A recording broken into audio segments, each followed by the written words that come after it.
Almighty God, we give thanks to you, the creator of the universe, and humbly beseech you to direct and prosper the deliberations of the members of this house here assembled for the advancement of your glory and the trust and welfare of the people of Trinidad and Tobago. Grant that peace and happiness, truth and justice may be established among us for all generations. Amen. Amen. Namaste.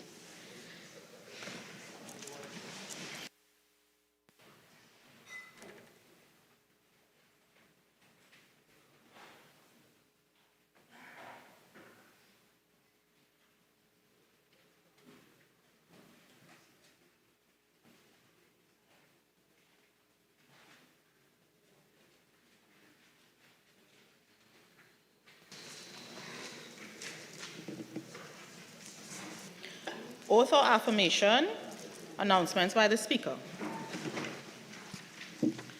Honourable members, I have received communication from the Honourable Ayanna Webster Roy, member for Tobago East, who has requested leave of absence from today's sitting of the House. The leave which the member seeks is granted. Bills from the Senate, petitions, papers. The Minister of Finance.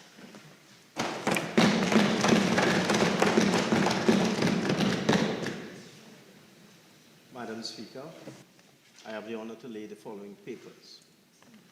The annual report and audited financial statements of the First Citizens Depository Services Limited for the year ended September 30th, 2022. 2.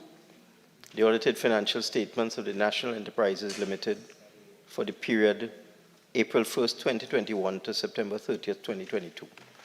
3. The audited financial statements of MIC Institute of Technology Limited for the year ended September 30th, 2022.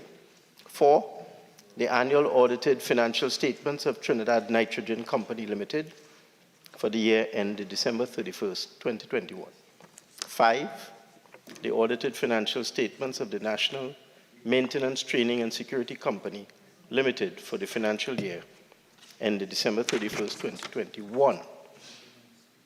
6 to 8, the audited financial statements of the National Entrepreneurship Development Company Limited for the years ended September 30th, 2018, 2019, and 2020.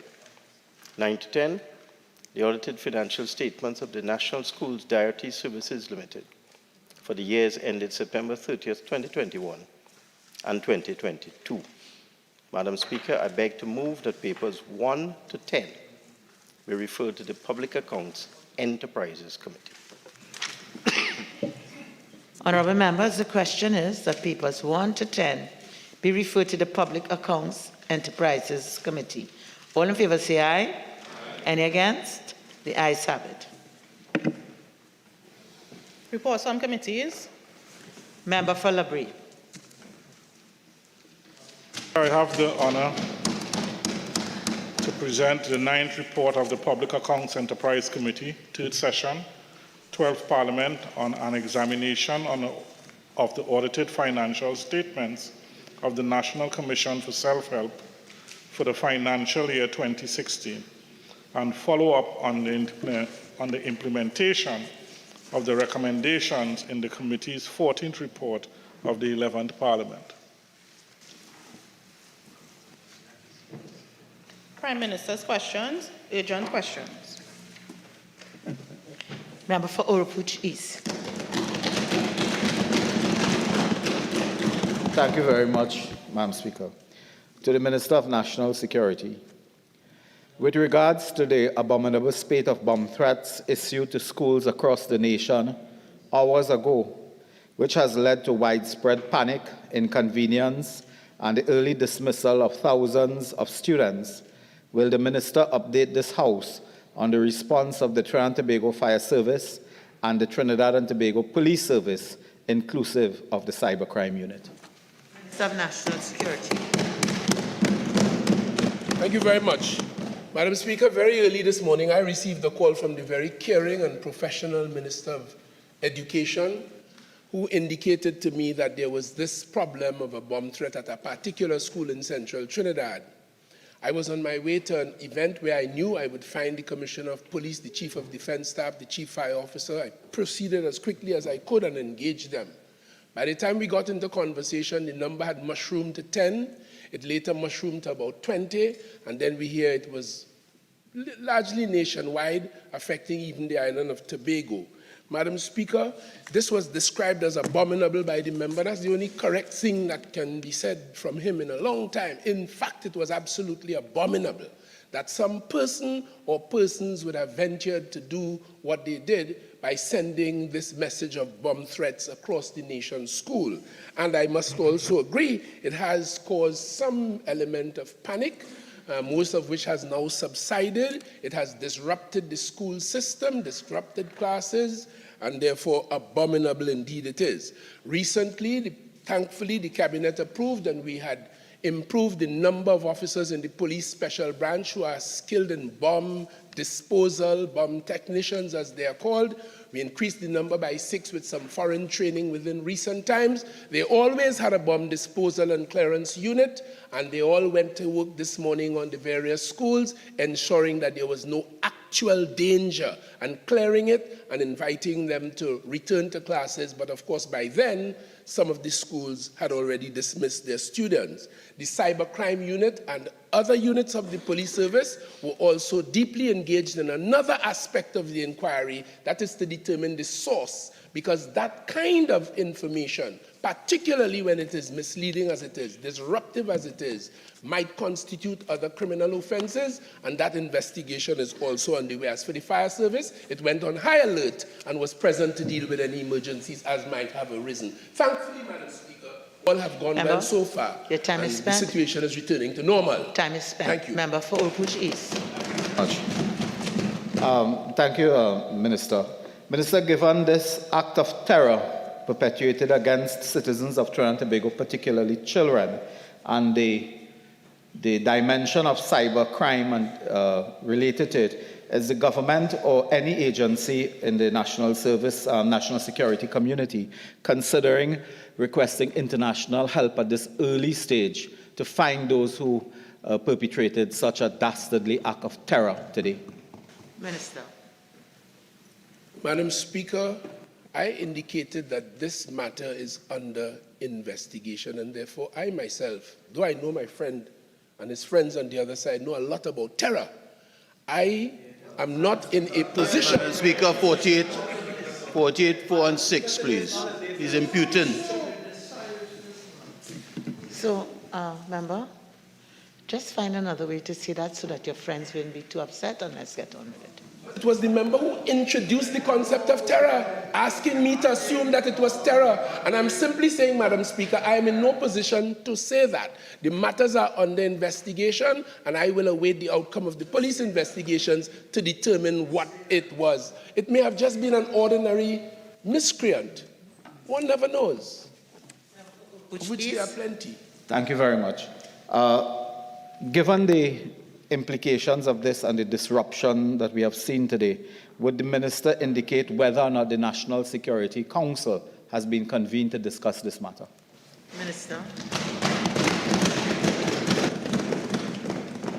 Unlike another Prime Minister with which he is very familiar, Madam Speaker, the Prime Minister of the Republic, as soon as this matter broke, he made contact with yours truly as Minister of National Security, and he directed that action be taken along the lines as I have described. Thank you very much, Madam Speaker. And he is Chairman of the National Security Council. Member for Oakwood West. Speaker, Madam Speaker, question number 2 to the Minister of Education.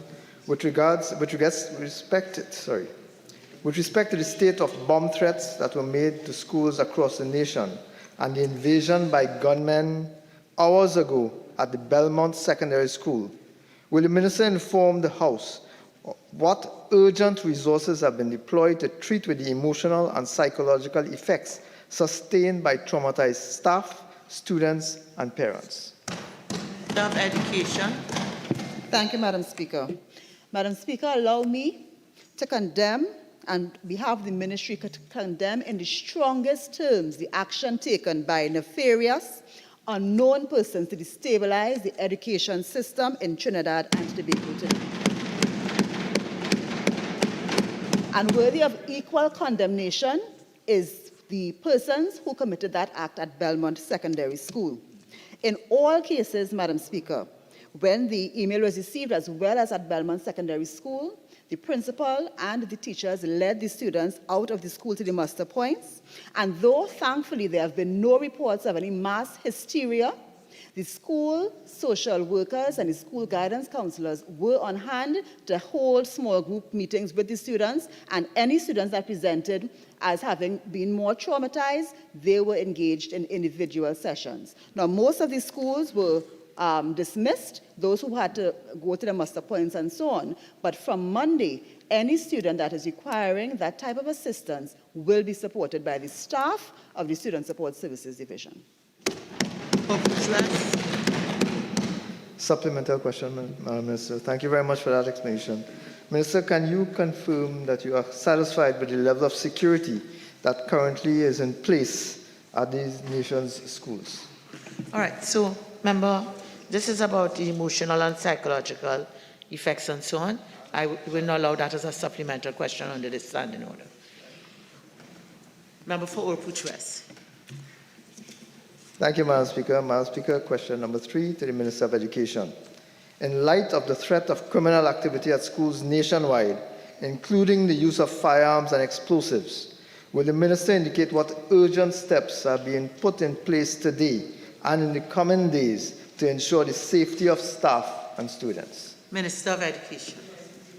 Thank you, Madam Speaker. Madam Speaker, it is unfortunate that many years ago, it was this same threat of criminal activity at schools that would have led to the stationing of security officers at all of our schools, followed by health and safety officers at many of our government secondary schools, and most recently, partnerships with the TTPS, the Trinidad and Tobago Police Service, at our schools. So schools that are located in areas where there's a high incidence of crime, those schools are the focus of attention from the TTPS, and the principals interact very closely with them. They have more regular patrols in those areas to assure the staff and the students' safety as they go about their business of educating our nation's children. Member for Orput West.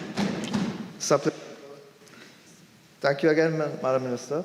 Madam Minister, back to my initial question, though. Can you confirm that you are satisfied as Minister of Education with the level of security that has been put in place in our nation's schools to protect the students and teachers attending there too? Minister of Education.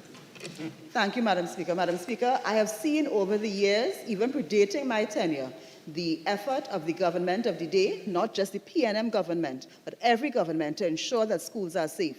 So as I said, we had security officers where we needed more. That was followed by the safety officers, and that has been followed by the long-established partnership with the police in these areas. So that level of security coming from all different fronts are what we have at our schools, and thus far, they have been proving effective in keeping our students and teachers safe. However, that partnership with the police, that is the one that is most critical, especially community police in the areas, to ensure that where required, a quick response to any criminality is given.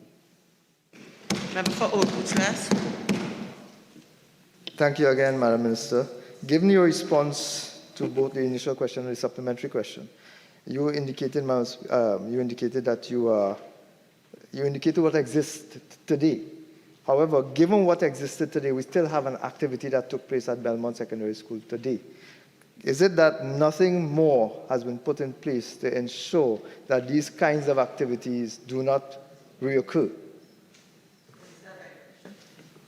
Thank you, Madam Speaker. In the case of Belmont Secondary, there are some infrastructural issues that have to be addressed, and those will be addressed. However, the system of protection of our staff and our students is in place. And as I indicated, if there is indication that more focus is required, that partnership with the police is where we must go, because they are the ones that will be equipped to assist us and the schools with quick action, being close to the schools in their communities, so that if there's any occurrence of crime, we can respond effectively. That partnership is in place in the schools where we have the situations that have arisen. It's not the first time it has happened.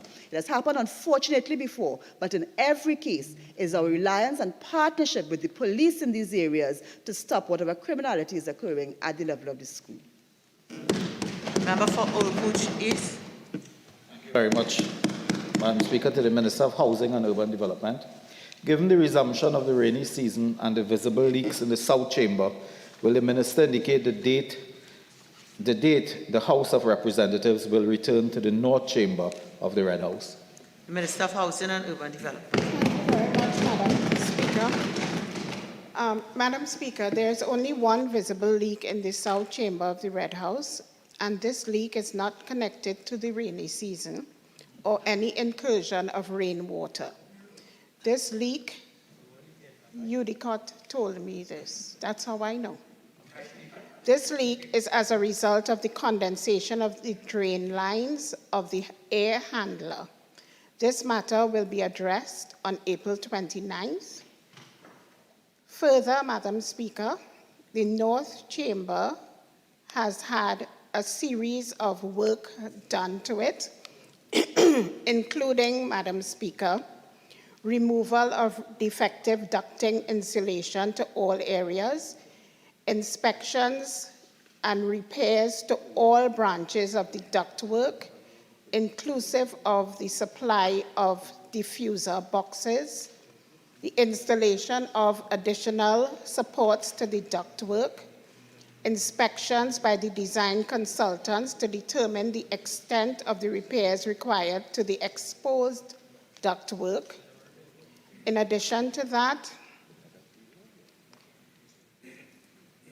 all the defective ductwork has been repaired by the AC contractor, and the requisite testing and inspections have also been satisfactorily completed by the design consultant. Whilst concerted efforts were made and continue to be made to complete the North Chamber at the earliest possible opportunity, due to numerous shipping delays, the delivery of the AC material was impacted, and Udicott was compelled to reschedule several critical items of work and defer key deliverables. Madam Speaker, in that regard, we are anticipating that all work and testing will be completed in the month of May, and that the return to the North Chamber will be by that time. Member for Oldbuch. Thank you very much. Member, could you confirm or not whether these defects occur within the defect period and the contractor will bear the entire cost of repair, bearing in mind that this is the same contractor that had difficulty finishing phase 1 of the central block at the Port of Spain Hospital? Minister. Madam Speaker, at this time I cannot say. Member for Oldbuch. Okay. Could the Minister indicate whether the Minister is aware of the preliminary costs associated with the repair at the North Chamber? Minister. Madam Speaker, at this time I do not have that information.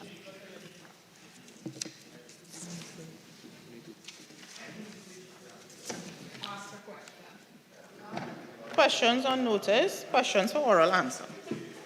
Leader of the House. Thank you very much, Madam Speaker. Madam Speaker, there are 8 questions for oral response, and we'll be answering all. There is 1 question for written response, which we will be answering, Madam Speaker. Thank you. Member for Couva South. Thank you, Madam Speaker. Question number 135 to the Attorney General. The Attorney General.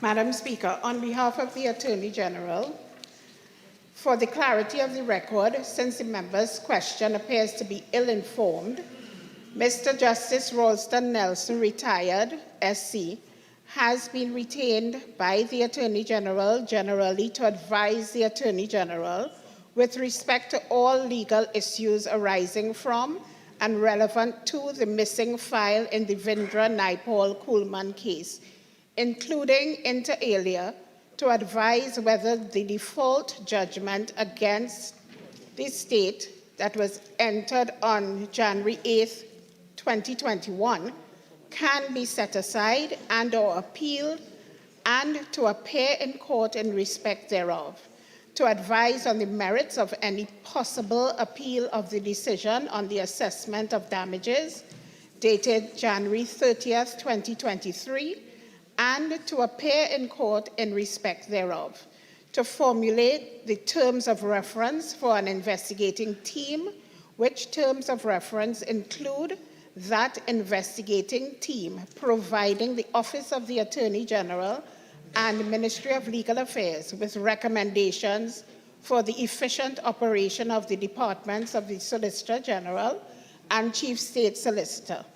Mr. Justice Stanley John, retired, has been appointed by the Attorney General as a lead investigator of that investigating team with respect to the matters outlined in his terms of reference, which are a matter of public record. Both esteemed gentlemen were retained by the Office of the Attorney General and the Ministry of Legal Affairs to provide the aforementioned services and not otherwise. Further, the approximate provisional fee under discussion amounts, in the case of Mr. Justice Nelson, SC, retired, to approximately 500,000 Trinidad and Tobago dollars, and the approximate provisional fee under discussion in the case of Mr. Justice Stanley John, retired, amounts to approximately 300,000 Trinidad and Tobago dollars. Thank you, Madam Speaker. Vancouver South. Thank you very much, Madam Speaker. Minister, based on the fact that an interim report was handed in by retired Justice Stanley John, are you in a position to inform this House if the loopholes that led to the disappearance of the file have indeed been identified? Minister. Madam Speaker, I do recall that a question of this nature was posed to the Attorney General himself, and he did say that at this time he could not give any further information. So no, Madam Speaker. Member for Vancouver South. And just for clarity purposes, Minister, based on the sums that you provided the House a couple minutes ago in relation to payments to Justice Ralston Nelson and Justice Stanley John, these are final figures, or can we expect these figures to increase with the passage of time? Minister. Madam Speaker, I did say, and I'll read the response again, the approximate provisional fee under discussion amounts, in the case of Mr. Justice Nelson, SC, retired, to approximately 500,000, and the approximate provisional fee under discussion in the case of Mr. Justice Stanley John, retired, amounts to approximately $300,000. Approximately and provisional. Thank you, Madam Speaker. Member for Vancouver South. Thank you very much, Madam Speaker. Question number 136 to the Minister of Works and Transport. Yeah. Madam Speaker, these roads are being considered for inclusion in the list of projects to be executed by the new Secondary Roads Rehabilitation Improvement Company Limited in 2023. No firm timeline can be given at this time because the new program of road work is currently being finalized. Thank you. Member for Oropouche West. Thank you, Madam Speaker. Madam Speaker, question number 140 to the Minister of Works and Transport. Thank you. Thank you, Madam Speaker. Madam Speaker, the work undertaken by the Andean Development Bank in respect to the flood management master plan of the National Drainage Plan was divided into two strategic plans, out of which will flow projects for development. At this stage, approximately 20 projects have been identified for design review and tender preparation. These projects are in various stages of development. Thank you. Member for Oakwood West. Supplemental to the Minister. Minister, given that this grant was started in May 2020, can the Minister indicate what is the deadline for completion? What's the time frame for completion of this flood management master plan? Minister. Thank you. Madam Speaker, as indicated, this grant was for the preparation of the plan. It's an ongoing process. However, you don't have to wait for the plan to be completed. As I did indicate, so far, there have been 20 projects generated from this plan, which is at different stages of the development. So the plan is an ongoing plan, and projects coming out of the plan have already started to be developed. Thank you. Member for Oakwood West. I understand that this is an ongoing plan and the work is in progress. However, there should be a flood management master plan, which is for overall Trinidad and Tobago, and that is the funding that was received. The funding that was received was for that particular purpose, the development of a flood master plan. Are you advising that the money is being spent on a rolling plan as we go along rather than a master plan? Minister. Madam Speaker, when this plan first started, I had several questions to answer in the Parliament about it. And I did indicate that coming into the ministry, I found a room where there were about 20 plans, drainage plans, going back all the way to the 60s. And they were all plans. And a lot of money was spent, millions of dollars was spent on these plans. But there were no operational plan in place. When we engaged the Andean Development Bank, they took all these plans and created an operation plan to be funded by the Andean Development Bank. There were studies in several parts of the island, and several parts of the island had no studies at all. So what is coming out of this process is actual boots on the ground in certain areas where plans have been completed for. Right now, the study for the Western Peninsula is taking place because with all the millions that we spent, millions, there was no study for the Western Peninsula. So the plan is an ongoing plan for areas where no study was ever done. And it also includes boots on the ground in areas, and that is why coming out of this plan, you have a lot of work going on in the Caroni area, because there was a study done in the Caroni area before. So it's an ongoing plan. As I said, it's divided into two segments, one of which brings boots on the ground immediately. I thank you. Member for Barataria, one. Thank you very much, Madam Speaker. Madam Speaker, of the 20 projects the Minister indicated, can he advise this House whether or not the replacement of the pumps in the El Socorro area are part of those 20 projects based on the funding from this grant? Okay, so this is about a flood management master plan, so I will allow that question under this. Member for Oakwood West. Thank you, Madam Speaker. Madam Speaker, question number 141 to the Minister of Works and Transport. Minister of Works and Transport. Madam Speaker, the Silton works on the Coromata River have started. I presume by the time when the question was posed, the member may not have seen work going on, but if the member follow up now, you'll see work have started on the Coromata River. Thank you.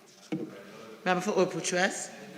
Thank you, Madam Speaker. Madam Speaker, the fact is that when the question was initially proposed, no work was ongoing at that time. Ask the question, please. Sure, Madam Speaker. Madam Speaker, can the Honourable Minister advise what would be the time frame within which such works will be completed? Minister of Works and Transport. Madam Speaker, I don't have the time frame because I don't have the scope of works with me. But if the member poses that question through the proper channels, I'm sure that's easy for me to answer. Thank you. Member for Oakwood West. Thank you. Madam Speaker, could the Minister then advise if he has any information at all with regards to the cost of the works being undertaken at the Koromata River? Minister of Works and Transport. Madam Speaker, again, if the minister wants those questions asked, the member wants those questions asked and posed, those information are readily available. What I can tell you is that this is done under the Vote 09, where we use Central Tenders Board rates for contractors. I don't have the scope, so if I don't have the scope, I wouldn't have the price. But if the question is posed, those answers are readily available at the ministry, and I'll be more than prepared to bring them to you. Thank you. Member for Oropouche West. Thank you, Madam Speaker. Madam Speaker, question number 142 to the Minister of Works and Transport. Minister of Works and Transport. Thank you again, Madam Speaker. Madam Speaker, the silting work of the Blackwater River is scheduled to be executed in May 2023. Should be started by next week. Thank you. Member for Oropouche West. Thank you, Madam Speaker. Will the Minister be in a position to advise the completion date, the proposed completion date of those works? Minister of Works and Transport.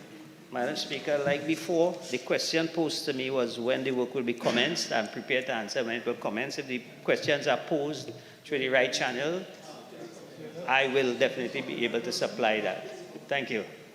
Member for Oropouche West. Thank you, Madam Speaker. Madam Speaker, I'm assuming, given that the Minister is prepared to provide documentation in writing and his ministry should have it. Member. Would the Minister... Thank you, ma'am. Just for all members. Okay, what the standing orders allow, they only allow preambles if it is necessary to make sense for the question. Okay, we know by now this is not for statements. Do you have a question? Yes, please. Please proceed. Minister, would you give a commitment to provide in writing to the Honourable House the information with regards to the price and the completion date expected? Okay, so this is about cleaning, dredging and repair work and the commencement. So I believe you will have an opportunity to pose that as a full question if you wish. Member for Oropouche West. Thank you, Madam Speaker. Madam Speaker, question 143 to the Prime Minister. Minister in the Office of the Prime Minister. Thank you very much, Madam Speaker. Madam Speaker, the Trafficking in Persons TIP report is the U.S. government's principal diplomatic mechanism that it uses to engage foreign governments on the issue of human trafficking. Reports on human trafficking in persons for all countries up to the year 2022 are readily available on the U.S. Department of State's website, and there is absolutely no requirement for any such report from a foreign government to be laid in our Parliament. And as such, that report will not be laid in our Parliament. The report is dated July 2022. Member for Oropouche West. Thank you, Madam Speaker. Question number 144 to the Minister of National Security. Minister of National Security. Thank you very much, Madam Speaker. Madam Speaker, the operationalization of the Firearms Amendment Act 2021, which allows for the licensed importation and use of pepper spray by members of the public, is being implemented on a phased basis by the Trinidad and Tobago Police Service in collaboration with the Customs and Excise Division of the Ministry of Finance and the Trinidad and Tobago Bureau of Standards.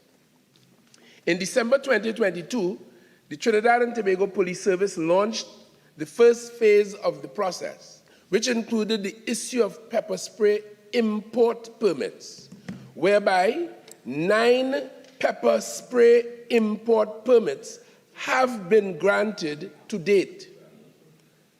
Of the 9 permits granted, 2 importers have already imported pepper spray canisters into the country, which are currently awaiting clearance from the Trinidad and Tobago Bureau of Standards to ensure that they meet all the necessary requirements for sale within Trinidad and Tobago.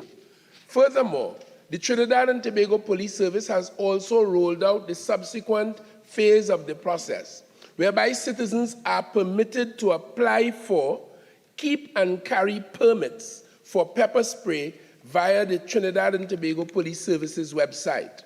To date, the Trinidad and Tobago Police Service has already received 42 applications for pepper spray permits, which are currently being processed by the Firearms Permit Unit.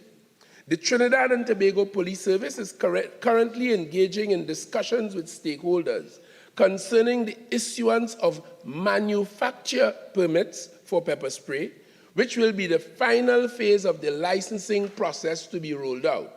The Trinidad and Tobago Police Service continues to work towards ensuring the full operationalization of the licensing process. I thank you very warmly, Madam Speaker. Member for Oropouche West. Thank you, Madam Speaker. Madam Speaker, question number 145 to the Minister of Public Utilities. Minister of Public Utilities. Thank you very much, Madam Speaker. Madam Speaker, the government is committed to improving the quality of life for all our citizens, and not narrowly on citizens residing only in the constituency of Oropouche West or certain constituencies. The policies of this government are geared towards the advancement of all communities regardless of geographical location or wherever one fits within the electoral boundaries of the EBC. A critical focus in this regard is providing all communities throughout Trinidad and Tobago with a safe, efficient, reliable, and affordable water supply. In this regard, Madam Speaker, there are several constraints to providing a 24/7 water supply to every consumer in Trinidad and Tobago, as is the case in many countries around the world. And these include constraints, for example, water production capacity, aged infrastructure, non-revenue water, impacts of climate change, pipeline interconnectivity, unplanned developments, destruction of watersheds, pollution of water courses, and topography and high elevation, extreme weather patterns, just to name a few, Madam Speaker. Notwithstanding these challenges, the MPU and the Water and Sewerage Authority were successful in pursuing a series of capital low-cost projects across Trinidad and Tobago, which resulted in an improvement in the water supply levels 24/7 to 50% of the population, with the other half of the population enjoying 24/6, 24/4, 24/5, 24/3, and in some cases, Madam Speaker, some communities getting water 24/1, depending on the extremities and the location of some of these communities. Madam Speaker, it can be easily seen from the several capital investment projects that we have pursued over the last 2 years, especially under the Community Water Improvement Program, the National Water Sector Transformation Program, the transformation of WASA, and the recently approved IDB loan program, together with the unveiling of a National Integrated Water Resource Management Policy 2022, and the transformation of WASA. They are all initiatives and programs that are national in scope and not in any way tailor-made for any one locality or constituency. Thank you, Madam Speaker. Thank you, Minister, for your clarification. In your response, you indicated that there are areas receiving up to 50% of the country receiving 24/7, but several areas are receiving less. Are you aware that in the constituency of Oropouche West, there are thousands of individuals, hundreds of homes who are receiving water, who have been without water for more than 2 weeks? This is not 24/1 or 24/2 or 24/3. This is 2 weeks without water to date.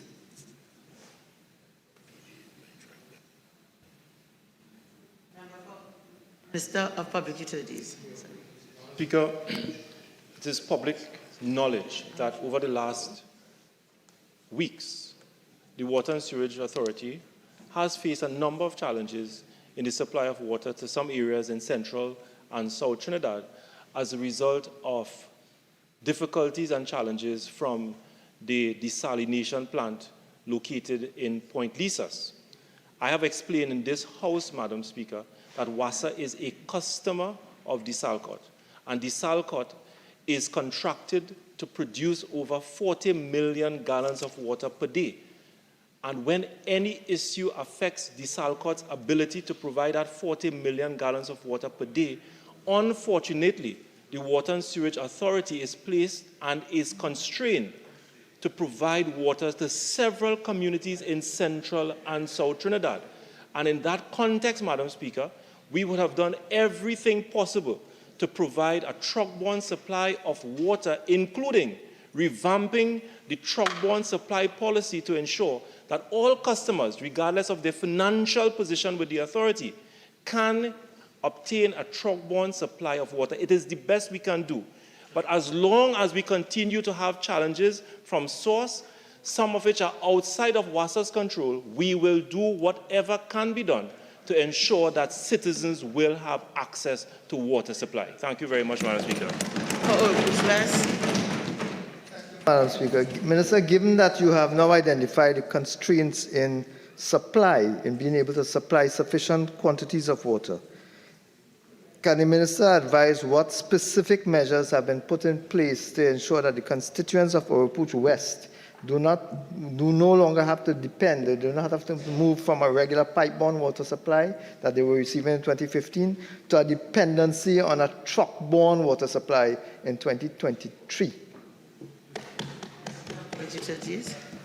Madam Speaker, I note what the member said, that they were getting water in 2015, and I know exactly what he's referring to, because the UNC government spent over $1 billion get access to an IDB loan, give an undertaking that they are going to transform the Water and Sewerage Authority, and on that basis, got access to $1 billion, and not one pipeline was laid in the constituency of Oropouche West. Not one plant was refurbished in the constituency of Oropouche West, and therefore the UNC should be ashamed. They should be ashamed that they spent over $1 billion and not construct one pipeline in several of the constituencies, especially in Mayaro, in Kumuto Manzanilla, in Caroni Central. All of them, Madam Speaker, spent over $1 billion, $1 billion, and they have neglected. Honourable members, I would like to hear the response from the Minister. I'm having great difficulty in hearing. Minister. Madam Speaker, they have no moral authority to come here and question me on what I am doing to improve water supply to the people of Trinidad and Tobago. As a matter of fact, Madam Speaker, I can boast that within the last 2 years, a number of projects would have been undertaken in UNC constituencies, many of which receive water for the very first time. And if they have spent the $1 billion that they got from the IDB, they would not come here today asking me about water supply in their constituencies. Thank you. Thank you very much, Madam Speaker. Minister, I represent the people of Trinidad and Tobago, and it is my responsibility to question your expenditure. I asked you a specific supplemental. I advised about the preambles and the statements. Please ask a question. Please. That the minister spent the time rambling about. Given that you have identified that you are not able to increase the supply of water, what specifically have you put in place, or are you putting in place to ensure that the constituents of Oropouche West receive a better water supply than they were getting? So member, from your own mouth, you said the question has already been asked. The question was asked and not answered, Madam Speaker. An answer was given. Do you have another question? This is the last question. Madam Speaker, an answer was given that did not relate to the question. A specific question was asked. I repeated the question just now. Can the minister advise what specific projects have been put in place, what specific measures have been put in place to ensure that the constituents of Oropouche West receive a better water supply than they are getting today? Member, according to the standing orders, your question is out of order. It's been asked and an answer has been given. Into the question and answer. Request for leave to move the adjournment of the House on definite matters of urgent public importance. Statements by ministers, personal explanations, introduction of bills. Honourable members, the question is that a bill entitled the Pentecostal Assemblies of the West Indies Incorporation Amendment Bill 2023 be read a first time. All in favour say aye. Aye. Any against? The ayes have it. A bill entitled An Act to Amend the Pentecostal Assemblies of the West Indies Incorporation Act 1965. Motions relating to the business or sittings of the House and moved by a minister. Public business, private members' business. Motions. Member for Barataria, Sam.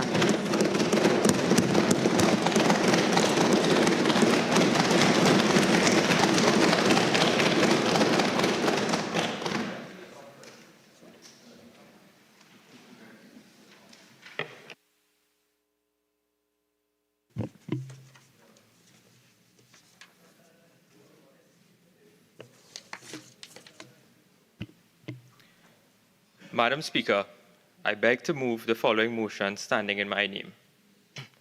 Whereas the Minister of National Security is responsible for ensuring public safety by the maintenance of law and order and the effective oversight of the national security infrastructure. And whereas the Minister of National Security, through his vast and continued incompetence, has mismanaged the organs and departments of national security. And whereas the Minister of National Security has unequivocally demonstrated his inability to competently execute his duties, be it resolved that this House express its lack of confidence in the Minister of National Security. Madam Speaker, earlier during today's proceedings, the Minister of National Security responded to a question filed by the member for Oropouche East in relation to what took place today regarding the bomb threats to several schools in Trinidad and Tobago. And Madam Speaker, I would like to take the opportunity also to condemn that coward action, that act of terror. And when we thought the Minister of National Security would have given a compassionate, effective response, he gave an inept, ineffective, and incompetent response to a situation that affected the safety and lives of our nation's children. Madam Speaker, that response today by the Minister justifies the reason why the opposition has filed this particular motion, asking this House to condemn and express no confidence in the Minister of National Security, the member for Laventille West.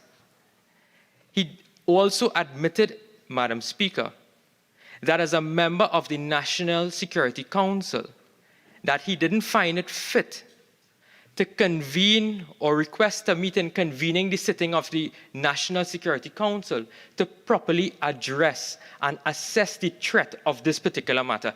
Irresponsible, Madam Speaker, totally irresponsible.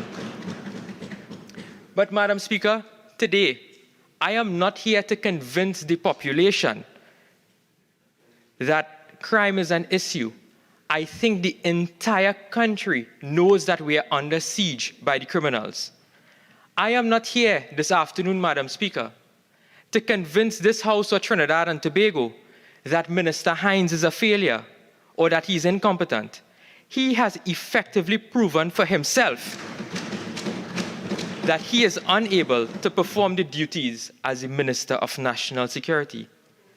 I am here to express the voices of the tens of thousands of citizens in this country that they want Minister Hines to go.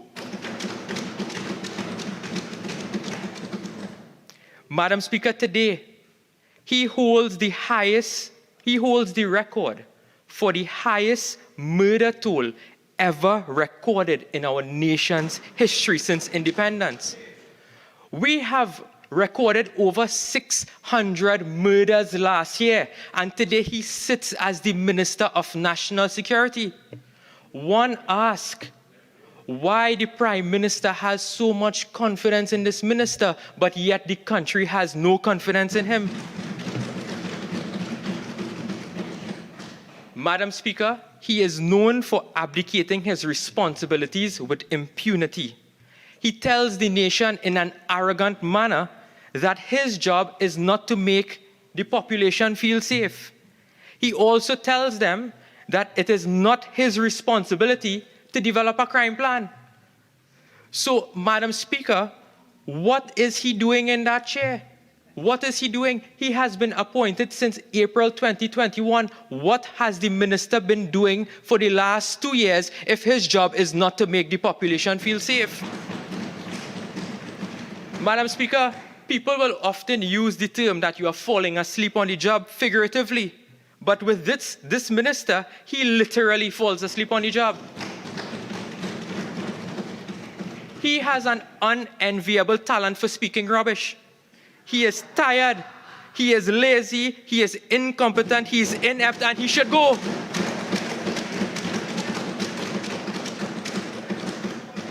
If you ask the average man on the street, what do you think about Minister Hines? You know what they will tell you, Madam Speaker? He must go. But incidentally, the Guardian newspaper has done it, and there's an article dated the 22nd of December 2022, entitled Citizens on Performance of National Security Minister. And the Guardian article goes on, and I quote Kevin Ellis, a Trin City resident. He says, and I quote, "He feels that way, he probably needs to step down and give somebody else a chance to run that department. And hopefully the census would change, because if he feels that way, it means that he would be unable to do his job effectively. Ava Solomon from Arima, he is the one in charge, so he should come up with better excuse for the crime rate. Tell us what you intend to do. We haven't heard that. How you intend to improve things. We haven't heard that. So what he said is unacceptable." Shelly Ann Balcon from Arima, "Nah, I ain't supporting him at all. Better could be done. Much better could be done. The crime situation is really terrible, and I'm hoping next year, please the Lord, it will be better. Because every year it's too much crime and too many innocent children getting their deaths."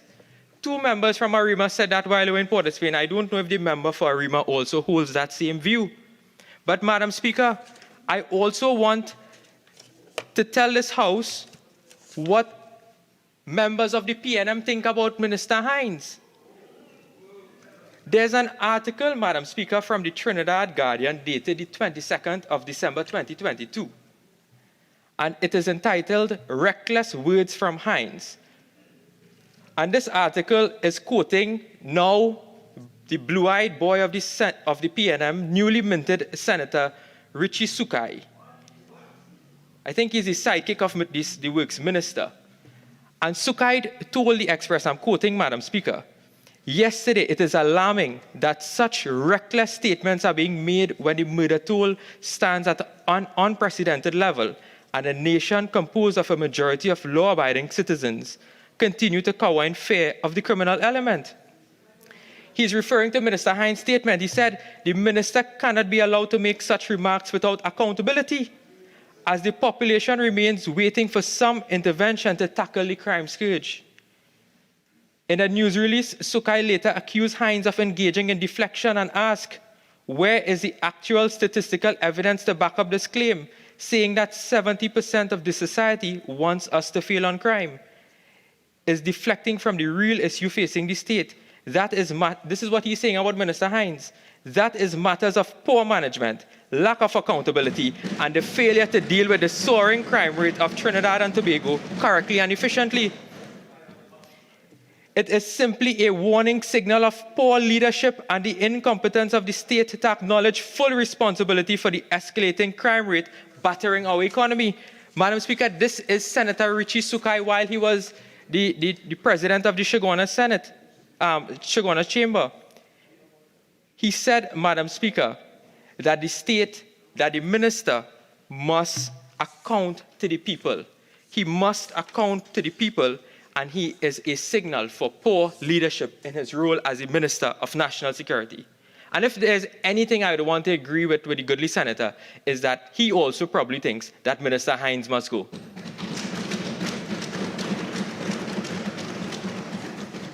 And Madam Speaker, it is not only us inside here who think so.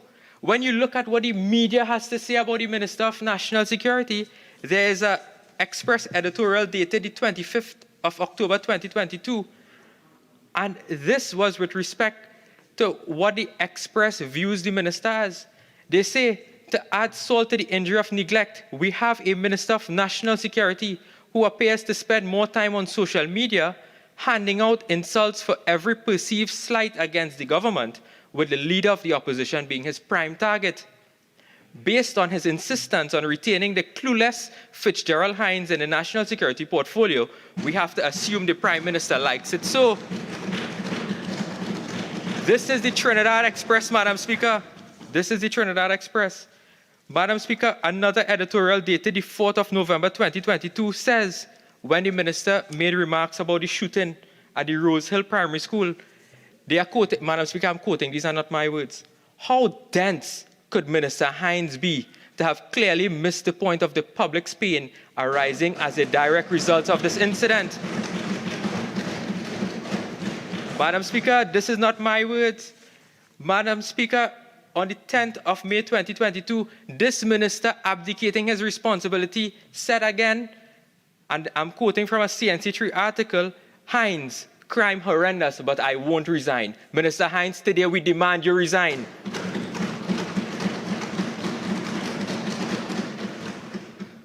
On the 12th of July 2022, again in abdicating his responsibilities, he said in a Guardian article, 12 July 2022, you have all kinds of theories as to the cause of crime. There is no magic wand. There is no magic wand. But Madam Speaker, last night an article surfaced dated the 7th of January 2014 from CNC3, and it reads, in the 7 p.m. news, the People's National Movement says it has an overnight plan to fix the police service and crime on a whole. So 1 minute the minister saying that he don't have, his job is to have a crime plan. Next minute he said there is no magic wand. And before they got into government, bamboozling the population, telling the people of Trinidad and Tobago they have an overnight plan to fight crime. Madam Speaker, this minister is the head of the national security apparatus and organs in this country, and he has not a single clue of what to do in Trinidad and Tobago today. Not a single clue. Imagine, I just got, while we were sitting here, Madam Speaker, on my phone, I just got an article from the Trinidad Express while we were here answering questions and asking questions. And this is what the reality of our country is. Bloody scene, granny dead in bedroom. Bloody scene, granny dead in bedroom. Police are at the scene in New Grant where an elderly woman with blood and bruises was found dead in her bedroom. Found dead in her bedroom. This is the reality of our country, Madam Speaker. Is it this is where we are going or where we have reached, Madam Speaker? And Madam Speaker, you cannot present a cogent, effective plan to instill some level of confidence in the population so that people will have a sense of safety, so that the criminals will have a sense of fear, so that they would not offend. Madam Speaker, this is someone's grandmother. Imagine when children were in a classroom ducking under tables because of gunshots. This minister would have said that those children were overreacting. This morning, Madam Speaker, 2 men ran into Belmont Secondary School to beat up a safety officer inside there. And this minister continues to sit as the Minister of National Security. Madam Speaker, he is inept and he must go. He must go. We haven't heard, Madam Speaker, we haven't heard with respect to what are the plans going forward for these cybercrime attacks. If there was another government under the leadership of Kamala Persad Bissessa, Madam Speaker, I can tell you that they would have had an emergency meeting of the National Security Council. All organs of national security would have been activated all of the SSA intelligence gathering capabilities, the TTPS, fire, defense, everybody, Madam Speaker, and we would have had a better handle on this because we understood we had the people there, Madam Speaker, but this PNM government, through politics, has dismantled what we left them with in 2015. They have dismantled it. Madam Speaker, they are using the SSA to spy on political opponents. They are not using the SSA to spy on the criminals who they ought to have been gathering information and intelligence on, Madam Speaker. But it seems as though cybercrime unit in this country is only activated when senior government officials' phones go missing. Imagine 4 months in this year has gone, 4 months, and we have already recorded 200 murders this year. 200 murders. I call shame on this Minister of National Security. We are all under attack. Madam Speaker, yesterday, while I was preparing for this motion, a pundit in my constituency was robbed in broad daylight outside of his door. A pundit. Imagine people in this country had respect for our religious leaders in this country, and a pundit was robbed of his money outside of his home. Yesterday was the funeral of Arangwes businessman Shival Ramjatan. Hard-working man trying to make an honest living, gunned down by criminals. During the month of Ramadan, I attended the funeral of Rashad Ali, the businessman who was killed in Charleville. Madam Speaker, the hurt and the pain that I saw that day of his 2 children and his wife crying over his dead body is something that will never leave me.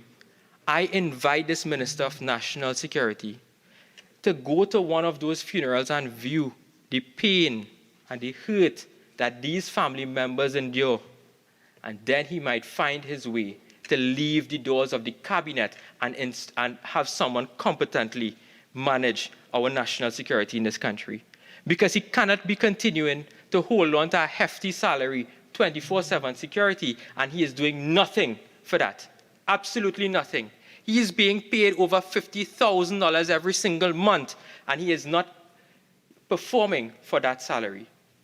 Madam Speaker, we have never seen such a level of incompetence in national security in Trinidad and Tobago before. We have never seen it. The first recital of this motion, Madam Speaker, it reads, the Minister of National Security is responsible for ensuring public safety by the maintenance of law and order and the effective oversight of the national security infrastructure. And it is the primary responsibility of the Minister of National Security to ensure safety and security of the citizens of this country. The primary responsibility. But he tells us, no, that is not his job. That is the job of who? The Commissioner of Police. He says his job alone is to provide resources to these national security organs. Madam Speaker, well then if that is his logic, then let us close down the Ministry of National Security and allow the Minister of Finance to provide those organs with the finance, because he clearly isn't doing anything. Because all of the organs of national security are under-resourced and understaffed and underperforming, just like this Minister of National Security. And when he abdicates his responsibility by his flippant remarks that he does not have a duty to make people feel safe or create a crime plan, what leadership does that engender within the national security apparatus? If they are looking at the Minister of National Security and he's saying, well, that is not my work, do you think those junior officers will have any motivation to continue to do their jobs effectively and work over hours, work hard to ensure that we bring perpetrators to justice? It is a slap in the face to every citizen when he tells them that his job is not to make them feel safe. Madam Speaker, when I look at the Gazette responsibilities of this minister, you would see all of the departments of government that are under his purview: the airspace and territorial waters, cadet force, citizenship, defense force, drug enforcement and interdiction, drug trafficking and money laundering, forensic services, which I will get to later in my presentation, immigration, intelligence, internal security, national emergency disaster offender management, ODPM, probation, public order and safety law enforcement. Madam Speaker, all of these organs, these are just a few. These are organs under the oversight of this minister. The minister is saying that his job is not to create a crime plan, but it is the job of the Commissioner of Police. That is not so, Madam Speaker, because to effectively deal with crime in this country, you must have all of the organs of national security working in a coordinated, systematic, and efficient manner, consistent with each other. You cannot silo these organs. They must be interconnected. Because when the SSA gathers intelligence, that intelligence ought to go to the TTPS or the Defense Force in order for them to act on it. And then they will do their proper investigation. After the investigation, you take them to the criminal justice side, Madam Speaker. So there is a consistent and systematic approach that should have been taken. So to blame the Commissioner of Police for the crime situation and that she is responsible for devising a crime plan is the minister not understanding his responsibilities as a minister of national security. He is clueless and he is hapless. Madam Speaker. Madam Speaker, he has never presented a solution to fix crime. He has identified every single problem, but he has never offered a single solution. Never offered a single solution. He is saying that the TTPS should remove all the guns from the streets. Yes, I agree. We need to get the illegal firearms off the street. But you also have to have oversight over the Coast Guard to ensure that our borders are protected. That is one block in it. You have to have a coordinated approach. So you cannot blame the Commissioner of Police alone. Minister, you are to blame. The buck stops with you. The buck stops with you. Madam Speaker, when you walk around this country, nobody feels safe, you know. Not a single person feels safe. I could stand on this side of the house. I could stand on the other side of the house. Their constituents are also telling them, Madam Speaker, that they do not feel safe. There's fear, there's anxiety, and there's worry in this country. There's fear. I have a couple of my friends who I speak to on a daily basis. She has children, Madam Speaker, toddlers. And she tells me every time a dog barks in the night, she cannot sleep because she's looking right around of her home to see if somebody is invading her property. Is that the standard of life that we want to have our citizens living in this country? And yet the Prime Minister finds it fit to keep this incompetent, inept Minister of National Security. Madam Speaker, on Wednesday last Wednesday we sat, and the minister, in answering my colleague from Caroni East with respect to the crime situation in Cunupia, spoke of a violent crime reduction plan handed to him by the TTPS. And he said in this plan there are golden pillars. These are the golden pillars. I hope it's not rule goal. It is precision was the first one, intelligence, prevention, proactivity, and prosecution. They're going to focus on high incidence of violence area which they deemed as hotspots. And there are 15 objectives for successful implementation. And he gave a few. Dismantling of criminal gangs. So what have you been doing all of the time? Seizing illegal firearms. Is this the new plan? What have you been doing all the time? Eradicating drug blocks. Wow, big plan. What have you been doing all the time? Precision policing, identifying priority offenders, meaning repeat offenders. What have you been doing all of the time? Focus on transnational organized crime. What have you been doing all of the time? He said that they're controlling the movement on roadways. Is that the new plan to have roadblocks? What have you been doing all of the time?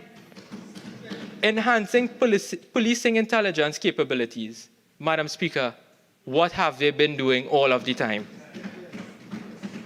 They said, Madam Speaker, that they have 11 targets. These are the targets, sir.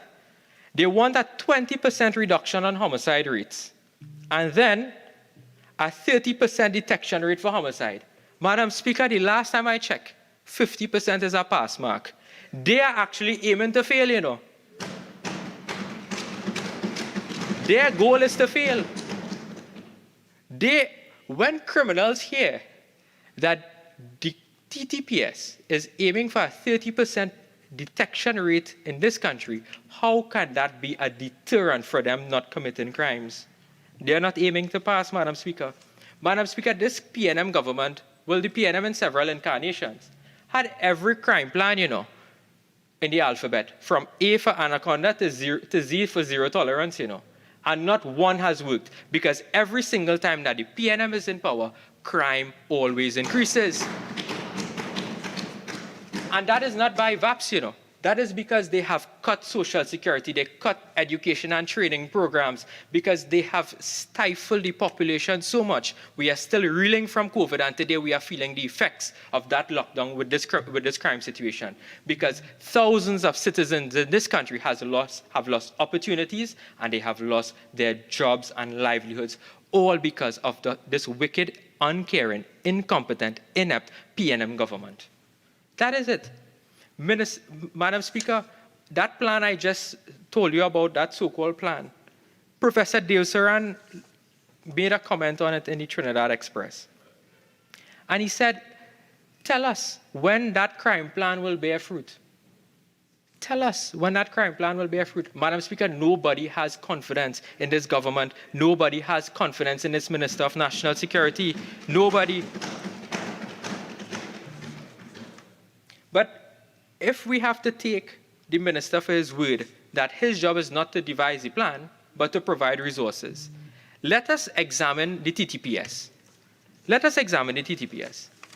His job is to provide resources. So that means that is human resource, that is equipment, that is other capabilities.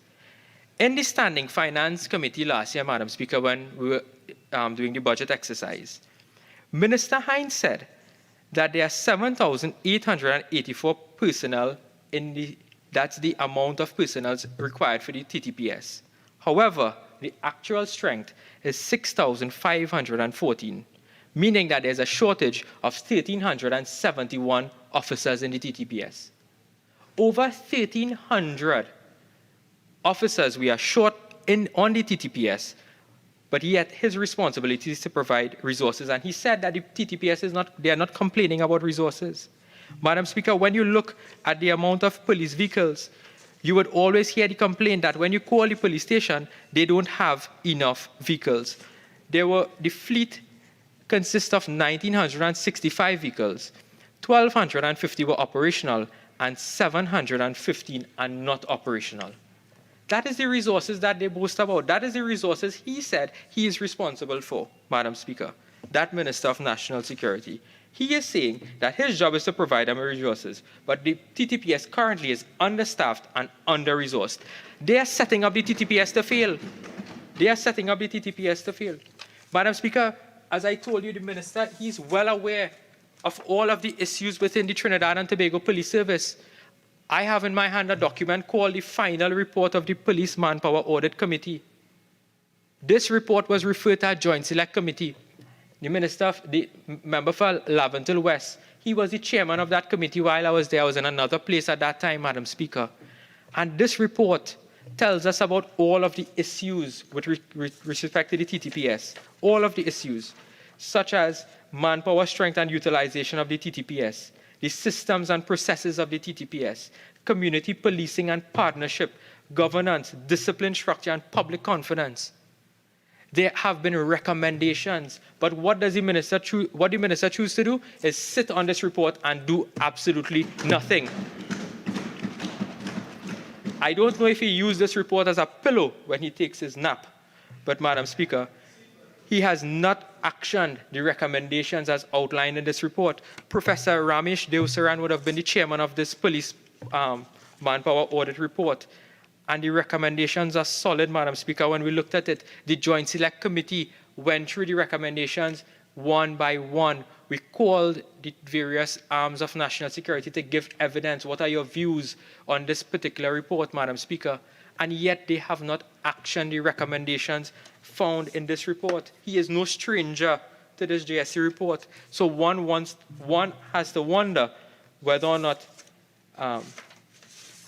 their job is really to fix, or they want the TTPS to work effectively. Madam Speaker, one of the issues that we looked at within that report is that why do we have police officers behind the desk? Put civilians behind the desk and the police officers on the road. Put civilians behind the desk and police officers on the streets, Madam Speaker. Let them go out and fight the criminals. Those are issues that we have discussed in the manpower audit report, Madam Speaker. We discussed the police inspectorate to ensure accountability and public confidence within the service. He will say that is, the minister will say that is the job of the Commissioner of Police. No. Madam Speaker, the minister has the right to make policy when it comes to national security. These are policy decisions. Policy decisions, you know. Where are the joint army patrols in this country? Where are the joint army patrols? The criminals are taking over the streets of Trinidad and Tobago, but we are not seeing the presence of the army joint with the TTPS. When the member for Siparia was the Prime Minister, Madam Speaker, there was an increased police presence, Madam Speaker. There was increased police presence on the streets. There was joint army patrols, Madam Speaker, working again in tandem with each other, systematic, coordinated approach in order to fight crime in this country. That is why we could have recorded some of the greatest achievements in national security, Madam Speaker. Last year, we crossed 600 murders. And there's an article saying from the Trinidad Express that by the year 2030, the trajectory is that we may start recording 710 murders. Madam Speaker, I don't think we may have to wait until 2023. It might be 2030, We may very well see us reaching that level of 710 murders in this year. We have already recorded 200 murders, and we are 4 months into 2023. As my friend from Oropouche East reminds me, he says that Trinidad is in a state of being unpoliced. We're in a state of being unpoliced. The criminals are no longer fearful of the repercussions in this country. They are no longer fearful. Madam Speaker, we raised time and time again in this Parliament issues regarding the CCTV cameras. When we looked at what is taking place with the CCTV cameras, the last year budget, we heard the minister announce that there will be 2,500 CCTV cameras. Madam Speaker, they can't fix one camera. You think they'll install 2,500 cameras? Right now, there are 1,123 cameras functional and over 673 non-functional cameras. Where Andrea Barrett's body was found, Madam Speaker, they can't find it fit to put a camera in that particular area after other bodies have been found there. Shame on this government, Madam Speaker. Shame. Shame on this government. Then I see, Madam Speaker, we're having all of these issues with respect to what is taking place in our country. Nobody feels safe. Home invasions, robbery, murders. I saw an invitation circulated on social media, and I hope this is fake, Madam Speaker. It is the Trinidad and Tobago Association of Women Police, Fresh Essence Tea Party and Fashion Show, to be held at the Commissioner of Police Residence, Salmon Drive, St. James, April 30th at 3 p.m. And they're giving a prize. Here is a prize for the best hat and other giveaways.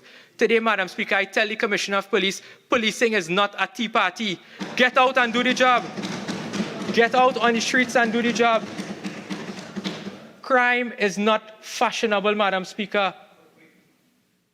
We have a granny just killed this morning, and you are going to put on your fancy hat and go to a fashion show and tea party, Madam Speaker? Now, I support and I encourage the women of the TTPS, but Madam Speaker, timing right now is everything. Our nation is under siege. All hands on deck, Madam Speaker. All hands should be on deck with respect to this issue of crime in our country. Madam Speaker, I want to address you on the issues of home invasion.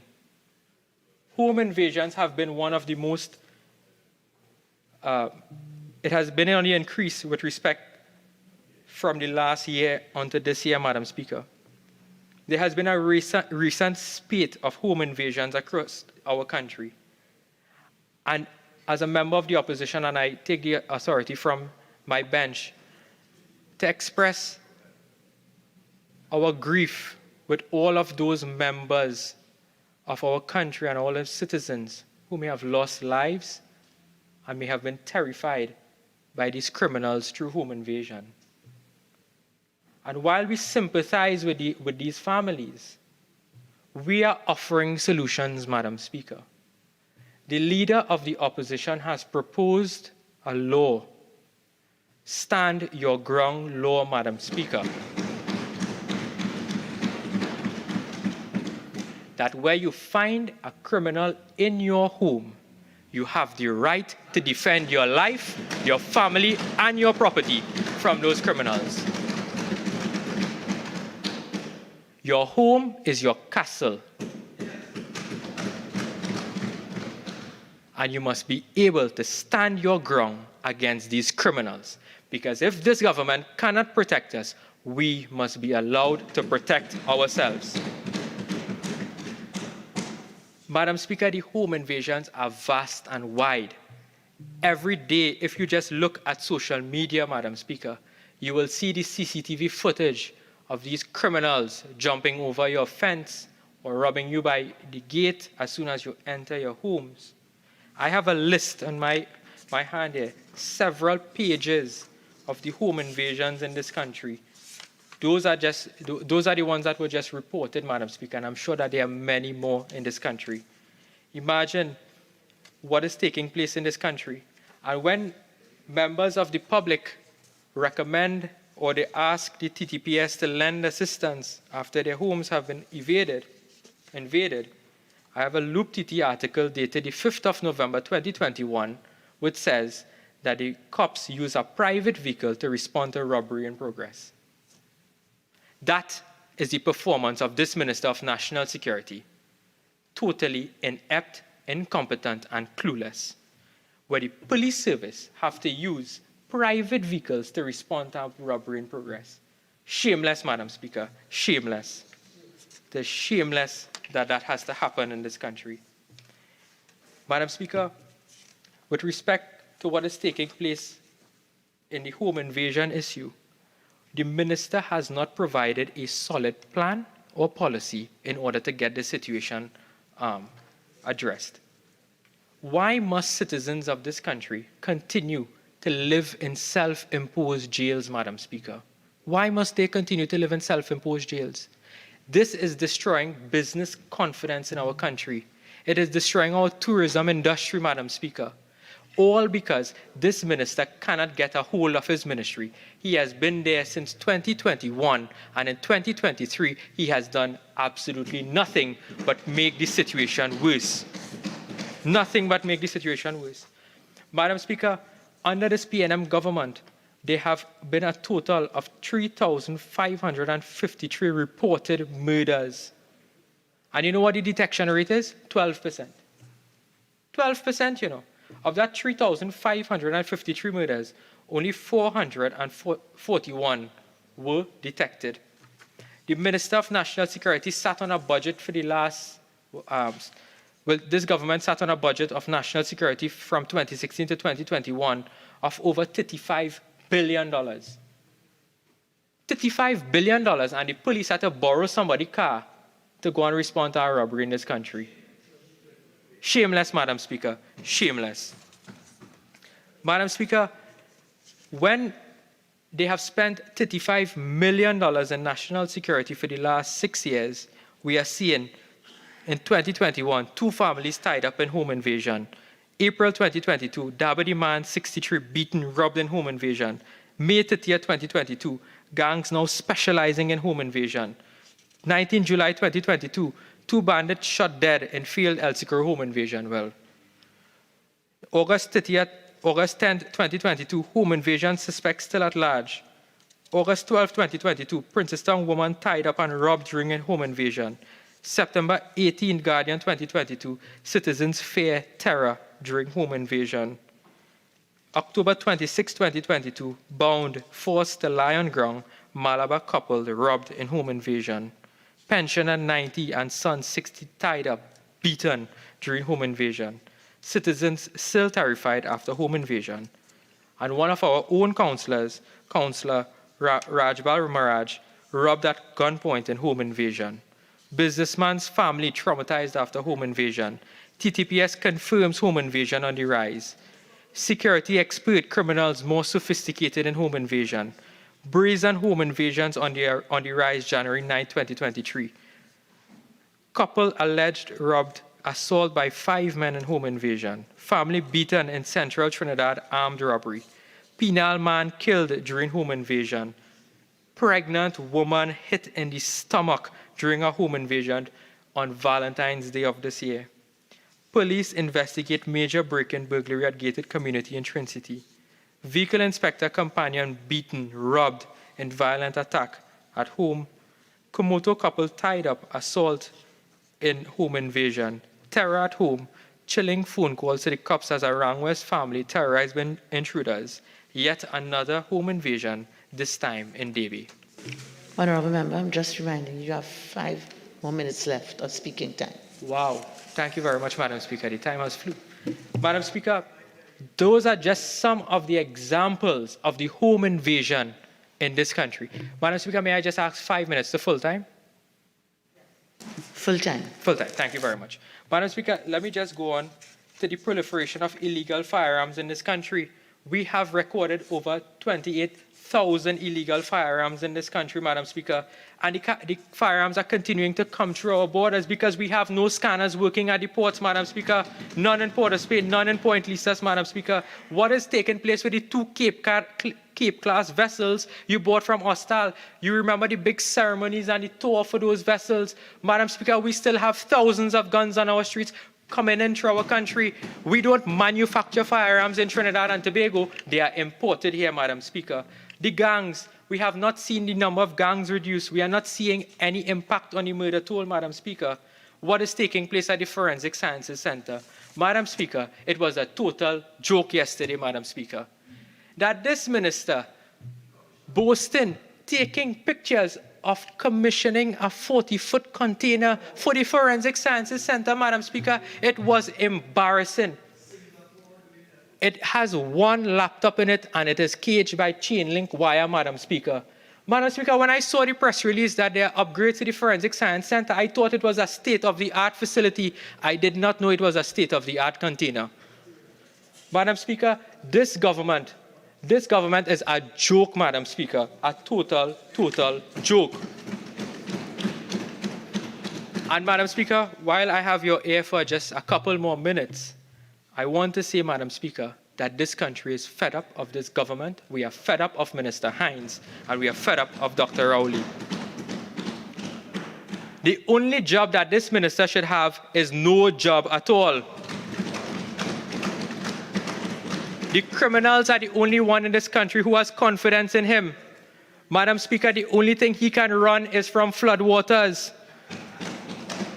Madam Speaker, the Express newspaper has used him as a litmus test to determine the yardstick for speaking nonsense.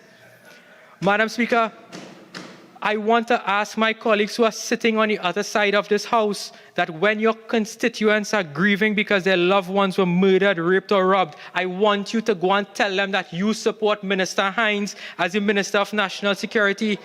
Madam Speaker, today I plead with the member for Oruka Maloney to whip the lift and take a conscious vote to find out whether or not his colleagues will support him today, Madam Speaker. Minister Hines, I must tell you, your own colleagues do not support you. They may smile with you, but they are stabbing you in the back.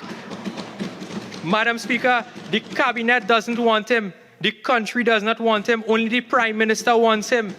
And we must ask, what does Minister Hines know that the Prime Minister does not want us to know? The government has reduced, and this minister has reduced Trinidad and Tobago to flood and blood flowing in our streets. Madam Speaker, Minister Hines must go. Thank you. I beg to move.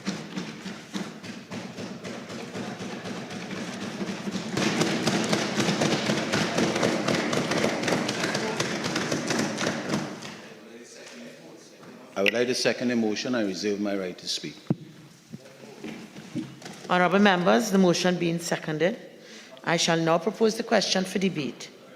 Be it resolved that this House express its lack of confidence in the Minister of National Security. Minister of National Security.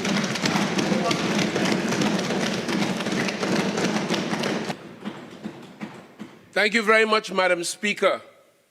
Madam Speaker, I just listened painfully to the member for Sawa Barataria, who I could suggest doesn't know what is the meaning of the term SDO, doesn't understand what is a beat and patrol, doesn't understand, can't tell you what is even a woogle from my Cub Scout days, but he made all kinds of pronouncements on law enforcement and the police service and the defense force, wet behind the ear, haven't a clue, Madam Speaker.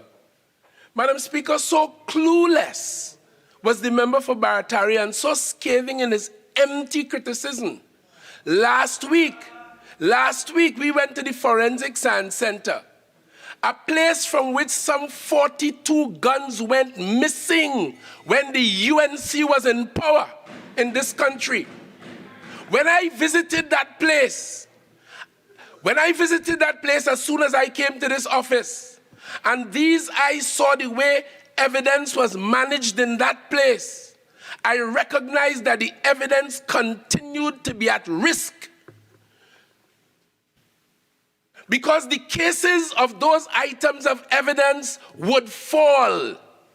Every single item that goes into the Forensic Science Center for its analysis and its management is part of the evidence in the case in the court. And if it is missing, I, as a practicing lawyer, have seen cases fall as a result. So reckless and empty they are. They did nothing about it. On the other hand, I took action to improve the security of the items in the Forensic Science Center, and the empty member for Sarah Barataria comes here, being applauded by the empty member for Siparia to salute it.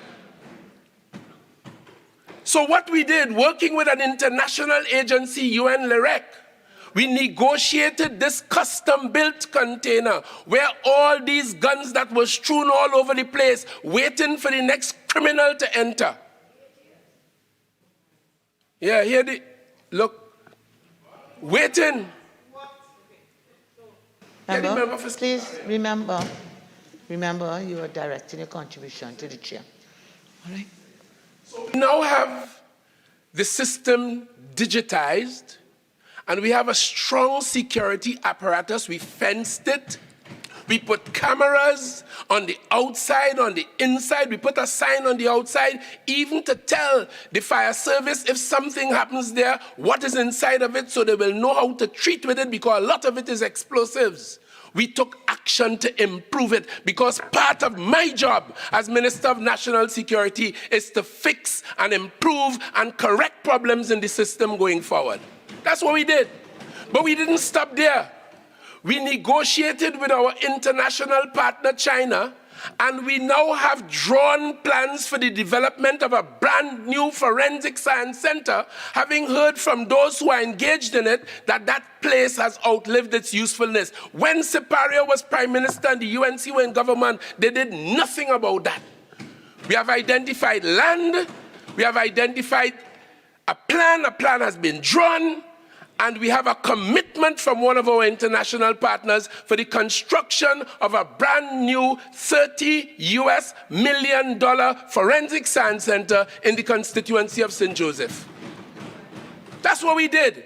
And that empty, wet behind the ear member criticizing a container. But let me move on. Since this motion is about me, I crave your indulgence, Madam Speaker, to tell this Parliament a little bit about me that they may not know.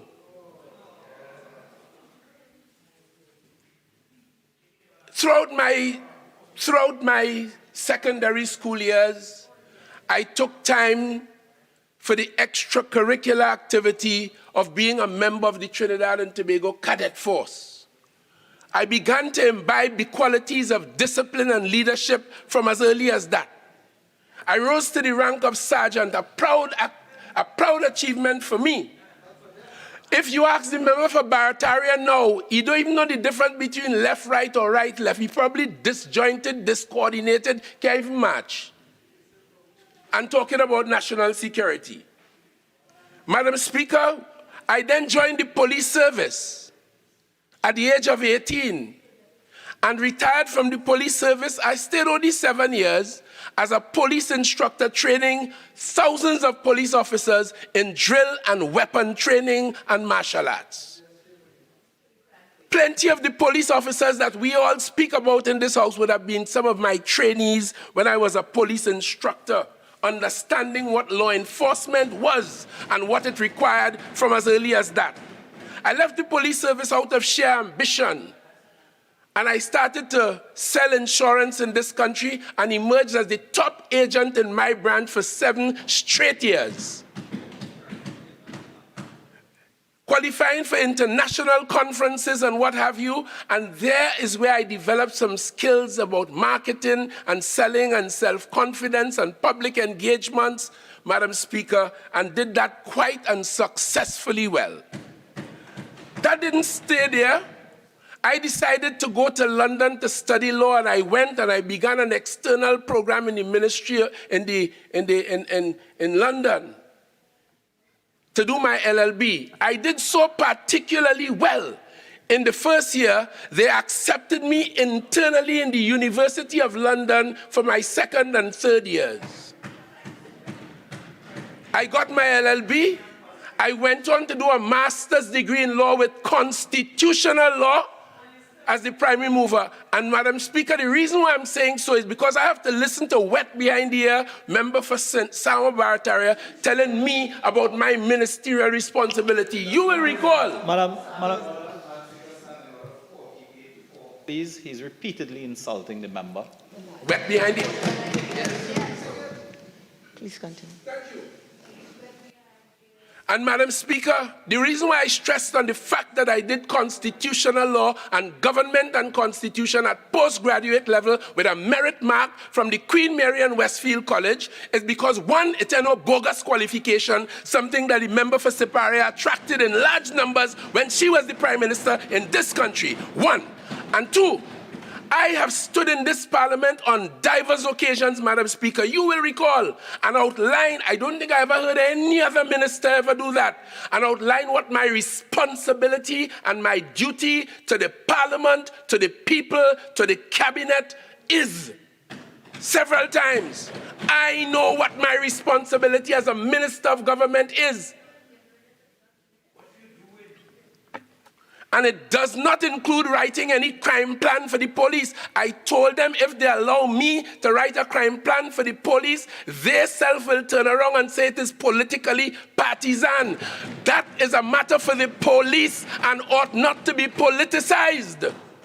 And that is my constitutional understanding of this. Notwithstanding that, we at the Ministry of National Security have and we live by a strategic plan which has been in vogue since 2018 to 2023 and is in the process of renewal now as we speak for the new year.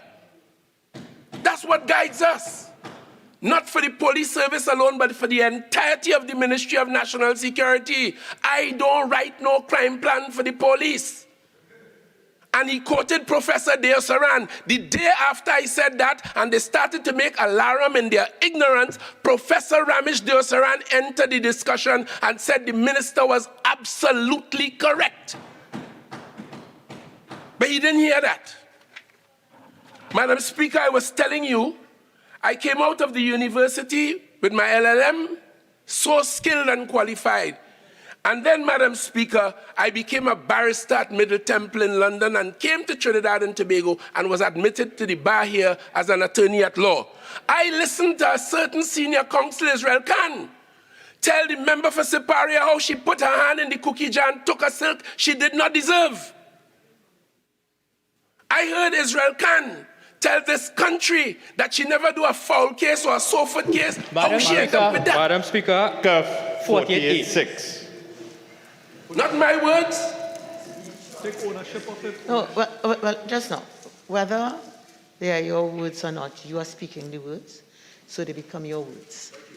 Okay, so, yes, please, just be careful. So when I listen to the member for Siparia telling me about incompetent, I know the member gave herself, she added onto herself silk shamelessly as a Prime Minister. Madam Speaker. I know that. Madam Speaker. That is the essence of...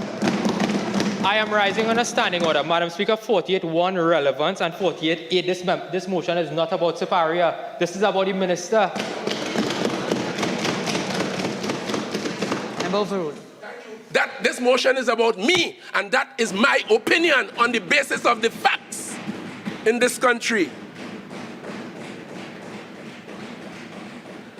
I entered politics in 1995, and I have been still this time, with the exception of 2 years when I was deselected in 2007 and returned to the Senate as an opposition senator in 2010. And was the busiest in opposition between 2010 and 2015, because every single Monday morning, the member for Siparia as Prime Minister and that UNC had us busy with corruption in this country. Every Monday morning. The first one that was broken was one where there was a $56 million contract to repair the Siparia market to a fella called Krishna Lala, who went on to the largest contributor in this country. Madam Speaker, 48.8, this motion is not about the opposition. We are talking about the incompetence of the Minister of National...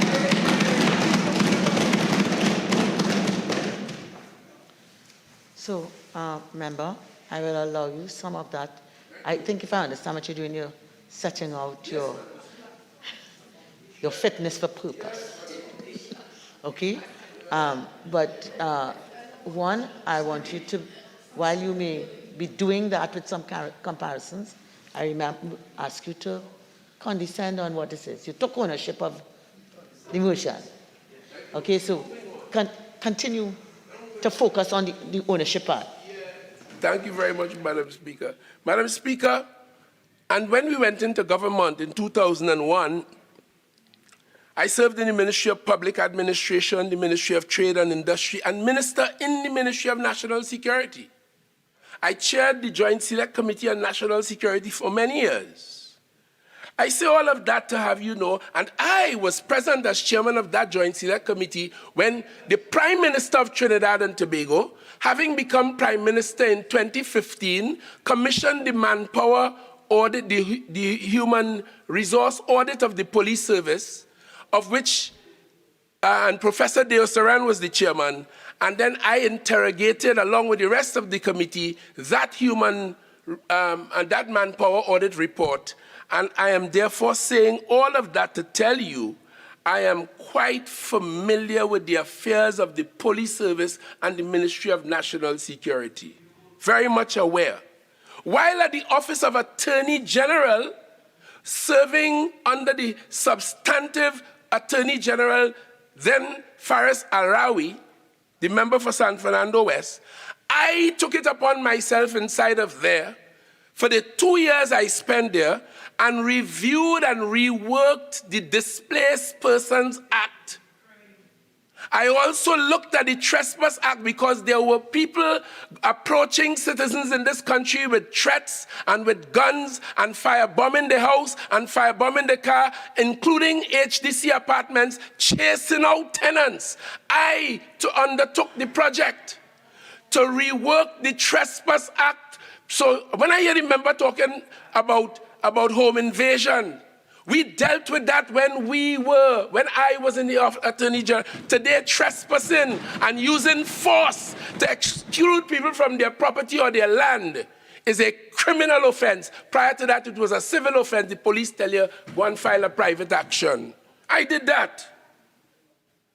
I also drafted a private security bill, which is on the order paper. We went to Joint Select Committee with it. They sat quietly, they went through everything, and when we came back on the floor of the Parliament, they took objection to it in their usual unprincipled, obstructive way. And then, Madam Speaker, I also drafted a very critical piece of legislation. I rise on Standing Order 48.6, please.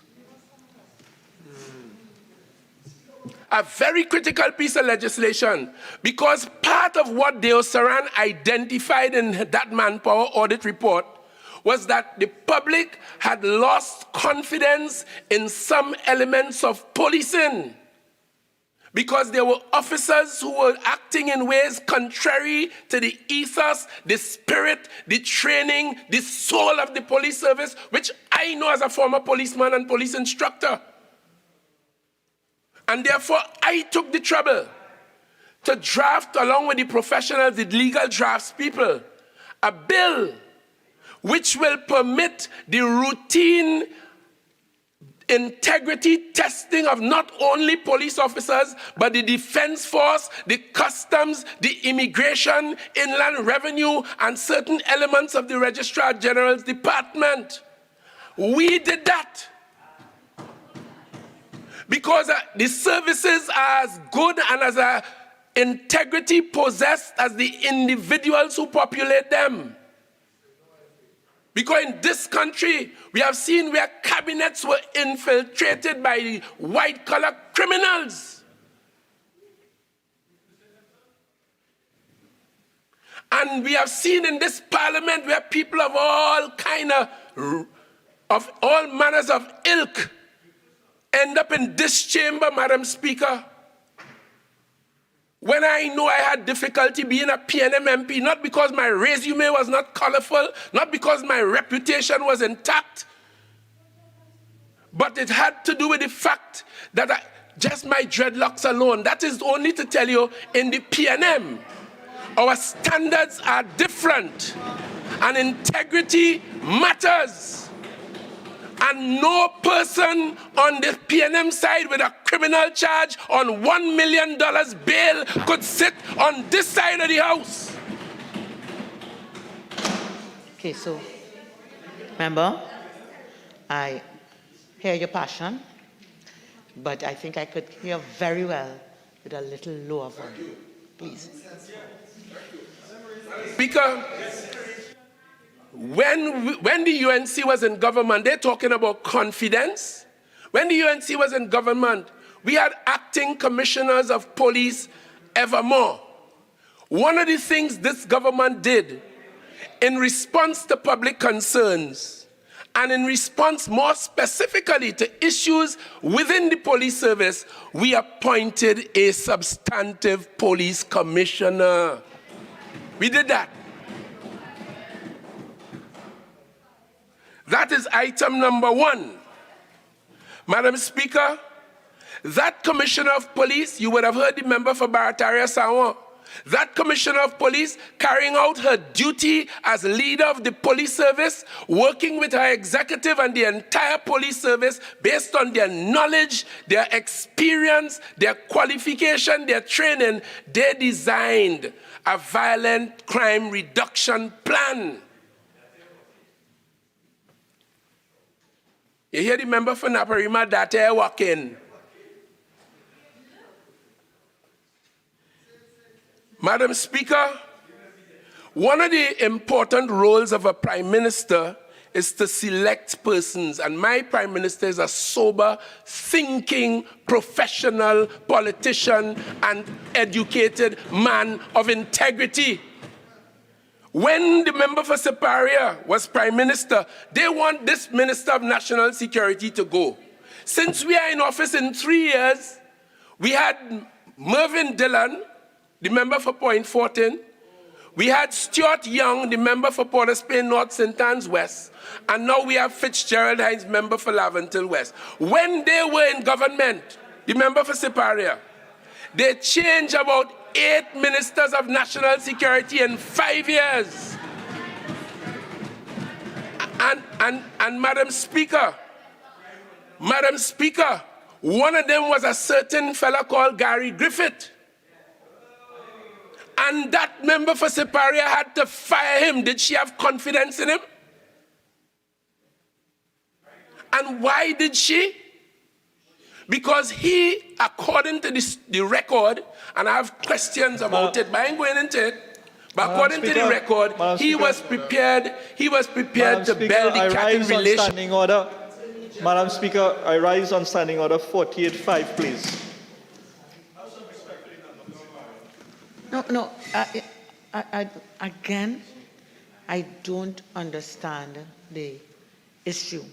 We have said repeatedly that it's artificial to always say the member. And we are all here present.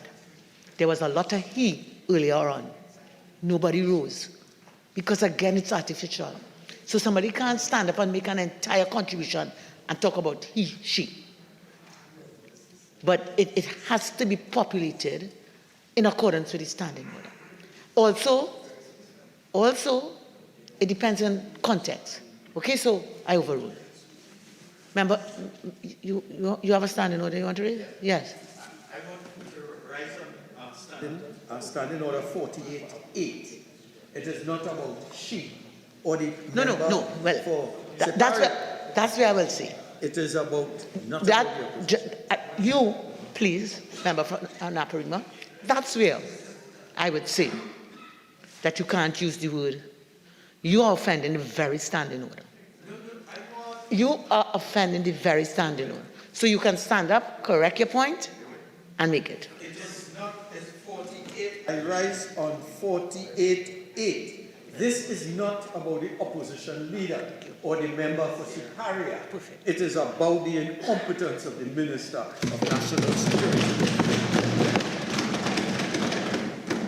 Okay, so I overrule on the particular standing order.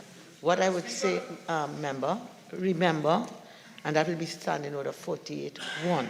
I believe what my member for Naparima wants to raise is relevant. All right? And to a certain extent, I'm seeing you making comparisons, but again, I'm bringing you back to the crux of this motion. This debate, as I understood it, is about the removal of a Minister of National Security, and there came a plenty on the other side. I just wanted to say, one of them was a certain fellow called Jack Warner, and the member for Siparia and the UNC had confidence in him. Madam Speaker, I rise on standing order 48.1 once more. The relevance of the contribution. This motion is not about Mr. Jack Warner, but it's about the performance of the Minister of National Security. Overruled. When, at the time of his appointment, the world had an interest in him, and as we speak today, there are international warrants for his arrest. He was in the cabinet chosen with confidence by the member for Siparia.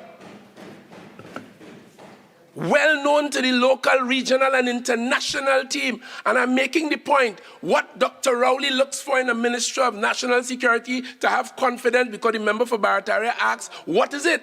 What Dr. Rowley looks for is not the same thing that the member of Siparia looked for.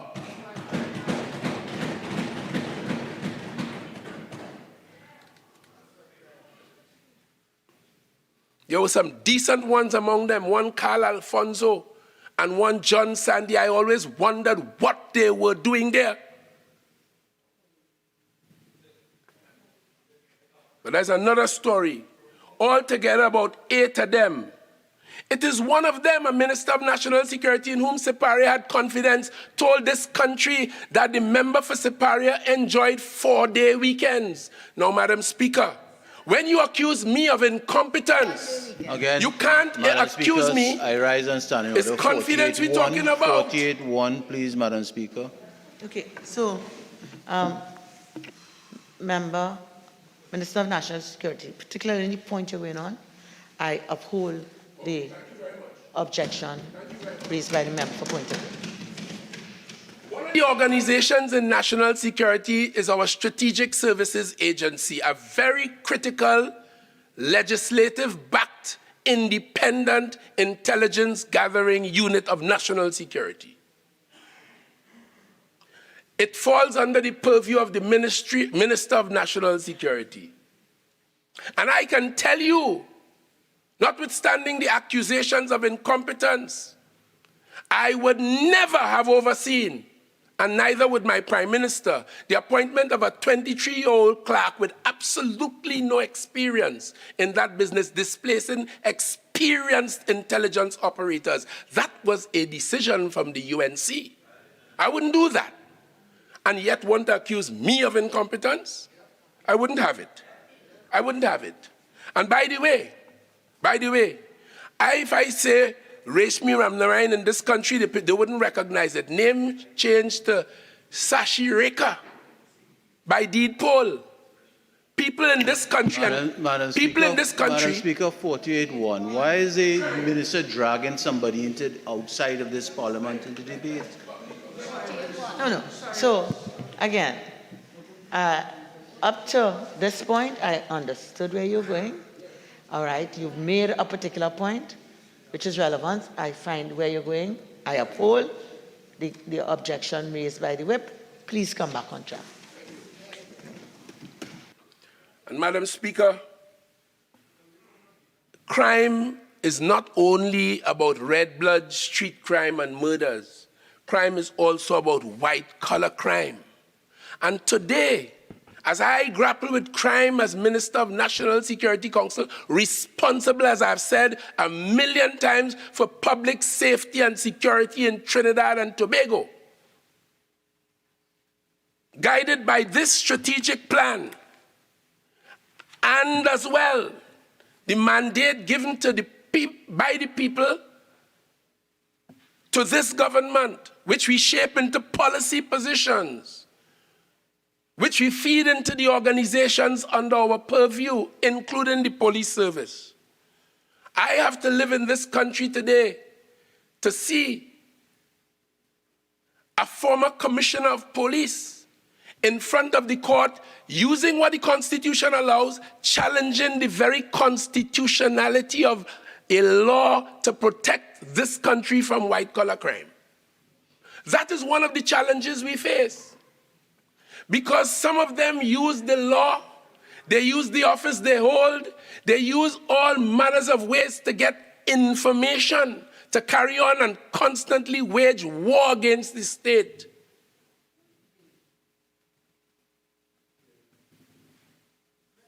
War against the state. And therefore, Madam Speaker, all of this a Minister of National Security has to grapple with in the scheme of things. Madam Speaker, we came to this Parliament while I was Minister of National Security and before, with legislation to assist, because the one thing the member for Barataria said is that this is an ecological system. All the pieces come together, articulate together. So therefore, our legislative agenda is very critical in our fight against crime. So in the context of the legislative agenda, we came here with whistleblower legislation. The UNC objected to it.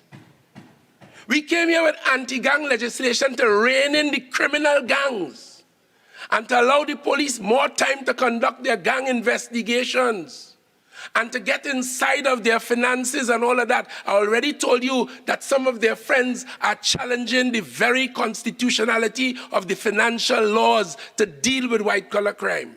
And now I'm telling you... Madam Speaker, 48-2 is this matter sub judice that the member is referring to? No, it's either you are raising sub judice or you're not. Madam Speaker, the member referred to a matter being in court, so that's why I raised the standing order. 48.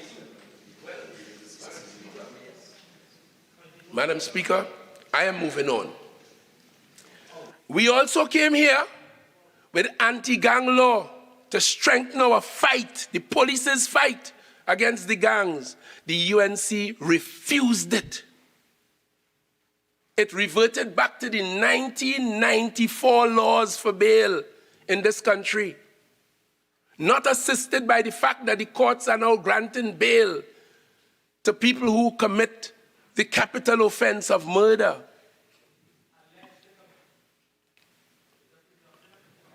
Madam Speaker,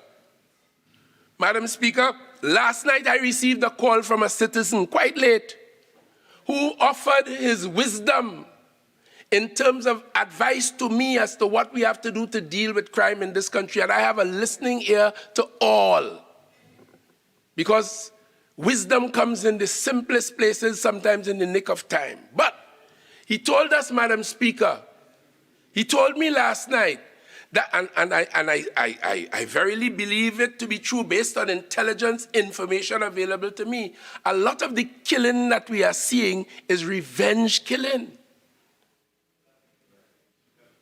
And part of that is because those who seek revenge and take the law into their own hands, encouraging murders, feel as though the criminal justice system is not according them the support they deserve. Minister, your original speaking time is now spent.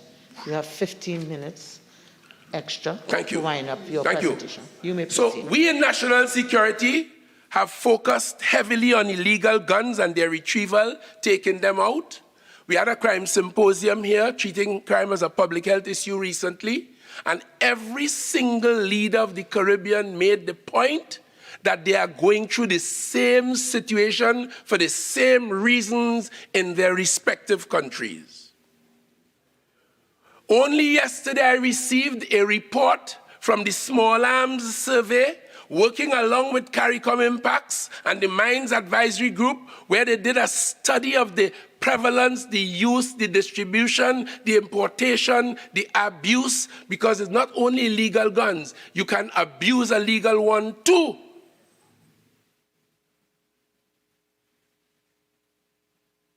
And therefore, Madam Speaker, we are focused on illegal guns because we believe if we rid this society, if we cleanse the society of illegal guns, a lot of the fatalities we read about on a daily basis will be no more.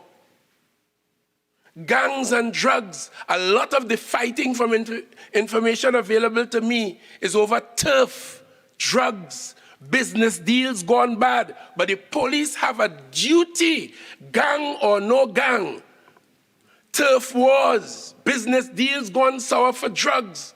The police have a duty, and they have accepted, and they know that, to impose themselves in the middle of that, keep the gangs apart, and dismantle the gangs in the context of the violence reduction plan that the Commissioner shared with us. Murders are indeed alarming. All I could say, I am very, very saddened at it. It is bloody, it is traumatic. But, Madam Speaker, when you listen to the member for Barataria Sawa, you will believe all of that started in 2015. And more than that, it started when I became Minister of National Security. But I have piles of newspapers with headlines from the 1995 to 2001, and more than that from 2010 to 2015. And I shared convivially with a friend recently that the headlines today are no different to the ones I saw aplenty when the UNC was in government. We have been a violent society for a very long time.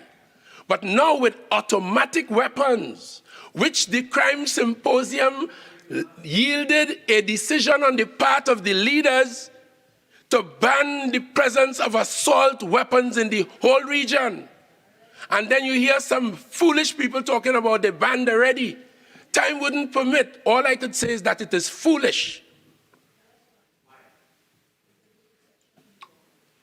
The Prime Minister said assault weapons. The law prohibits automatic weapons, and an assault weapon is typically one with a rifled barrel used by the military, discharging 5.56 and 7.62, meaning military-grade ammunition. And while they may be semi-automatic, especially when a certain commissioner allowed people with your semi-automatic weapon to import a component part which you can put into the weapon and convert it to an automatic weapon. The prime ministers of the region realize, and they have come to the position that that kind of military hardware ought to be in the hands of the military and not among the civilian population. Hence the announcement made by the prime minister, but some dumbos, they don't want to hear that. They started to rant and rave in typical fashion about Standing Order 48 for use of offensive and insulted language. I didn't call anyone in here that. Language is unparliamentary. Thank you very much. Madam Speaker, the question of home invasions. Yes, very traumatic. And one of the reasons why I did not say this before, because I know it will bring no comfort to the people of Trinidad and Tobago. It will bring no comfort to the victims of home invasions. But the facts on the statistics reveal, I never said it before today. And the reason, let me repeat why I didn't say it, because I know it is traumatic when they come in your home, knowing you are there. Or if they come and they realize you're there and they carry on abusing members like the 15-year-old boy. Madam Speaker, the facts and the statistics shown to me show that we have less of those this year than last year, but that is not an answer. Every one of them is dangerous, unwanted. And I was quite proud that the police, by virtue of the direct, targeted, active patrols that they have put in place, on every occasion of those last 4 home invasions, they were able to intercept the criminals leaving the scene, engage them. And unfortunately, in three of the events, 3 persons in each of the, 1 person in each of those events died. And on the 4th one, a man was shot. He still lived, but the police were able to arrest every one of them. And I want to congratulate the police service for that. And remember, talk about vehicles. I visited the police where they keep their derelict vehicles and items of evidence. And again, in my job as a problem solver, quietly, we have set about to adjust that. Last year, not last year, in 2021, not only did we buy 2 brand vessels for the Coast Guard to improve our border security, because mopping up guns and not stopping them from coming in is a problem. But white-collar crime is a problem too, you know. Because you have persons in the customs and persons working in private courier firms who are encouraging and doing it as part of the well-oiled criminal enterprise of which a former learned judge coined some time ago, well-oiled criminal enterprise. And therefore you would notice, Madam Speaker, the transnational organized crime unit of the police service and others have been making serious advances and incursions getting into the illegal guns and all of the porous areas of our border. That's what's going on, Madam Speaker. And therefore, home invasions are not recorded as home invasions. They are either burglaries, if they happen after 8 p.m., house breaking and larceny, and if they break the house and they enter and they use force on the victims inside the house, that is robbery with violence, robbery with aggravation, as the case might be. And that's what we loosely call home invasions. So I told you what we did to amend the law, and I told you how the police are positioning itself to respond to them. And I can tell you from the police crime plan, they will continue to focus on it. And just like we did with kidnapping when I was minister in the Ministry of National Security in the mid-2000s, we will break it. We will fight it. And I support the Commissioner of Police. I support the Trinidad and Tobago Police Service with their violent crime reduction plan. And I can tell you, last year I provided the police service with about 125 vehicles. And when we discussed the situation today, they indicated that they need more vehicles, as well the Defense Force, which plays a critical role in support of the police service, Madam Speaker. And therefore, I was mandated by the Prime Minister to ensure through the Ministry of Finance that they get the resources they deserve they need to carry on in this fight against transnational crime.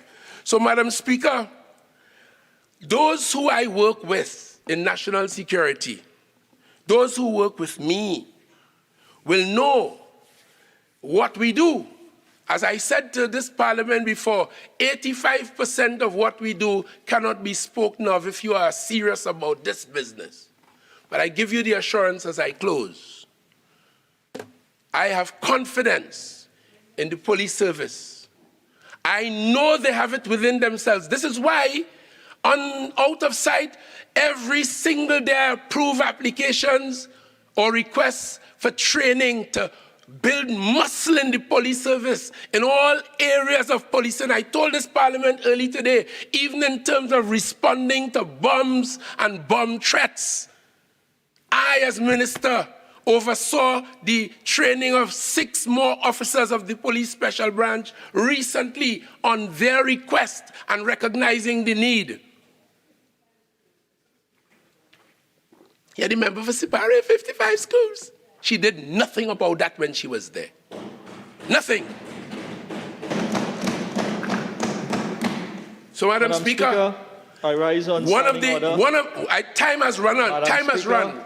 But I can tell you. I rise on Standing Order 48.5, please. Member, continue. Thank you very much. Thank you very much. I can tell you, Madam Speaker, that the Police Homicide Bureau dealing with these murders, which they accept, many of them are preventable. So they are going upstream, working hard at targeting priority offenders, trying to take the guns away from them, dismantle the gangs. All of those things are efforts to prevent murders. But when they are committed, I am seeing, and time doesn't now permit, I am seeing improvements in their detection capacity and their solve rate. I am seeing that. So let me share very quickly some of the statistics in this regard. And that came because of work I personally undertook with the Forensic Science Center, which was a major problem. But you know what? Today, you don't see no bodies pile up there Monday morning again. You know what? The Homicide Bureau is reporting that when they want evidence analyzed, they're getting it in 2 and 3 days. That is happening. And we had a press conference recently where the homicide leader said that, and the Forensic Science Center said never in his experience did he see so much attention and resources going into there. But yet the wet behind the ear, Saddam Hussein jumps up here today. The member for Barataria. No. The member for Barataria. 48.5. The member for Barataria jump up here today and find himself so awkwardly ignorant, criticizing the presence of work. Madam Speaker. Ignorant meaning lack of knowledge. Yeah, I know, but in the context. All right, Madam Speaker. God, Madam Speaker. Madam Speaker. Awkwardly unknowing. Empty, awkwardly empty. So let me just read for you quickly. Persons charged in 2023 for 2023 murders, 22. Representing 24 murders solved in 2023. Person charged in 2023 for 2022 murders, 9. Persons charged in 2023 for 2021 murders, 1. Person charged in 2023 for 2020 murder, 1. And so the story goes. They solved a murder. The police have a cold case unit where they bring some retired detectives who teaching the younger ones investigative experience and skills, reviewing old cases, interviewing witnesses, going back and looking at the evidence. They solved a murder recently that took place in 2016. And I'm encouraged by that. And my duty, as I've stated oftentimes, is to provide them with the resources they need, the training, the manpower, the resources they need in the Forensic Science Center, in the police service. And Madam Speaker, with that said, and I'm confident that we are going somewhere. So I would reject this motion and reject the submissions made by the member for Barataria Sawa. And my colleagues who will come after me will demonstrate what we mean when we say we take a whole of government, whole of society, and now whole of region approach, because a lot of the crime they're talking about has transnational origins, has beginnings outside of Trinidad, whether it's guns, whether it's drugs, whether it's victims of human trafficking, which the member for Couva North would probably be able to elucidate upon. Madam Speaker, I thank you. Which is?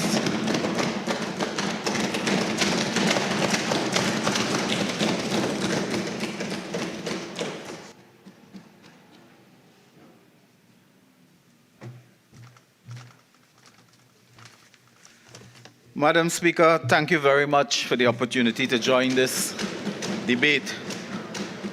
Madam Speaker, I am seldom lost for words. But how do you begin to respond to a political lunatic? Is what I am confronted. I'm not accusing you of being a political lunatic. I rise on standing order 48.6, 48.4, 48.6. I know, member, you can find another way. Madam Speaker, let me strain myself to say, it is difficult, Madam Speaker. What is that vagrant doing on his legs? 48.4, and I would ask that through you, the Lavantil West withdraw that statement. Yeah. And member, apologize. Member, no, here. Okay, I know you had your passions heightened in the box. You know you're finished your contribution. Just kindly withdraw that word, and you could then take your leave if you wish. I humbly withdraw, Madam Speaker. Thank you very much. Thank you. Number 4, please. Madam Speaker, we listened for 45 minutes or so to that, I can't use that word either. We listened to him for 45 minutes or so, and now when you have an opportunity to respond, they run, they disappear. Madam Speaker, the Minister of National Security today, the cheese stands alone. Nobody will defend him. Nobody will stand up in his favor. The Prime Minister has absented himself from the House today, willfully and deliberately. So he cannot defend the Minister of National Security. Madam Speaker, this is not a motion of no confidence in the Trinidad and Tobago Police Service. This is a matter of no confidence in the member for Lavantil West. He is here to defend his tenure. And the member for Sawa Barataria, let me begin by thanking him on behalf of 1.3 million people for bringing the most timely, appropriate, accurate motion to this House of no confidence in the current Minister of National Security. And the member, when he spoke, instead of giving us policy and programs, Madam Speaker, he spent all his time giving us a biography of himself, as if he's applying for another job, which he ought to. Madam Speaker, he referred to my colleague from Sawa Barataria on several occasions as wet behind the ear and so on. Let me remind you for the record, the member for Sawa Barataria has 8 O-level subjects, forget whatever else he has. When you enter the police force, you had school leaving. That means you leave school.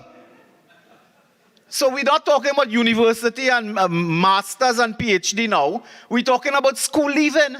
There was a time to enter the police service. In fact, not the police service, SRP, something resembling police. You had to have school leaving, and people boasting today about their qualifications because they had school leaving to become something resembling police. And if you stay long enough, you become police of some kind. Madam Speaker, this motion of no confidence is not on the member for Siparia. They have, the member for Lavantil West has this obsession, this paranoid, pathological obsession with the member for Siparia, which should be cured by those professionals in psychiatry. That requires medical and psychological help. That is not a political issue. Every line had to do with Siparia, this, Siparia, that. This is not a motion on Siparia. This is not a motion on any member of the opposition. It is not a motion on Oropuchis either. Because they will want to come and talk about Oropuchis and Oropuch this and that and that. That's fine. You could do anything you want. This is about crime. This is about the Minister of National Security, his performance in office. You know what is the shameful outcome so far here? Shameful is that the people who are in their homes, who are in their communities, who are in their villages, do they feel safer after hearing the Minister of National Security?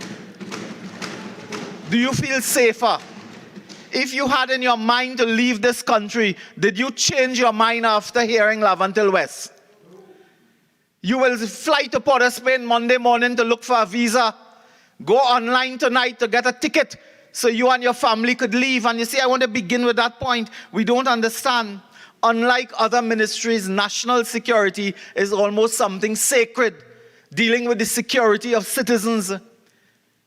Mr. Deputy Speaker, there are families in this country that are considering, they are weighing the pros and cons, they are balancing their arguments every single hour, whether they should leave this country. Many of those people are critical human resources that a country needs for development. You look throughout the world, and some of us have had the opportunity to study elsewhere and to live among people from Asia, Africa, Latin America, and other places.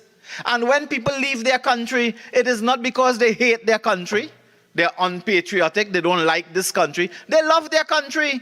In fact, people leave their country and put up a national flag in their yard, which they don't do in their own country. They love their country, but they leave because their country don't love them, because their country cannot protect them. And today, citizens of Trinidad and Tobago, when they look on this crime, on what was happening today as well, they are taking decisions whether or not to leave. And many of them are critical resources that you need for development. In our partner in CARICOM territory of Guyana, today they are very fortunate. They have found new wealth in the form of minerals and in the form of the extractive industries, gas and oil and so on. But today they are also in a bind because their critical human resources have left as a result of years of discrimination and racism and poor governance. They have left, and crime. They have left. There was a time in Georgetown, you say, what, choke and rob? Because you can't walk there. People left. Today, those people are needed to help develop a country that has wealth. Trinidad and Tobago is a wealthy country by definition. We need all our human resources to develop. And if you chase people away with crime, you will be left with a country where you don't have human resources. So, Mr. Deputy Speaker, that is the importance of this debate. The Prime Minister must understand from his years of experience that he needs all the resources of this country, and you cannot chase them away with a chronologically incompetent Minister of National Security. Chronologically incompetent. Today, the minister comes and gives his biography. This is not a day to tell us what school you went to, how much degree and qualification. This is a day to tell us what you are doing to stop murder, home invasion, serious crime. What are you doing to stop that? This is a day to tell us that. Mr. Deputy Speaker, let me remind people, because they may have forgotten after hearing Lavantil West. 2016, in fact, 2015, if you want to start there, 420 murders. 2016, 462. 2017, 495. 2018, 517. Goes on and on. When we reach 2022, over 600 murders in this country. Today, you must tell us what is the plan, what you are doing. This is what this debate is for. This debate is not to tell us your biography and what you do and what school you went to and what you participated in. Then all of us could spend whole day talking about our curriculum vitae. This is not the purpose. And the Minister of National Security came with that. There was a recent crime symposium in Port of Spain at the Hyatt. as a responsible opposition, the member for Siparia led us to attend the opening session for which we were invited. We were only invited to the opening session. When it was finished, we responsibly took our leave. The member for Lavantel West jumped up to say members of the opposition went for photo op and they leave after. That is when we were invited for. And put the record on that. What was amazing with that crime symposium, it was called crime as a public health issue. You know, after 2 days and $1.5 million spent, there was not one resolution on crime as a public health issue. None. And I was there early in the morning waiting, Mr. Deputy Speaker. Those of us who come from South will understand, when you come from South, you're generally earlier than the person who come from Port of Spain.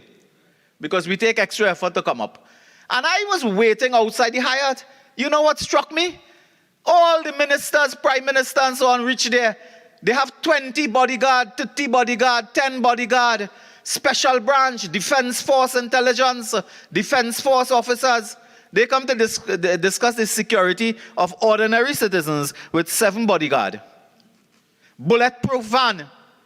Today, in this meeting, in this sitting, I call upon the Prime Minister to remove security from every minister and let them experience what ordinary citizens experience. When we go to the mall, when we go to the market, when we're on the street, when we pick up our children, we have no armed security with us. The ministers must experience that. Today, there's another crisis with the police, and I'll come to it immediately. We warned about certain appointments. Police officers today, instead of spending time on the streets, hitting the streets, patrolling the streets, they go every weekend to Mayaro as an entourage with those in high office. They put a tent on the street in Mayaro and have police officers in a white tent without proper washroom facilities, without food or light beverage or whatever, because they're on the street in Mayaro, because high officers of the state are going to Mayaro every weekend to frolic and recreate. That is what we do. That is what we talk about, the use of human resources.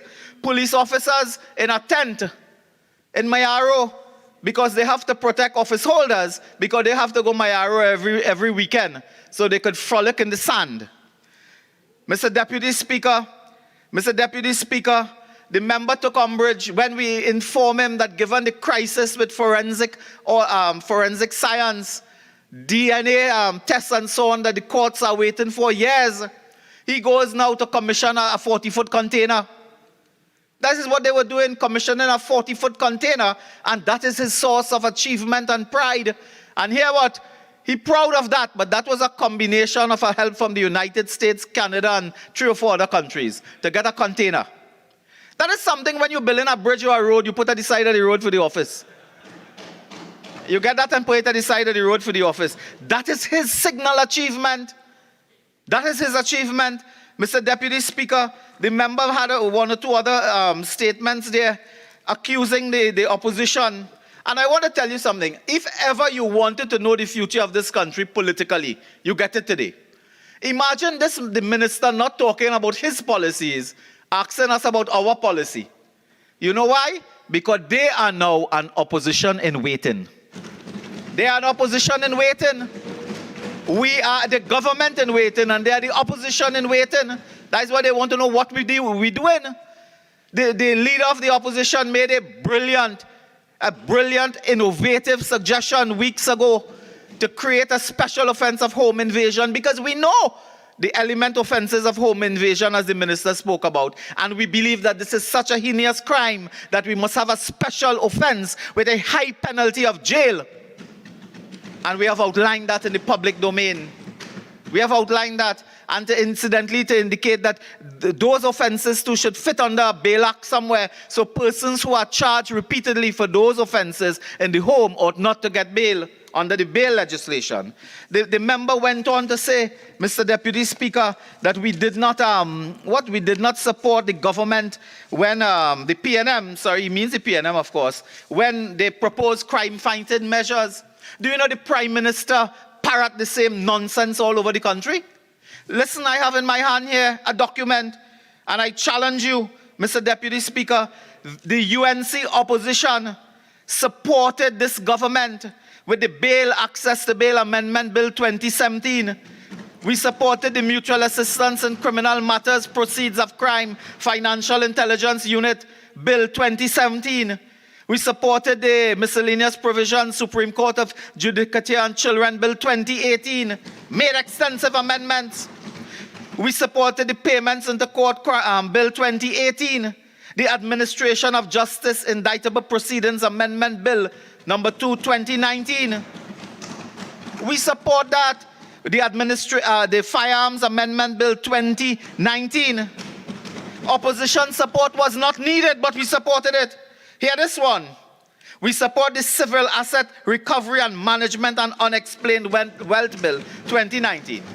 Because, you know, these, I'm going to say these people, but those on the other side, the honorable people on the other side, they always throw in our face, we don't want to support white-collar crime because, you know, we have some way, we know people involved in that and we don't want to support it. That's a narrative.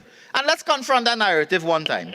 Mr. Deputy Speaker, I go to the courthouse in civil court regularly because people sue me.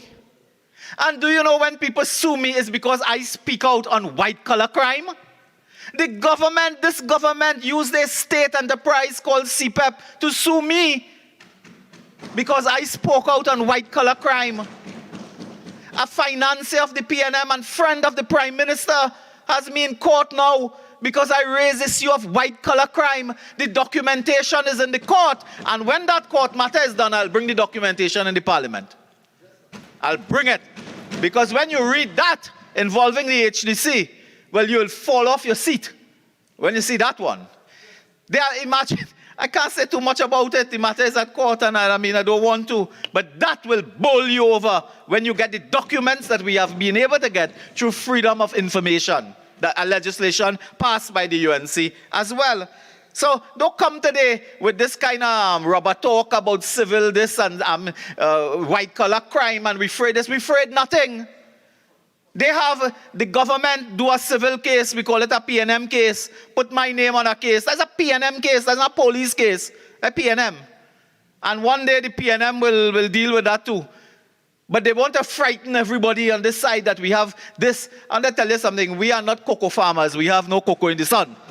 So we talk big, we talk bold, and we talk loud. And I will tell you something. I want to tell Port of Spain North and St. Anne's West because he primed me up to speak. I want to tell him that I have further information from the police and the DPP about the conduct of government ministers interfering in criminal prosecutions in this country.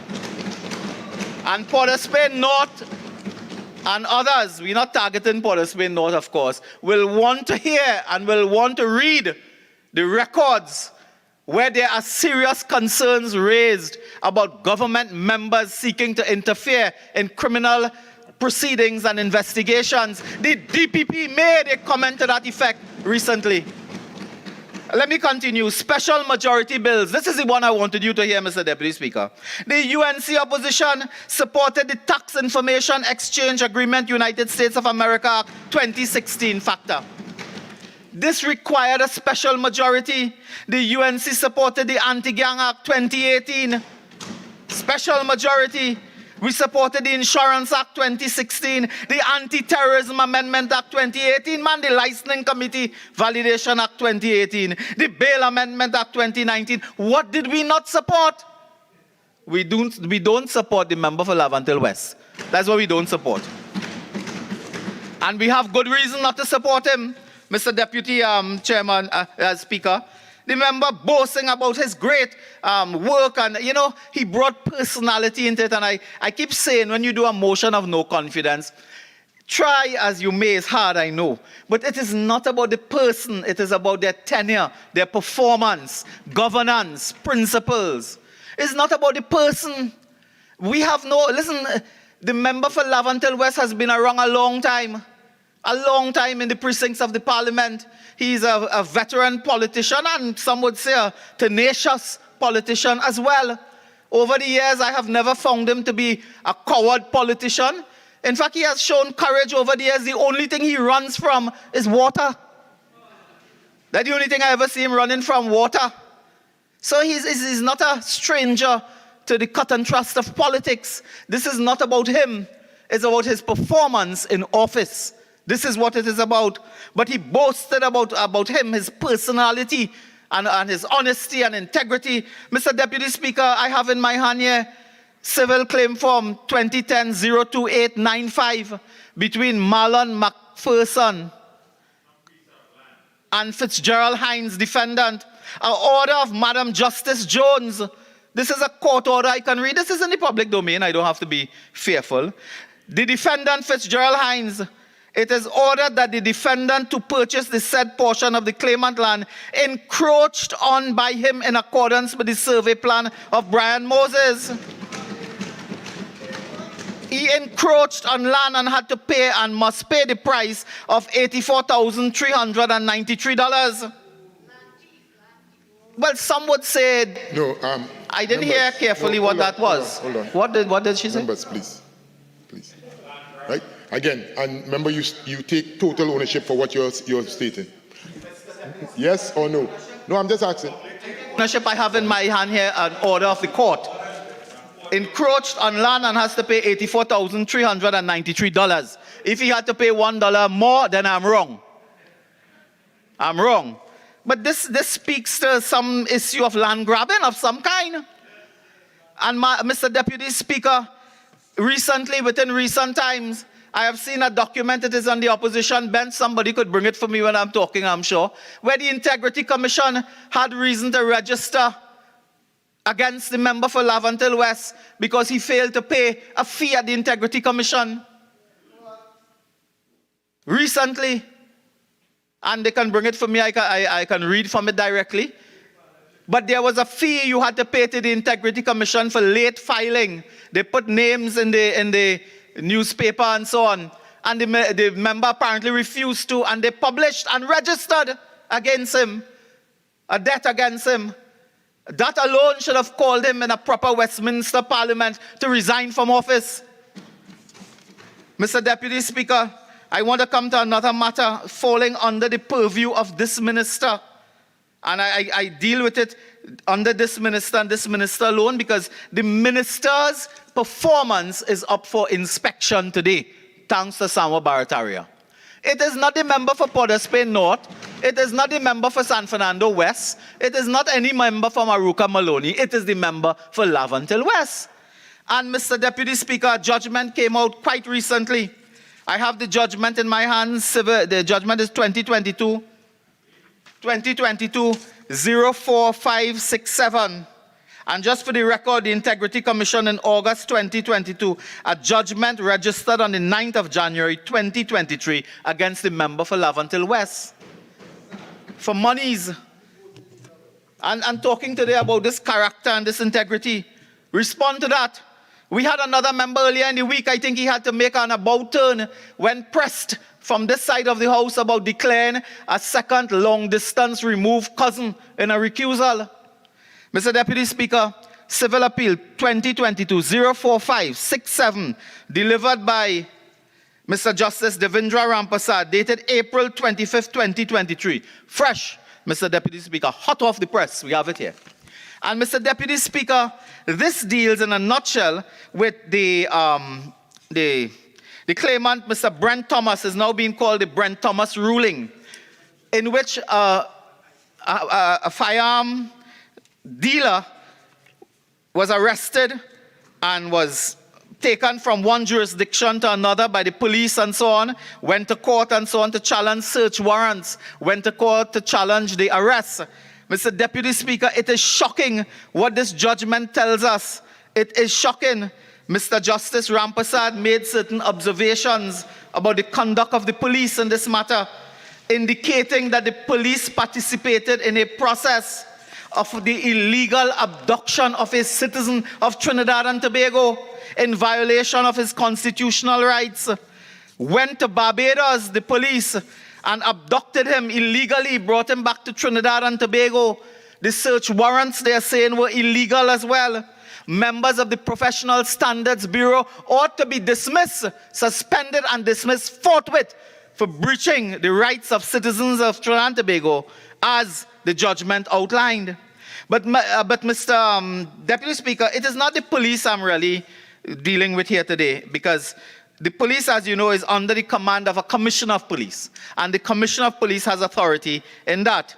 But Mr. Deputy Speaker, under our laws, the Defense Force is under the Minister of National Security, the Defense Force.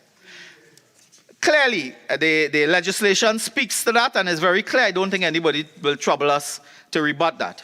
Mr. Deputy Speaker, from the judgment, it is stated that the Defense Force assisted the Trinidad and Tobago Police Service to fly to Barbados, Mr. Deputy Speaker, and to illegally abduct a citizen of Trinidad and Tobago and bring him back to Trinidad and Tobago to face charges and so forth. And the Defense Force participated with the Trinidad and Tobago Police.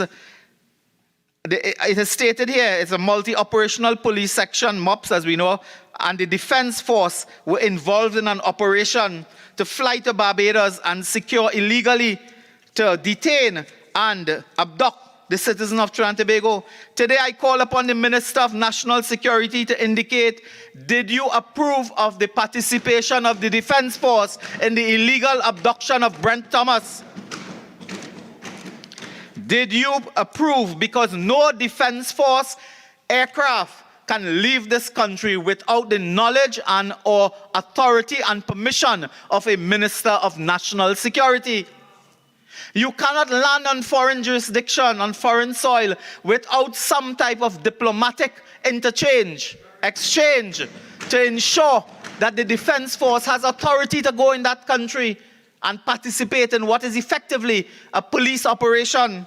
So today, the Minister of National Security must explain his role in the illegal abduction of a citizen of this country, where the Defense Force was used alongside the police in the jurisdiction of Barbados. And this is a matter, and just for the record, I will state it here, at paragraph 231. On its own, and I quote the judge, on its own, the first claimant's abduction in Barbados and his unceremonious and humiliating return to Trinidad, as touted and broadly broadcast in a self-aggrandizing, chest-thumping press conference by the TTPS after his return, is sufficient to justify to this court intervening in the criminal process to stay those proceedings. However, there is more. There is more than just a court being unhappy with the behavior of the police. When we looked at it, there was a complete and utter stripping away of the first claimant's dignity and reputation. That is what the Defense Force was involved in. And that leaves serious questions for a Minister of National Security. Was he aware? Did he authorize? Mr. Deputy Speaker, those are the questions. Those are the questions that will now bother him. And he is not even in the House, Mr. Deputy Speaker. Mr. Deputy Speaker, today, to get to a current affair, a matter of the day, today there was an act of terror, and the United National Congress, the honorable opposition leader and this United National Congress condemned with the full might before us this act of terrorism against citizens and children. Today, there were children crying in the arms of their teachers and parents, traumatized by bomb scares and having to leave their lunchbox and their book bag in their class to collect tomorrow, Saturday. The minister stood in the House in a flippant manner and dismissed it, and was dismissive of that trauma of the children and their parents. And that is the reason why we are calling on him to be removed. We asked him today. He gave us, as usual, the blanket, stereotypical, flippant response. This is a serious and grave matter involving cybercrime. Have you yet contacted our international partners to chase down swiftly and bring to justice those who perpetuated this incident today, this dastardly act of terror? Today, we should be working with our foreign partners to ensure we swiftly bring to harsh justice those who did that, committed that act today. But the minister is not speaking about that. He's saying, well, the fire service do its job, and let me get to fire and police. Mr. Deputy Speaker, while we do have a bomb squad in the Trinidad and Tobago Police Service, I think we have a bomb squad in the fire service as well. We have also bomb technicians in other areas of the protective security sector. And Mr. Deputy Speaker, we are not prepared, as we, by definition, can't be prepared for 50 bomb threats at the same time. That requires help and assistance.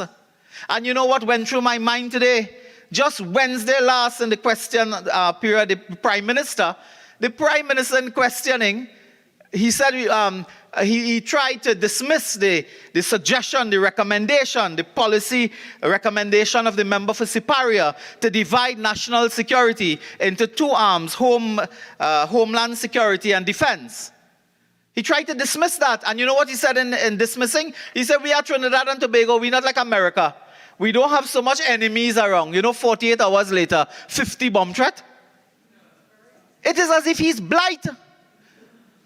50 bomb threat that we are not... Remember, the last term you used, I'll probably use a different word. Oh, yes, I withdraw that term, of course. It is as though... Leave it like that. Mr. Deputy Speaker, I will press on. Member for Couva South, retract and let's move on, please. Quickly. The member today defending his... Hold on. Oh, sorry. Thank you. Yes, proceed. The member today, Mr. Deputy Speaker, in trying to salvage some iota of integrity... Before you continue, member, your initial speaking time has elapsed. You have an additional 15. Much obliged. Much obliged. Proceed. Thank you very much, Mr. Deputy Speaker. Mr. Deputy Speaker, today, in trying to defend the indefensible, the minister spoke and used his personal attire and hairstyle and so on, as if that is a defense. Mr. Speaker, I say absolutely nothing about that. We say nothing about that. That has nothing to do in this debate. It has to do with your competence or lack thereof. The minister today was Basudi after Samuel Barataria.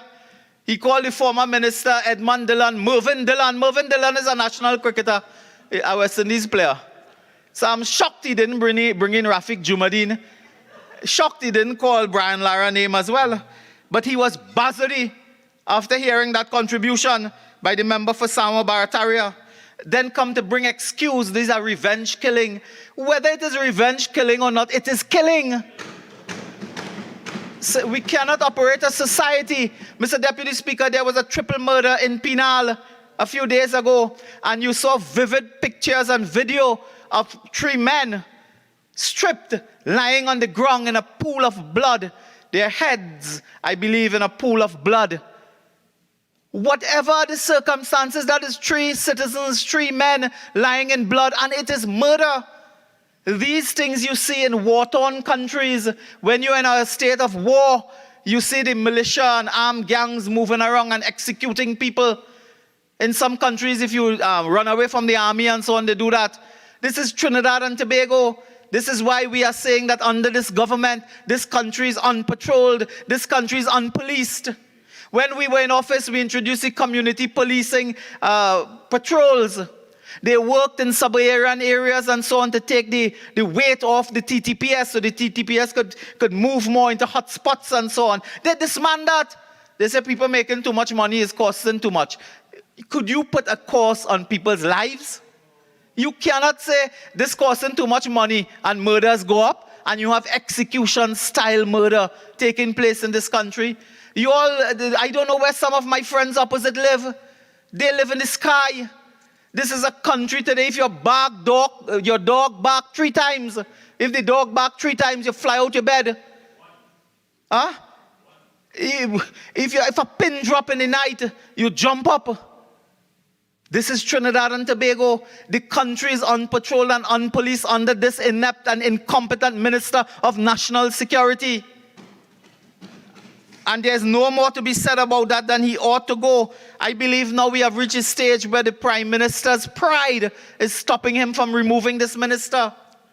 Can I remind the Honorable Prime Minister, in his absence, that he removed this member for Lavantil West as Minister of Public Utilities. He removed this member as Minister of Works and Transport. So where's the big deal removing him as Minister of National Security? Mr. Patrick Manning removed him as National something, Rehabilitation. I think he rejected rehabilitation, both literally and figuratively. Mr. Deputy Speaker, Prime Ministers, his leaders have fired him from about 5 ministries. One more will not make any difference to his career, but it will make a difference to the people of Trinidad and Tobago. Mr. Deputy Speaker,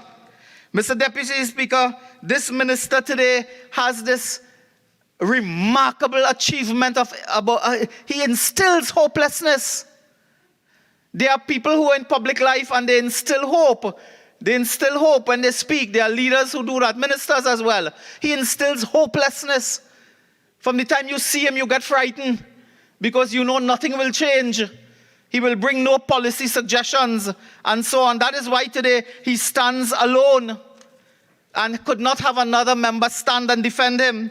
They will come after because they want to talk about Siparia and Arapuch West and others on this side. That is what they are about today.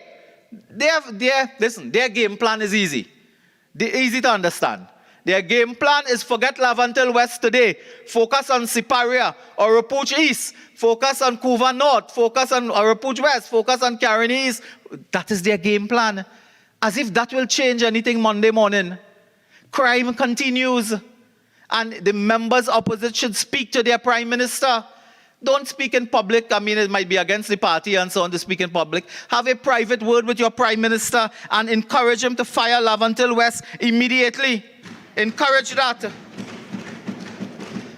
The member come today with another cock and bull story about banning assault rifle and telling us about the millimeter and the lead and the this and the that. Mr. Deputy Speaker, this member has an obsession with taking legal guns off the streets. It is an obsession with taking legal guns off the street. Because they are not focusing on illegal guns. Today they're here to hear the Minister of National Security talking about the importance of border and border. What border? Scanners not working. It's taken 2 years to fix scanners. Member for Arapuch West raised that matter. 2 years to fix scanners at the port. 2 mobile scanners were bought to the tune of roughly 27 million TT dollars, Mr. Deputy Speaker. And the police has these too. Why the police don't start selling sweet drink or bread or something with those vans? They may use it, you know. They could use. The police has refused, having started a project parked up on the highway near Grand Bazaar and checking every vehicle for ammunition. Because let's face it, the people who go for home invasion, for robbery, for murder, you're going to kill 3 men tonight. You are walking with and you are carrying in a vehicle firearms, generally illegal. So if you have mobile scanners on the road at different places and so on, strategic points, intelligence-driven, you can pick up some of that. You can detect that. You can prevent it. But no, the vans, the mobile police trucks as they are, has been parked up for over a year. You know, they can't fix it. When we say, is the problem fixing it? They say, no, we have to train people. We can't train people. What is that? Had we been in office, the member for Siparia would have insisted that not those 2 trucks, about 10 trucks were on the road as mobile scanners, picking up guns and ammunition, the illegal ones. We would have insisted on that. Today, the police service is running by stopping you and taking a flashlight with whatever ready battery and looking in the trunk. That's what they are. Everybody, including the DPP, speaks about technology-driven police service. Today, when they stop you, they open the trunk and take a flashlight and looking for what? While you have mobile scanners purchased. I am told the member for Port of Spain North knows of my personal interests. Well, I shouldn't say personal interest because he will jump on that too. Know of my policy interests. My policy interests in the act of corruption that went on under his ministry with procuring CCTV camera. He knows that I knows, and I know that he knows I know. He knows I know.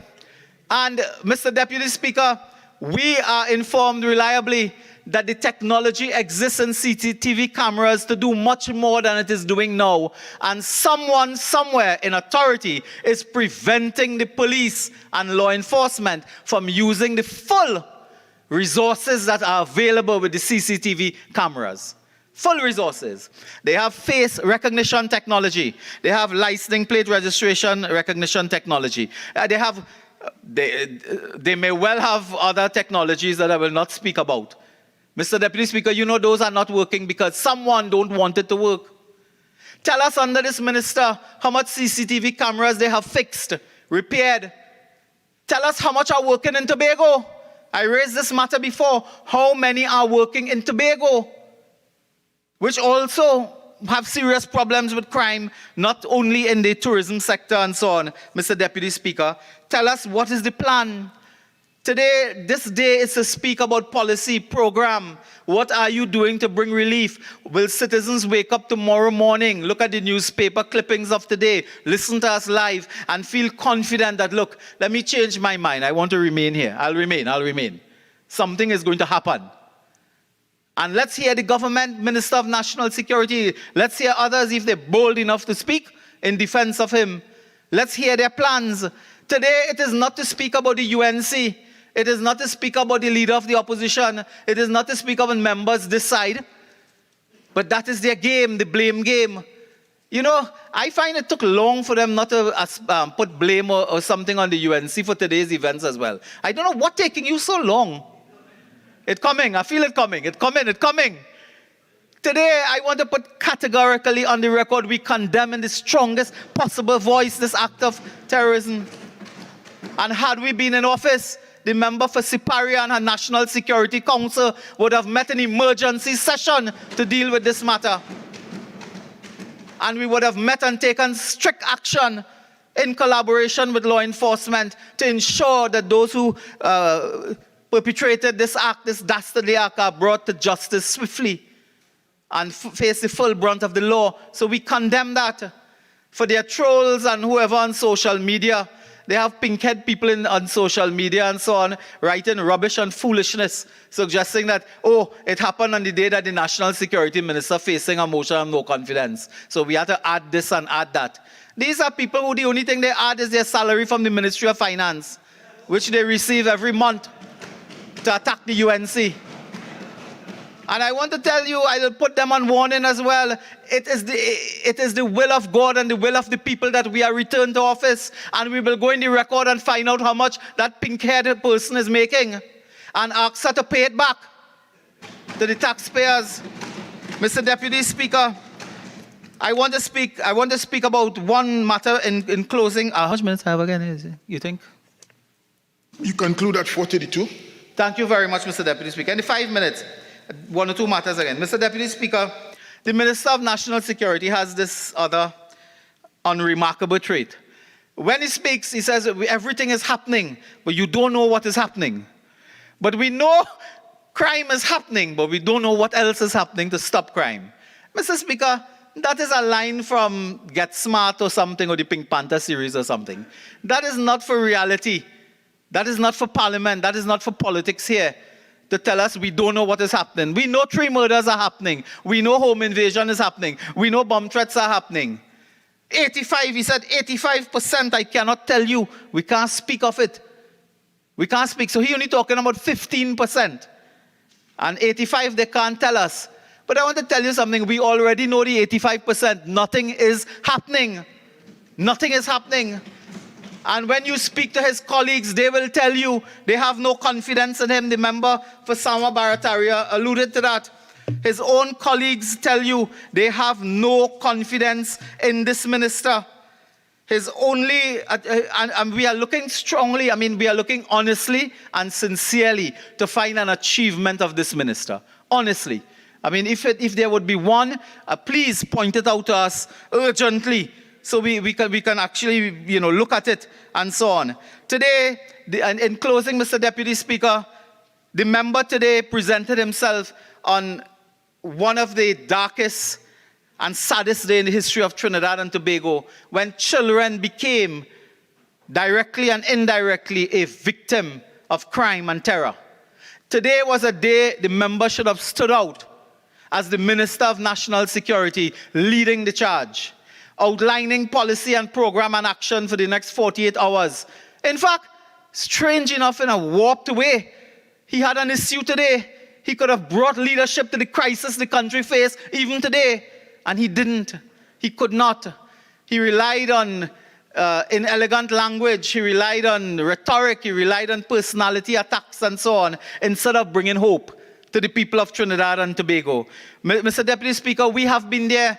Let me remind you, it is the UNC Partnership Administration that reduced serious crimes to the lowest in 35 years. If I had more time, I would read it. It is in my hand, Mr. Deputy Speaker. Reduce crime. And we did that because we had not just one, we had the National Operations Center, Community Patrol, Comfort Patrols. We had resourced the police service. When we were in office, if a crime was committed and you report it, in 10 minutes, 5 police cars reached my house. There was a time when we had crime somewhere in San Fernando, they reported 5 police cars. Somebody called me, they said have 5 Akamla police car in front. We bought police cars, we bought resources, and gave to the police service. The member for Siparia as Prime Minister, I joined her and others when we went to the interagency task force headquarters along the Churchill-Roosevelt Highway somewhere around Sawa, and she gave a pep talk to members of the army and the police, telling them, go out this minute, patrol the communities, the villages, the society, the towns, the cities, and so on, and ensure that you reduce the level of crime, lawlessness, and fear among the population. Where's that leadership today? They will come now and attack everybody and decide on ABC. Let me put it to you this way.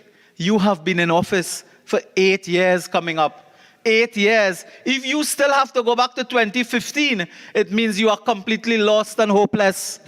Completely lost and hopeless.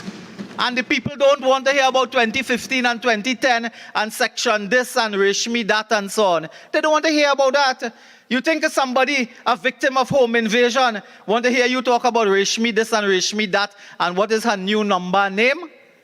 That is foolishness, and I condemn that, Mr. Deputy Speaker, as I condemn this government, as I stand proudly, stand tall in support of my colleague from Sawa Barataria, who has had the tenacity and the courage to lay on the Parliament order paper one of the most important motions facing the Parliament and the people of Trinidad and Tobago. I thank you very much.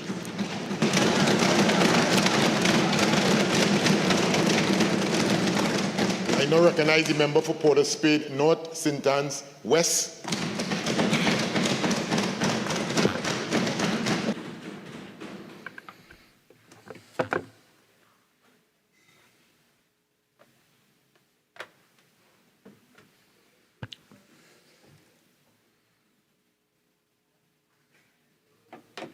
Thank you very much, Mr. Deputy Speaker.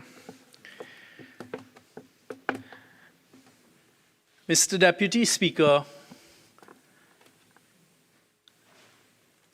the reality is that every concerned citizen of Trinidad and Tobago is affected by the ills of crime and criminality.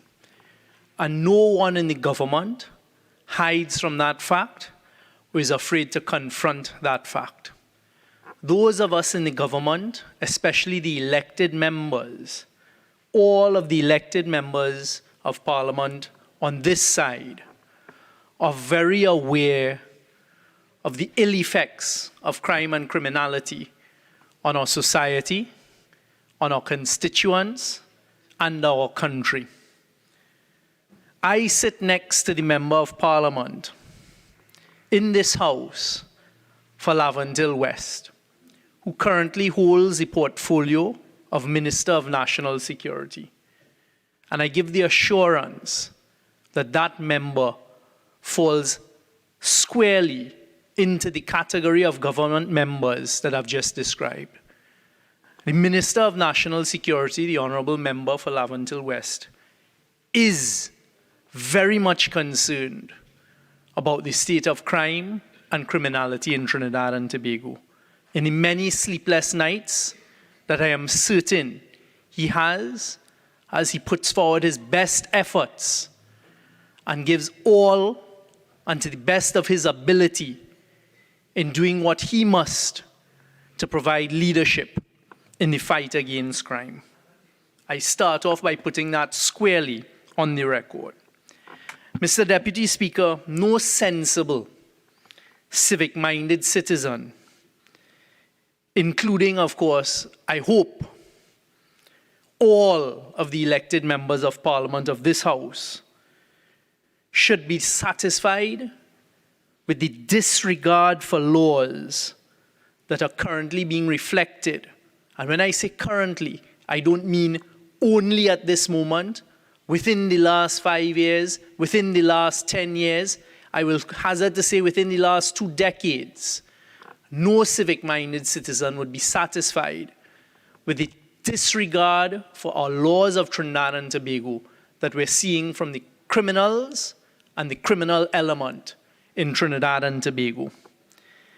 And having said that, Mr. Deputy Speaker, I also take the opportunity as a concerned citizen, as a concerned parent, to condemn and to put on record, to be recorded in the Hansard on today's date, the 28th of April, 2023, when we were all faced, especially as parents, this morning with what is a criminal act. And I condemn the individual or individuals who saw it fit to wage an act of terror on our school children this morning, on the parents this morning, on the law-abiding citizens today,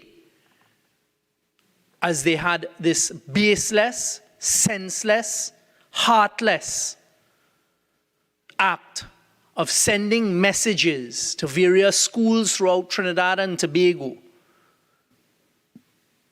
in a bomb threat manner, forcing our young citizens, our children, to be faced with the disruption, and us as parents to be faced with the fear and apprehension as to what this could bring.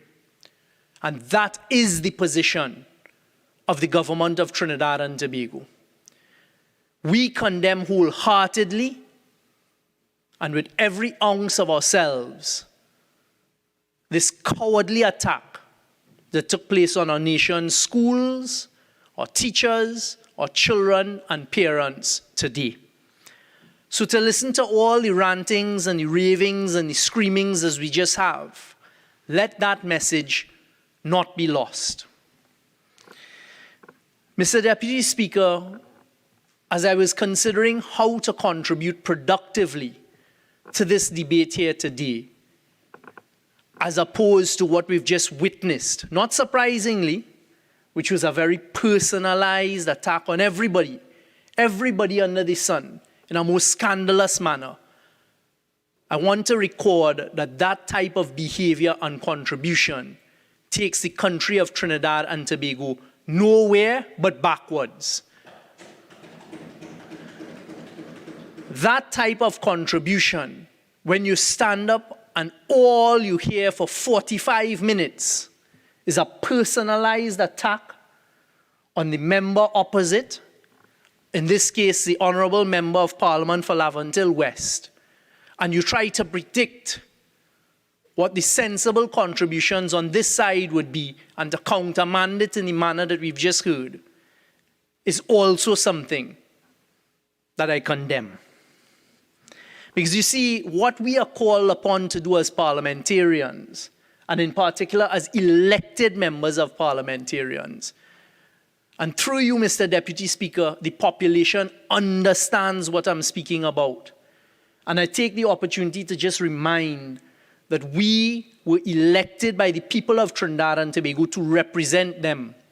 And today, the issue we are dealing with is crime and criminality, even though the motion is couched in a manner to attack a certain member amongst us who has been given the unenviable and difficult task of carrying the portfolio of Minister of National Security. And I can speak from personal experience because I carried that on my shoulders for just under 3 years. But what we as citizens must face and what we must discuss and what we must confront is how do we deal with crime and criminality. And it is my submission here today, Mr. Deputy Speaker, through you, that to productively do so, one of the things we must do is look at the criminal justice system and its different components.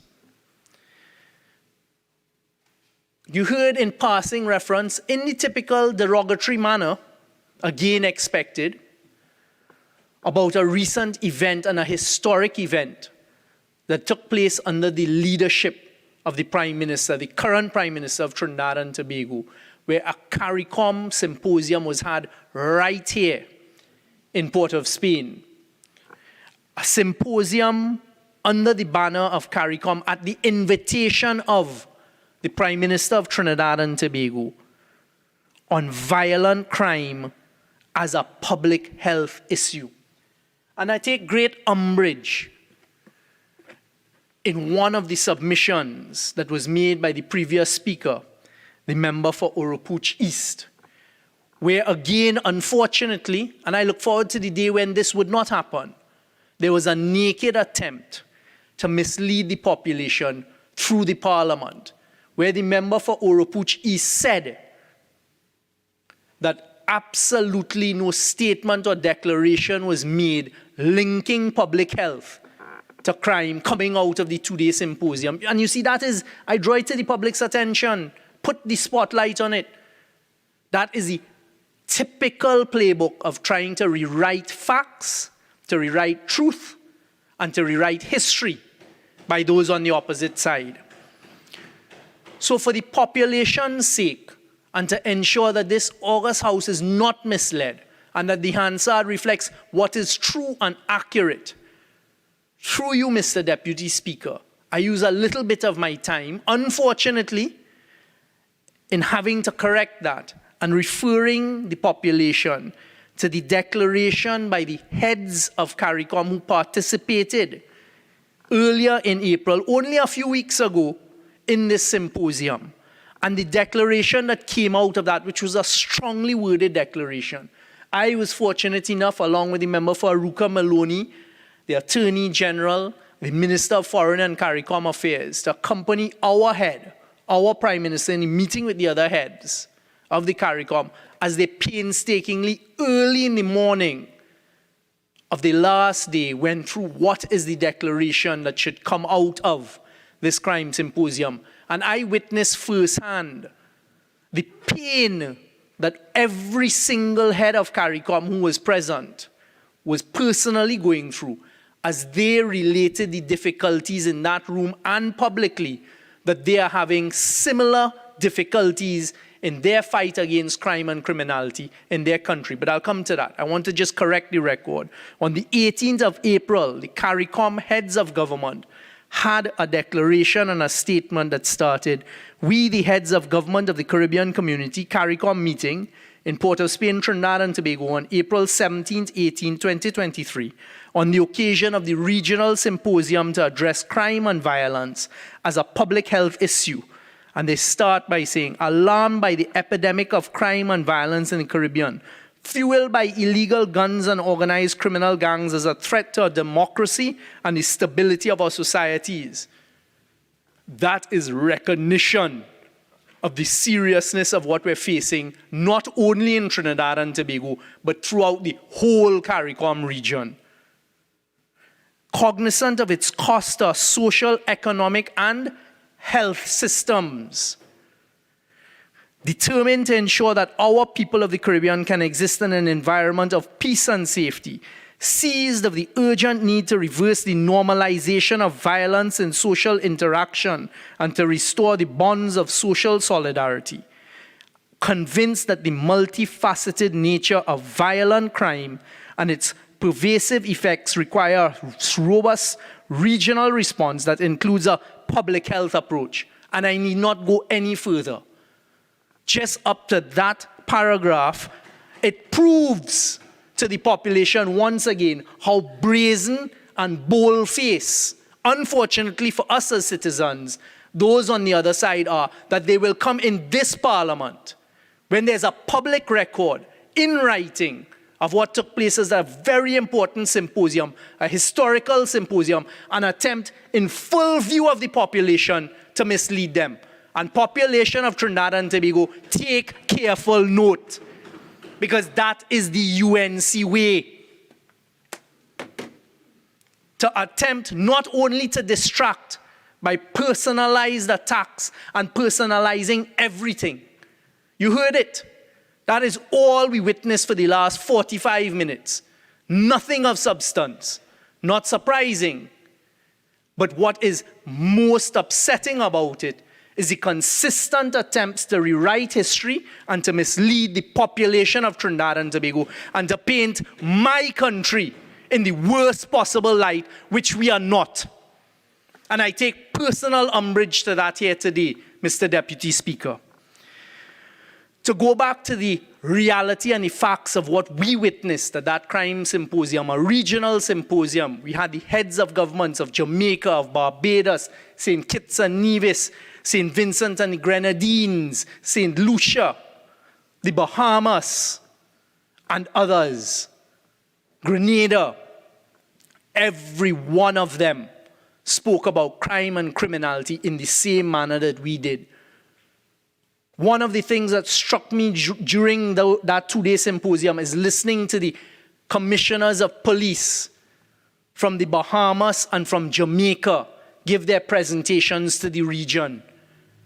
And yet still we come here today on this motion in a frivolous manner by some, thinking it's a joke what it is that has to be dealt with out there. But I want the population of Trinidad and Tobago to know, through you, Mr. Deputy Speaker, that this is something, it is a scourge that is taking place throughout the region. And we on this side, they can rest assured, are not afraid to confront it and to deal with the issues of crime and criminality. And we will do so scientifically, and we will do so by resourcing and assisting those who are constitutionally charged with the responsibility to secure our safety in Trinidad and Tobago. The Trinidad and Tobago Police Service, the Trinidad and Tobago Defense Force, or prison service, or intelligence services, immigration, customs. There is not a country in the world that authorities don't ask for more resources. So let's not fool ourselves. And the population knows that. You merely need to turn on your television now and look at an American international news channel and see that they are coming to the brink of not being able to pass a budget because of the wranglings taken place in their House of Parliament, their equivalent. And to understand when you listen that it is because all of the bodies want more resources. So if it is anything that I would like the population to understand from my contribution today, is that we on this side are conscientious. We on this side are concerned. We on this side will support the Minister of National Security as he carries out his job. And in a whole of government approach, he will get that support. To sit here today and to listen to the juvenile commentary that, oh, nobody will support and nobody will come to defense and Cheese stands alone, saddens me. Because it shows that there is a lack of maturity. It shows that there's a lack of understanding and a lack of real effort to carry Trinidad and Tobago forward, unfortunately by some. As I was saying, in that regional crime symposium, it was the first step. That is acknowledgement of the problem and understanding that throughout the region, we are facing violent crime. And it is a public health issue. And coming out of that, that was stated clearly by every practitioner, one of the great difficulties that we face here in Trinidad and Tobago and the rest of the region, unfortunately, is the influx of illegal arms and ammunition. And what we're facing right now is the reality. And again, in a frivolous manner, making jokes about assault weapons and trying to mislead the population after the heads of CARICOM said that they were going to ban assault weapons. You had some, I was going to use bad language and I reminded myself where I am. You have some people trying to mislead us, the citizens, by referring to the Firearms Act and saying, but look, it's already banned automatic weapons. Yes, in the definition of prohibited weapons in the Firearms Act, automatic weapons are banned. But I put on the record here today that it is assault weapons, and the definition of assault weapons will come. And we know what assault weapons are, and in particular the devastation of the caliber of weapon being used out there on our streets today by the criminals. So don't try to tangle this up. That's about illegal arms and we are going after legal firearms. That is not true population. It is the illegal firearms, and we're saying that one of the ways to stop the scourge of legal assault assault weapons is also to say we don't even want the legal ones. And the definition will come. And it will cover what it needs to cover. It is not currently covered. So, Mr. Deputy Speaker, it is important to appreciate that the violent crimes we're experiencing today, especially with illegal firearms, and increasingly with these assault weapons, commonly known as the AR-15s, the AK-47s, 5562 and 762 ammunition, as a phenomenon in the region, and not only in Trinidad and Tobago. It is very difficult, as someone with responsibility to govern this country, to face the types of police reports that the Minister of National Security would face, and to see that what has become consistent in the past few years now, and this is the reality we face. When you get a report on a crime scene now, you see 30 spent shells of 5.56, 20 spent shells of 7.62. One of those rounds of ammunition will kill whoever it hits immediately, unlike 9mm ammunition and .38. And that is why we call them weapons of war, because of the type of destruction. I was speaking to my colleague, who is the MP for Dabadi O'Meara, recently, about something that took place in her constituency. And I want the population to know we, the government, are aware. And that is why we are all putting our shoulder to the wheel to assist and to fight in this thing of crime. Where criminals using these heavy assault weapons were shooting to kill somebody at a parlor, say 50 meters away from a house, and a woman inside of the house who was in the safety and comfort of her bedroom.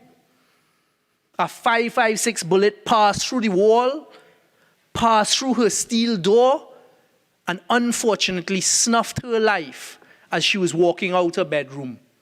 So to come here today and to listen to those on the other side scandalize individuals, attack the police service. I took great umbrage to hear the previous speaker making fun of the police service on what must be stop and search exercises taking place where they're there with their torchlights, searching vehicles and making fun of them and talking about his friend's purchase of 2 vehicles that would pick up illegal firearms in a vehicle. Well, I want to tell them and tell the population that even with the use of those X-ray vehicles, the police still have to go with their torchlights into the motor vehicle and identify where the illegal firearm is. So to again come and try to mislead the population that there's some vehicle that will just X-ray a passing vehicle and it will, what, by magnet or by miracle, pull out the illegal firearm? No. Yes, it would make it easier to identify, but the police officer still needs to use his or her torchlight to find it in the vehicle once they've identified there's something suspicious. So don't come here as usual in a flippant manner to try to mislead the population. But I get back to my main submissions. How do we deal with the crime and criminality? It is all about the criminal justice system. And very briefly, that talks about separation of powers. What does separation of powers mean? There's a legislature, which is this, the elected members of parliament and the Senate, who pass law. That's one part of it. The second part is the judiciary, who interpret law and make decisions. The third part is the executive, that is the government that runs the country. And those three arms have very different responsibilities, but are all necessary to fight crime. I heard the member of parliament for Oropuch East say, but look, we supported plenty legislation, some of which we didn't have to support. Allow me to interpret that for the population. Strategically, decisions were taken with certain legislation that doesn't require a special majority, where they know that the government will pass it anyway, and that the people are meant to benefit from that legislation. On a few choice occasions, because if you go and look at the record, the parliamentary record, and see how many debates we have had on legislation related to the fight against crime since 2015 to now, it is a lot more than those few, that handful that you heard that some certain support was given for. But I want to remind the population, through you, Mr. Deputy Speaker, of two critical pieces of legislation that I heard the Member of Parliament for Oropuch East say that the opposition supported, that required special majority. The first, and I could not believe the audacity to claim support for this piece of legislation, was what we know as the FATF legislation, the Tax Information Exchange Act with the United States. And I remember when that had to be passed, because what it would have done is crashed and collapsed the whole banking system in Trinidad. We as a new government in 2015 to 2016 had to pass that legislation. It required a special majority. What it means is that the Board of Inland Revenue and the Central Bank would provide certain information upon request to the United States Treasury Department for citizens of the United States and those who are required to file tax in the United States. So, Mr. Deputy Speaker, those pieces of legislation, they did not support. And they did not support it. And what it meant, I will say what you did. And you can go to the record and it will reflect exactly what I say, because every time I stand up and say something, it is because I know I have evidence to support it. And let that be a message for beyond this parliament as well. On the first occasion it came, it would have meant if it wasn't passed, there would have been a collapse of our correspondent banking. I remember they did not support it, and then that happened, and the Americans said, well, your system is going to collapse, and the population rose up, and the population said, this needs to be supported, because it meant sending money for your child at university, receiving money from a relative in the United States that you need here in remittance couldn't happen. And it was the population that forced them. I remember walking with the then Attorney General, the member for San Fernando West, the member for Aruca Maloney and myself to meet with the opposition because the population had put the pressure. So go and check the records. On the first occasion it came to Parliament, they didn't, because they have a way with certain legislation that requires a special majority of terrorizing the population, driving them to the brink. They did the same thing with the bail legislation and the anti-gang legislation. The record would reflect that when it was a PNM opposition, the PNM opposition supported it, because we recognize, even in opposition, how important the safety and security of our population is. Do you get reciprocity when it is the UNC in opposition? The answer is no. So don't come in the parliament now and claim at the end of the day you supported it. After you terrorized the population and you had to have the police service and the population demand that they support it. We had to come out, if I remember correctly, in a vacation period. And the first thing you had to do is amend to the passage of time, because if you fail with a bill, you have 6 months before you could bring it back. And the parties had to agree that we would pass the legislation in that condensed period of time. I put these on the record to to reflect the reality of what we're dealing with. Because unless we all get together in the fight against crime, and it's not old talk, and people trying to be popular and relevant, saying, look, I'm willing to talk with you all. That's not what we're interested in. The population is smart and the population is intelligent, and they know who is really interested in taking Trinidad and Tobago forward. So we come back now to this separation of powers and the criminal justice system. And these are the components of a criminal justice system that has to work in order for us to successfully combat crime in this country. Trinidad and Tobago Police Service, or forensics, the Director of Public Prosecution and his office, defense attorneys, and the judiciary. In that makeup, the legislature's role is to pass good law and to pass law that would assist in the fight of crime. That is the policy position. And that's what our responsibility as parliamentarians is. As well as an important component called accountability. So again, I ask the population to look, because you must look to your members of parliament and see what they are doing. And then you will decide in the not too distant future who you are going to ask to continue to govern Trinidad and Tobago. So you look at the accountability part and you look at the joint select committees and ask yourself, especially in the joint select committee on national security, look at the behavior of the members of that committee and see what it is that goes on, because that is where accountability is supposed to come in. So you have a chairman, the member for Port of Spain South, chairing that committee, and they call persons before them. The other day it was the Commissioner of Police and two of our most senior officers. I want the population to look at the behavior of people in that committee. And is it that they're utilizing that committee for proper accountability for the people of Trinidad and Tobago? Or is it that they're trying to undermine what is going on out there? I just ask the question, and the population will judge in the not too distant future. Another important pillar that we identified very early was you need to have a permanent commissioner of police. Because the population would remember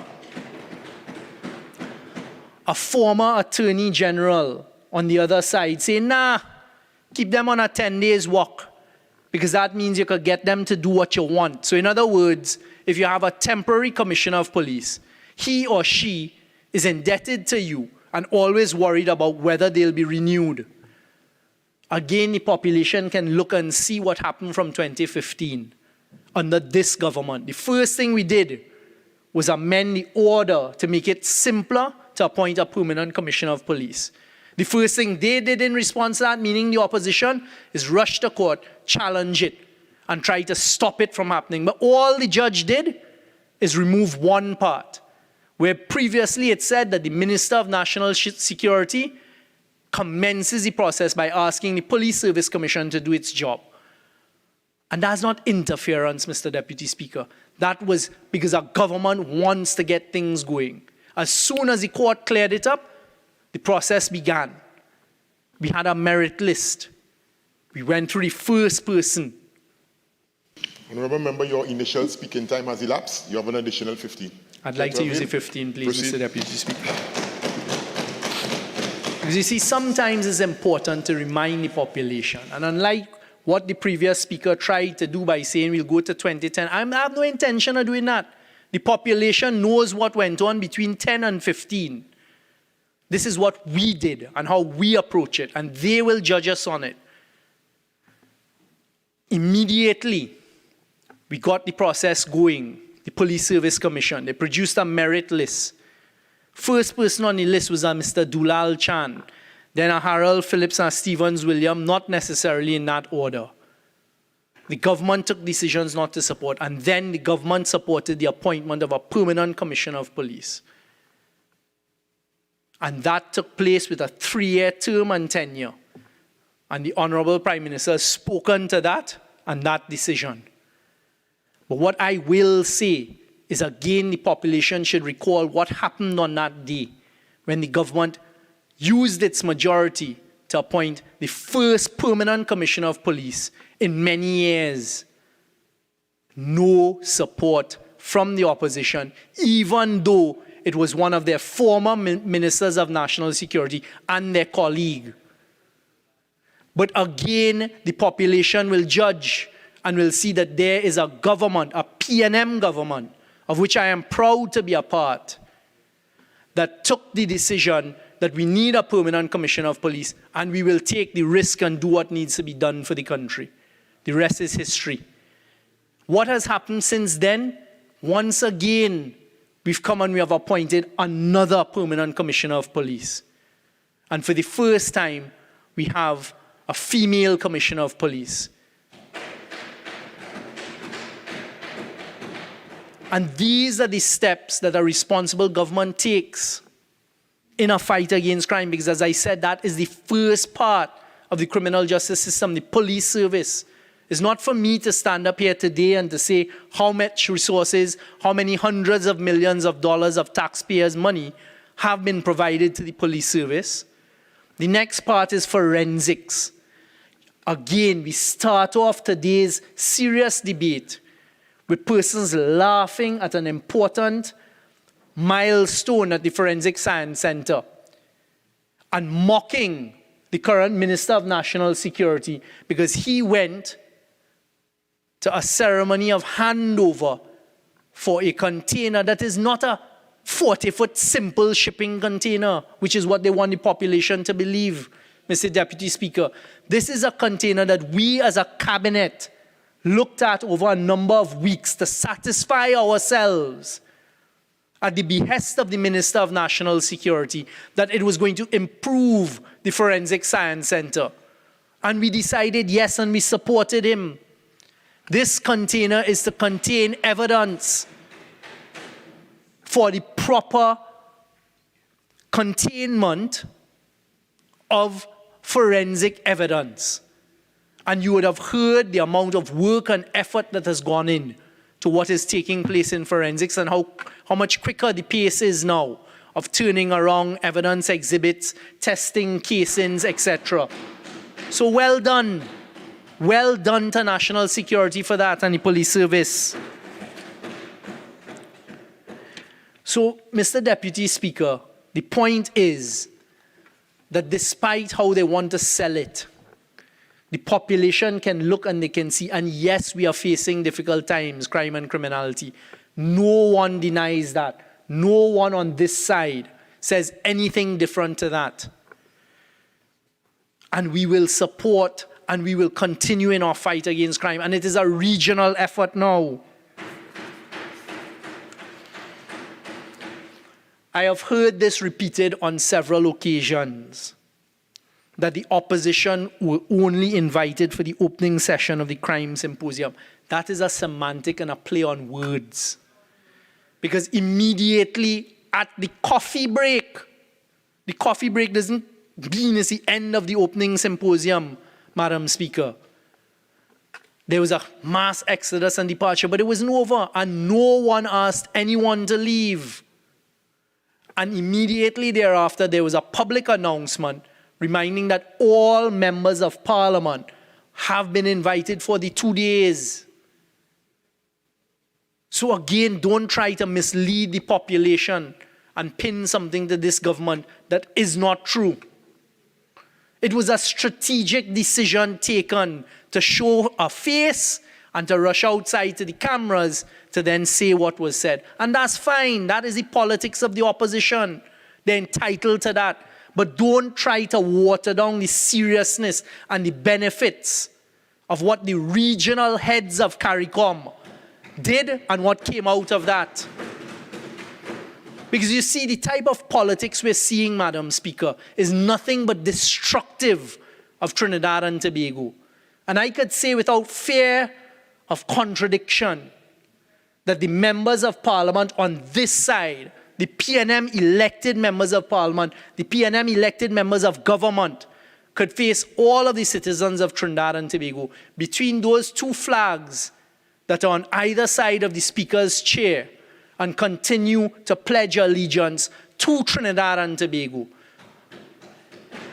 And what I am asking the population through you to do, Madam Speaker, is look at the behavior of a party when it is in opposition. Do they support the type of legislation that needs to be passed in the Houses of Parliament that would better Trinidad and Tobago? And quite frankly, the record is not there for the UNC, but it is there for the PNM. So no matter what happens and who comes to stand up in a booth of Parliament and bawl and scream and make veiled threats and to be silly and to have innuendos and to, in the most vile ways, personalize attacks on other members, the population will decide who is it that is better to govern Trinidad and Tobago, as they have in 2015 and 2020. And when it comes to this issue of crime and criminality, I also heard again, in such a juvenile and immature manner, the screaming of, oh, police and security going down to a part of Trinidad for people to frolic, etc. I take umbrage to that. Because I could say under this administration, since 2015, security is provided on a threat assessment basis. And there is no minister here who has personal vehicle with blue lights parading up and down from Hyatt to UDCOT to HDC, down to Pinal, down to... No, it doesn't exist. And if there is a high office holder in this country who is afforded security service by the country and they go to wherever it is they go, and that security follows them, that is on the basis of proper policing. It is nobody in government giving no instruction for joyride and for status symbol, and the country could rest assured that is how this government operates. But I want to remind the country very briefly during that period that we had to outfit security for a house in Pinal, a private house, and helicopter pad and all that kind of thing. That don't happen under this government.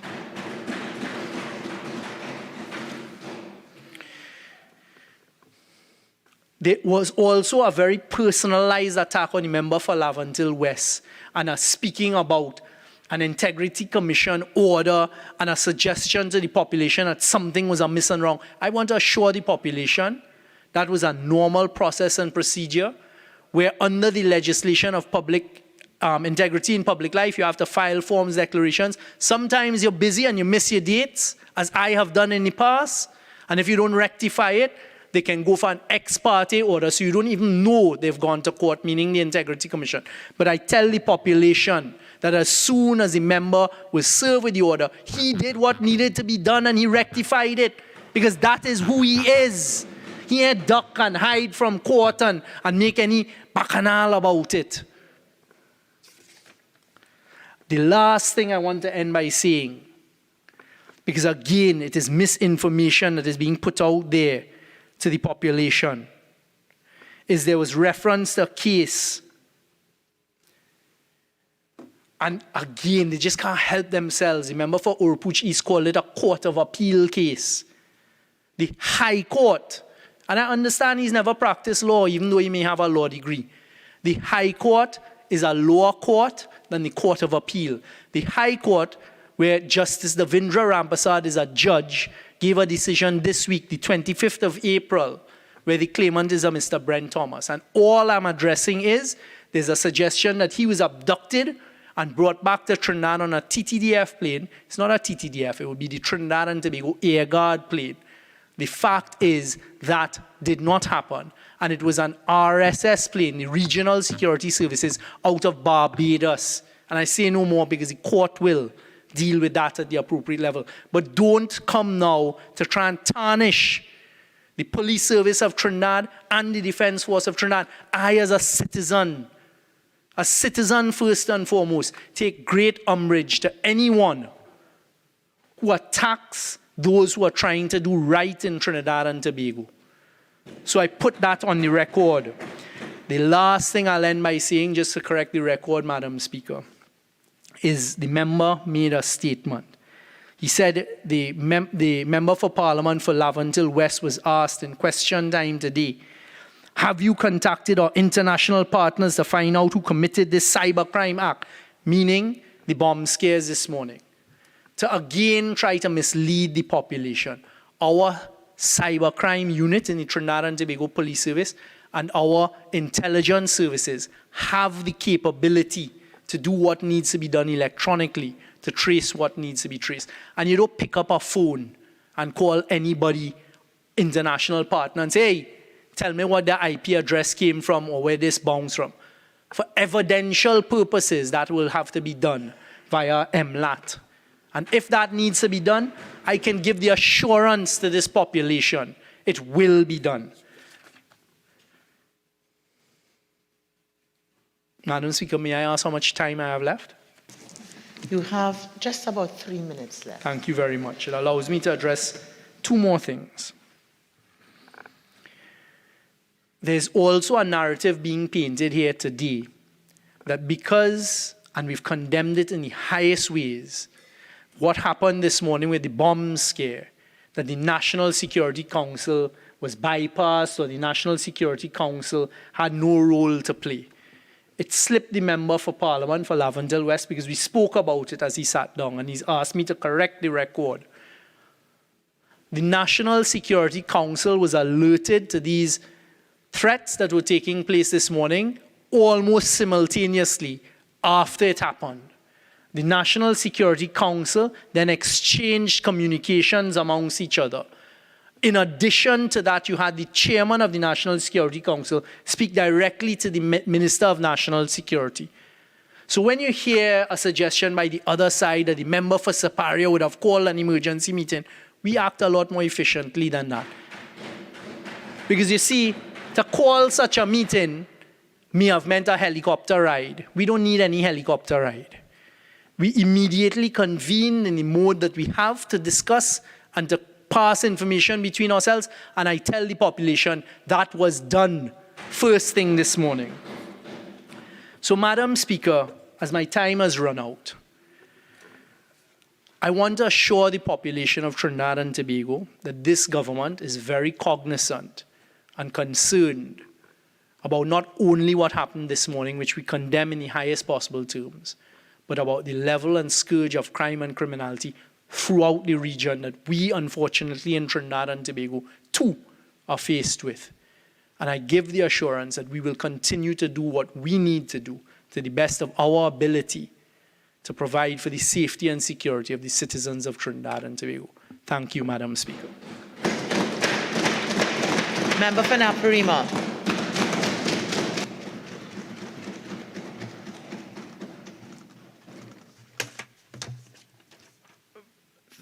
Madam Speaker, as I begin, I wish to congratulate the mover of this motion, the member for Barataria Sanwo, for bringing a timely, relevant, and important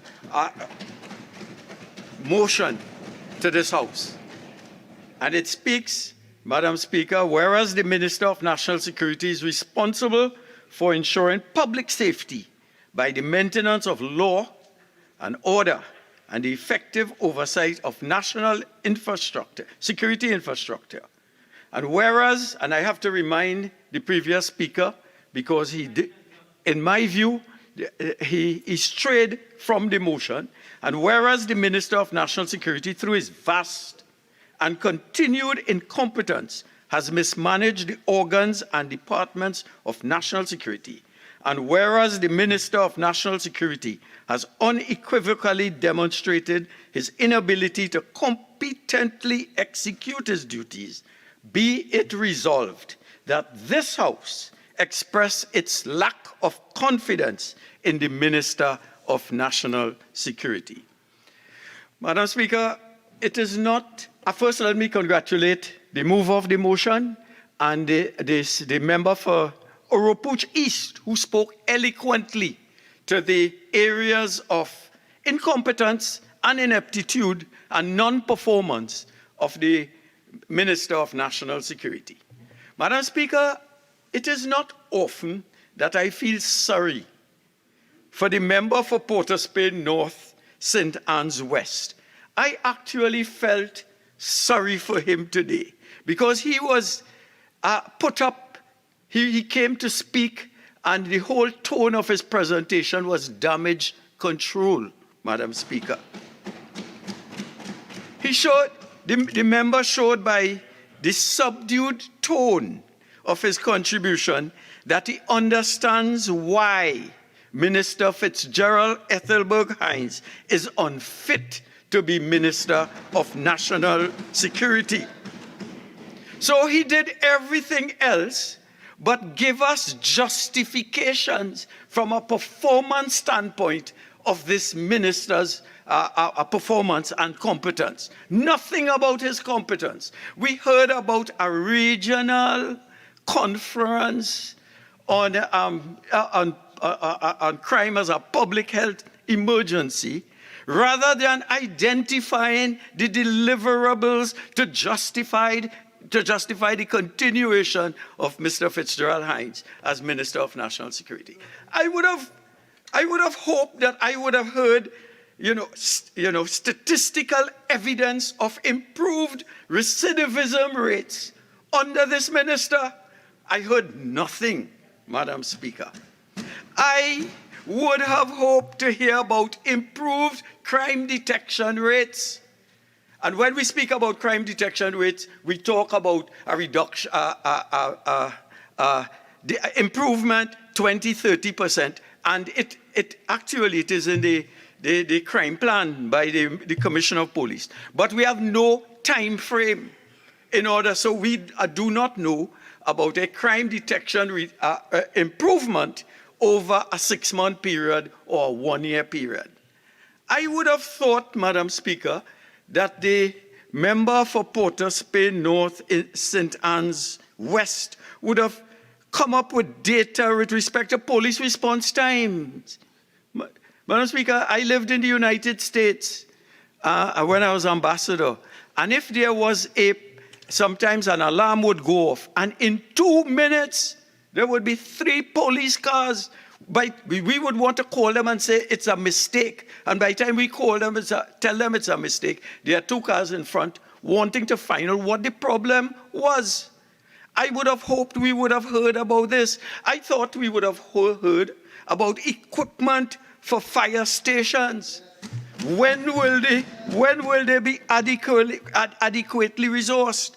I would have hoped we would have heard about scanners. And Madam Speaker, a birdie whispered to me this morning, a person who works at Plepdico, and they told me that their 2 scanners are non-operational at this time as we speak.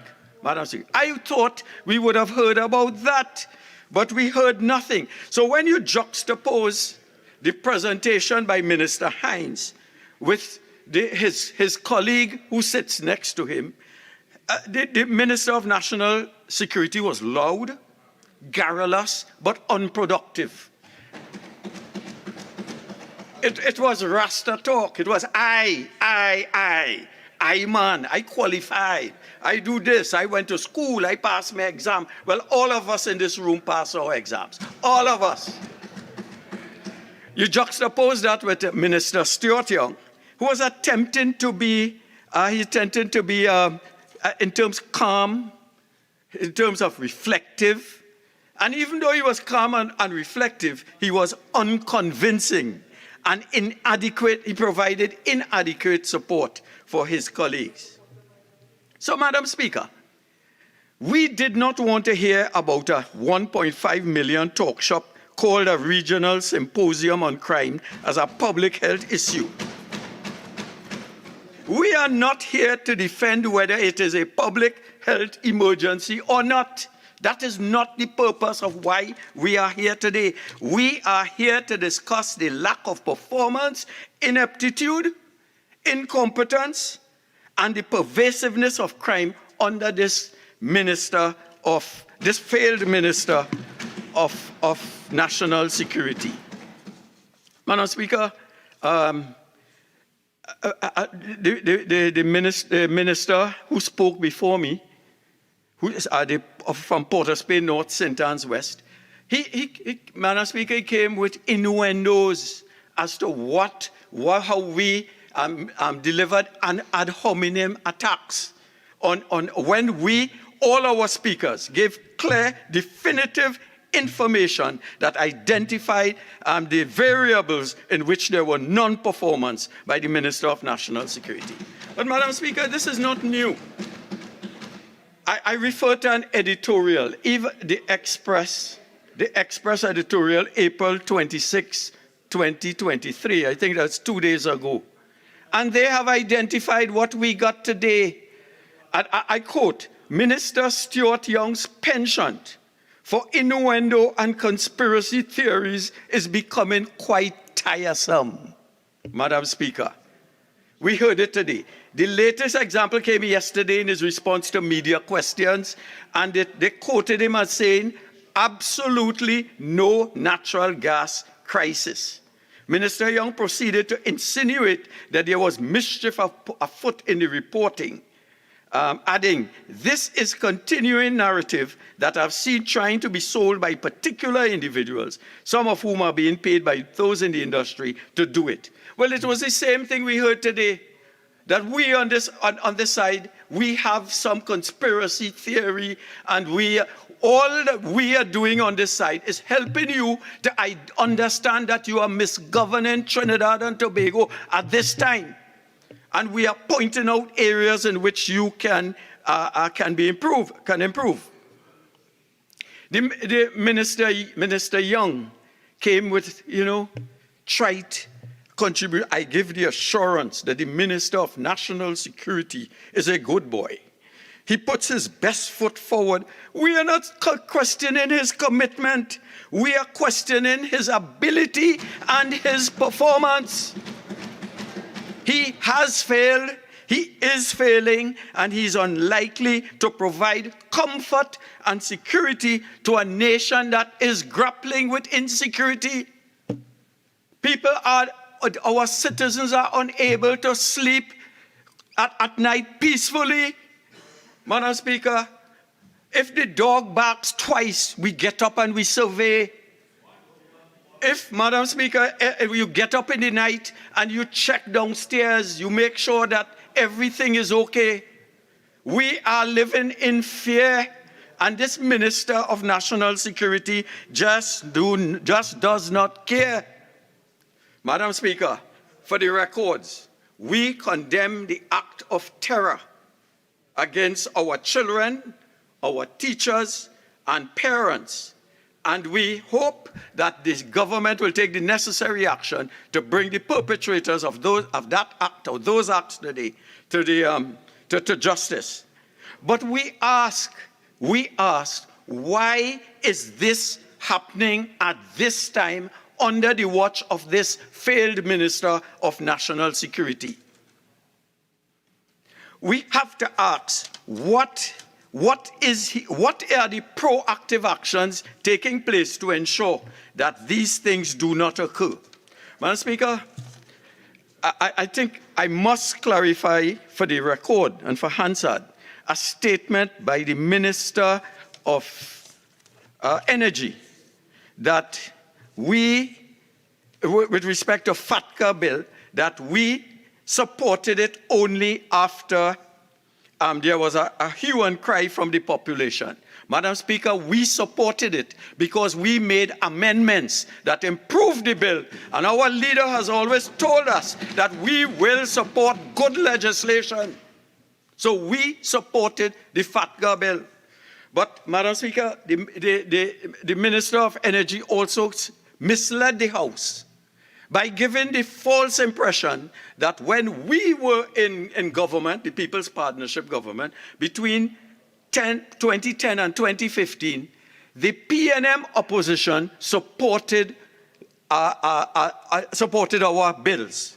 Madam Speaker, that is a total misrepresentation of the facts, and we will not allow the Minister of Energy to rewrite history that in a way that serves the interests of the People's National Movement. I will give examples, Madam Speaker. These are crime-fighting bills voted against by the PNM between 2010 and 2015. And I challenge the Minister of Energy to tell me that this is not true. They did not support the Constitution Amendment Capital Offences Bill of 2011. They did not support that. They did not support the Miscellaneous Provisions Remand Bill 2010. And they voted against it in the House, but they supported it in the Senate. Madam Speaker, the PNM of 2010 to 2015 did not support the Administration of Justice Bill 2011. They voted against it in the House, but supported it in the Senate. That's the DNA bill. For the fourth bill they did not support, and these are crime bills, the Administration of Justice Electronic Monitoring Bill 2011. They voted against it in the House and supported it in the Senate. So to come here and cry like Pontius Pilate, I wash my hands off it because we are saints and the UNC are sinners. There is nothing that is far from the truth. Madam Speaker, the PNM between 2010 and 2015 did not support the Bail Amendment Bill 2013. They did not support the Miscellaneous Provisions Defense and Police Complaints Bill 2013. They did not support the Miscellaneous Provisions Administration of Justice Bill 2014. They did not. And therefore, in fact, Madam Speaker, we have supported more PNM bills than they supported when we were in government. We are better than them. Our performance record could stand scrutiny. Madam Speaker, we want to know, we would have expected to hear today from the contribution from the other side, explanations of why we are the sixth most criminal nation in the world, Madam Speaker. We would like to know, why are we in company with Venezuela with 83 murders per 100,000 citizens? Papua New Guinea with 80.7 murders. South Africa, Afghanistan that just came out of a war, Madam Speaker. Honduras, West gangs have taken over that country, and people are moving to the borders of the United States as refugees to escape the criminality. Trinidad and Tobago ought not to be in company with those countries. We are in company with Syria. Syria just fought a war. They're still fighting a war between the Kurds, the Syrians, and other countries involved, Russia, Turkey, to protect their interests in that area. There's a war zone we are living in terms of data on criminality. And would they come and make a joke about why we bring this bill to ad hominemly attack the Minister of National Security? We are concerned for the citizens of our country and their safety and security. It pains our hearts to know that citizens are fleeing Trinidad and Tobago to the United States and Canada, etc. In my own situation, where we have friends, very close friends, nurses, cannot wait. And at some stage, the Minister of Health will have to give us the true figures about the nurses who are migrating from Trinidad and Tobago because of the fear of criminality and crime under the watch of this Minister of National Security. I would have hoped we would have heard about providing equipment, because part of the motion talks about, and whereas the Minister of National Security, through his vast and continued incompetence, has mismanaged the organs and departments of security of national security. It speaks to the fact that the organs under his ministry are under-resourced, significantly under-resourced. Madam Speaker, let's look at the fire service. Under item 156, head 156, of the development program estimates, right, for the purchase of vehicles and equipment for the Trinidad and Tobago Fire Service. You know what immediately stands out, Madam Speaker?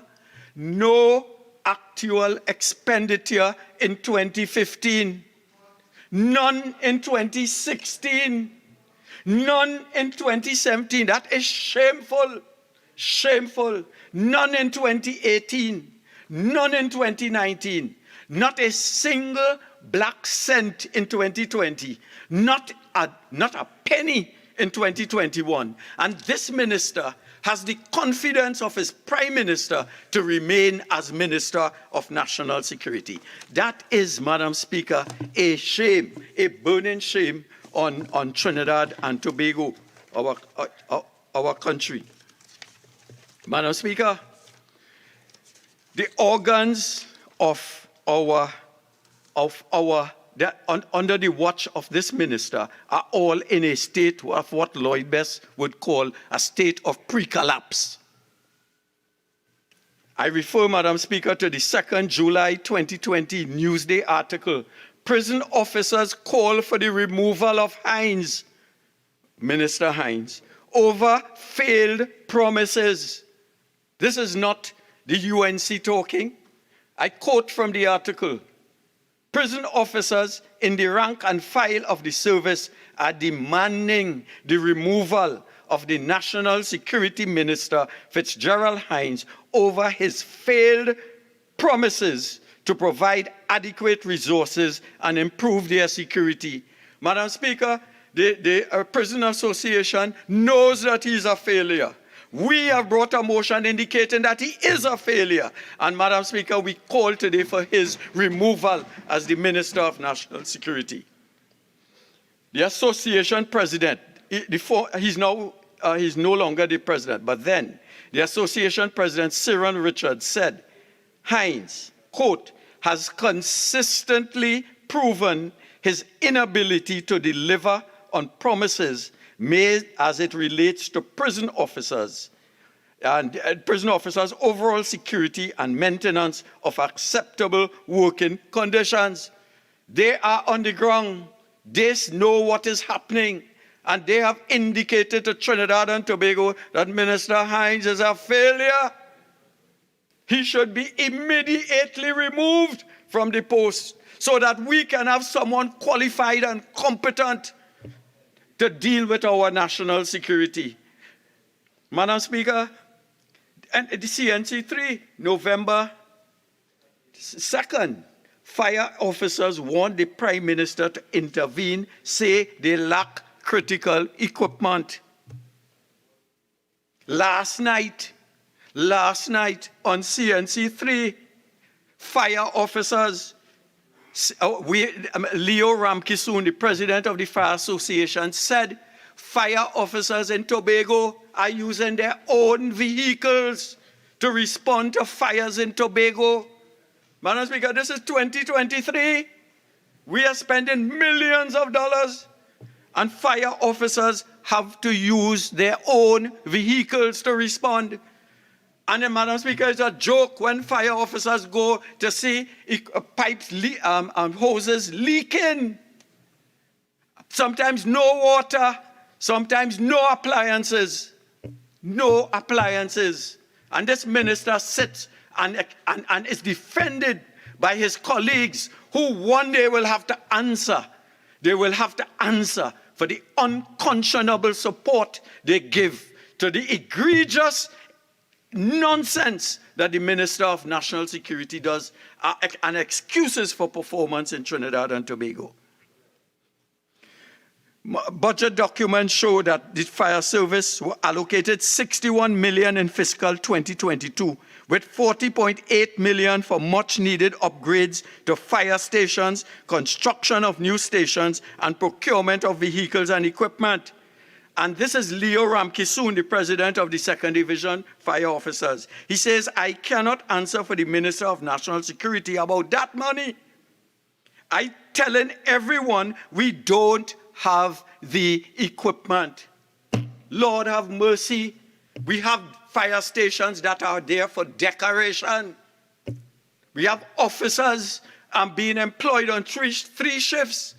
and no equipment, wasting money on salaries when there can be no deliverables, no performance. And people dying, as my colleague says. And Mr. Ramki soon is saying, how am I going to explain the 40 million? I don't know what they do with that, Madam Speaker. That is problematic. That is shameful, Madam Speaker. That is disgraceful in terms of performance. In terms of performance. I want, Madam Speaker, it is not only with respect to fire equipment. It is also with respect to the police service. Also, it is also, where are the dashboards for the Trinidad and Tobago Police Service, the dash cameras and the body cameras for the officers? We are in problems, Madam Speaker, significant problems. Madam Speaker, it is not only the fire service, but the prison service. The prison service is in shambles, with former president of the association, Richard, stating, and I quote, that the prison service is in need for the repair of an alarm system at the maximum security prison, and there is a constant failure to provide basic necessities to effectively carry out their mandates. Among the issues he highlighted are the dilapidated dormitories, no money to assist officers who need surgeries, dental and eye care. He said, while the prison has an abundance of qualified drivers, a private security firm has been contracted to transport prisoners. That's Newsday, July 2nd, 2022.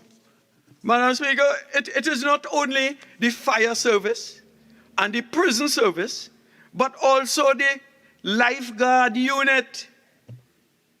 Patrol captain of the Maracas Bay Lifeguard Unit, Carl Hernandez, said no attention had been paid to ensuring the nation's beaches were patrolled adequately.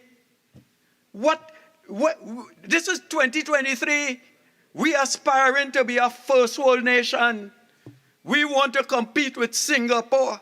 We want to compete with South Korea and Japan. We are a nation surrounded by beaches.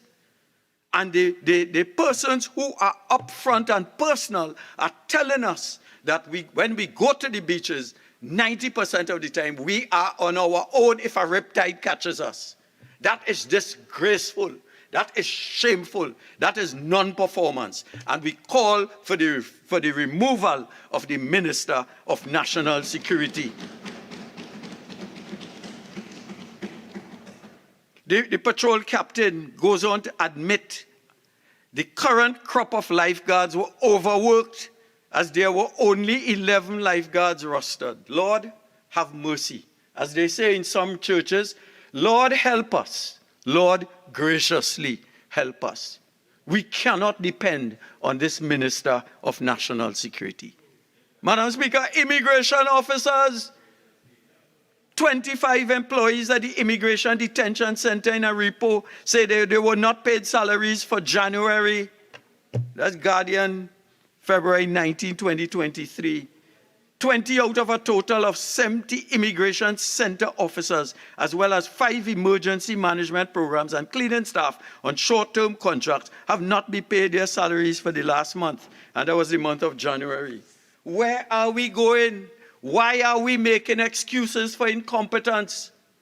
The Prime Minister, in response to a question in Parliament this week, said he has confidence in his cabinet and in the Minister of National Security. How could he, in the light of this performance, if this were the private sector, if this were Shell, if this were Texaco, if this was Amazon, if this was any international company worth its salt, the entire bunch of those cabinet ministers would have been fired pronto based on performance. pronto, based on performance. But Madam Speaker, Minister Hines, it is not that he didn't appear as Minister of National Security today. It is that the Prime Minister must have had experience of his performance and his utterances. Madam Speaker, when we examine the utterances of the Minister of National Security before he became Minister and after while he is Minister, it does not inspire confidence, Madam Speaker. There is something that is worrisome when one looks at the language. And people, we learn about oratory in terms of leadership. We learn about Churchill in those days when England stood alone, when he said, we will fight on the beaches, we will fight on the land, we will never surrender, and he inspired a nation to stand up and fight the might of the German air army and the Luftwaffe aircrafts. Does the Minister of National Security, by his utterances, match the eloquence needed to inspire us to feel that he can solve the problems? Hear his language, Madam Speaker. And I'm quoting here to bring the example that he lacks the competence, the capability to lead us. These are examples of the language used by this Minister of National Security, which do not inspire confidence or respect. On a PNM platform at Mafeking Junction, Mayaro, some years ago, Minister Hines said, and we do not forget these things, quote, as a younger parliamentarian then, I said the UNC is badly wounded. We need to finish them out. Kill them dead. I want you to understand that on November 28th, you have the opportunity. Remember, just withdraw that word and use another word. Okay? I'm quoting, sorry. Yeah. Remember, quoting is your own words, You have the opportunity to drive a PNM Balize deep in the hearts of the wicked UNC vampires. That I'm quoting. This is his exact words. Take a stake with a Balize on top and drive it deep within their heart and finish them off once and for all. What I'm saying, even though I know some sort of figurative language, I think, in the climate and what you're speaking about, that's, yes.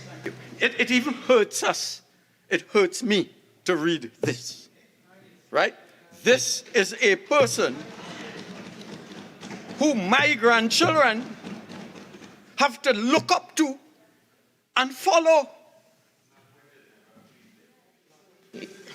So your original time is now spent. You have 15 more minutes to, right? Sure. At a public meeting at Pigot's Corner, Belmont 2015, Minister Hines referred to the UNC as alligators from the same murky lagoon, end of quote. While they were in opposition after Prime Minister Kamala Persad-Bissessar toured flood-ravaged areas, Minister Hines, a senator, said, and I quote, and it's in Hansard on November 22nd, 2011. It's in Hansard. I quote, I saw an idiot little Rasta boy kissing the Prime Minister's palm. It made me sick, and if I made my way, I would cut every dreadlock off him head. Everyone. Madam Vice President, an idiot boy, yes, and a rude little dreadlocks, end of quote.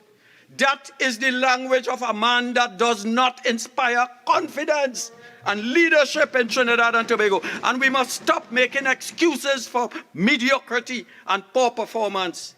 Madam Speaker, we are witnessing unprecedented levels, not only language and whatnot. We are witnessing unprecedented levels of increasingly gruesome crimes since he was appointed minister. This is a fact. The minister has already answered the question. He's on record as stating that his job is not to ensure our security and safety. So every day, this is Trinidad and Tobago in 2023. Madam Speaker, I'm 74 years old. When I was in the 60s, in high school in Naparima College, in sixth form, we look forward to Trinidad and Tobago being a utopia. Instead, it's a dystopia, if they know the meaning of the word. We look forward to Trinidad and Tobago as a place we could bring up our children and grandchildren. You know, Madam Speaker, I'm a patriot.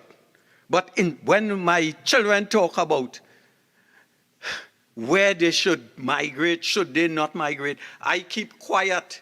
The patriotism in me tells me to tell them, stay here. But the performance of the Ministry of National Security and the Cabinet tell me to run as far as you could go. And it hurts me because I had that choice when I was in Canada and graduated, and I could call Senator Eugene Force. He told me, remain in Canada, Charles. Remain in Canada. I said, no, I wanted to come back. I was on scholarship too. So I wanted to come back, and I really wanted to come. I'm a patriot. But so we call on you, perform for heaven's sake. Don't take our paradise and turn it into a Haitian quagmire. Madam Speaker, this is what you read about. Execution-style killings, bodies dumped along the highway, people in police uniform lining up 3 citizens and shooting them. Bow, bow, bow. Jesus, sorry. Can't take it anymore. You all are a disgrace. How do you sleep at night? How do you justify to God on that day your performance record and the high salaries that you got? Madam Speaker, how? I would be ashamed. Children left dying right, left, and centers. School, churches, temples, and mosques broken into. Primary school pupils, one less than 12 years of age, being suspended from school because he's a gang leader. A 12-year-old is a gang leader.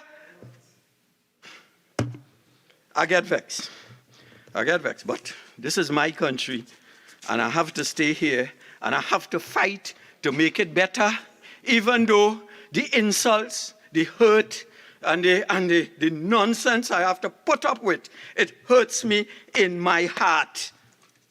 Madam Speaker, 7 years in government, and the PNM has absolutely nothing to show. I do not understand how those on that side can in good conscience sit and by their silence defend the indefensible. Madam Speaker, we're the 6th most criminal country in the world. The Trinidad Air Guard has been gutted. Our prison system is struggling. In the past month, we have 2 widely reported incidents where houses were burnt because the fire service was under-resourced in one case, tragically life lost in others. The Forensic Science Center is in a perpetual state of being overburdened, unaccredited, understaffed, and ignored. Ammunition from the national security arms are turning up at crime scenes, apparently used by criminals. Regiment, TTR bullets, and they sit on that side, collect their fat salaries, walk with security behind them, and don't have a conscience to deal with our problems. Almost 1,200 murders while this minister is minister, and you defending that? The minister, Port of Spain North, St. Anne's West, shame on you. You cannot see what I am seeing, what all of Trinidad is seeing. There's a newspaper article where they talk about a crime plan. And here what people say, Margaret Kinsale, it is preparation on paper or preparation that goes into action to get the required results. Right? What somebody said, it is 8 years it did not. That's the crime plan, sad. The one is just grand charge, failure before it starts. The law and justice, it goes on and on. Citizens are fed up. Madam Speaker, citizens, we read yesterday, judge says, stays charges against firearms dealers. And to read this is to worry about where we are going as a nation. If you oppose, and this is Minister Patrick Manning, former Prime Minister, if you oppose, my dear friends, they get angry, they get annoyed. But that is what Patrick Manning said. If you oppose this government, you have to be careful because they will hound you down.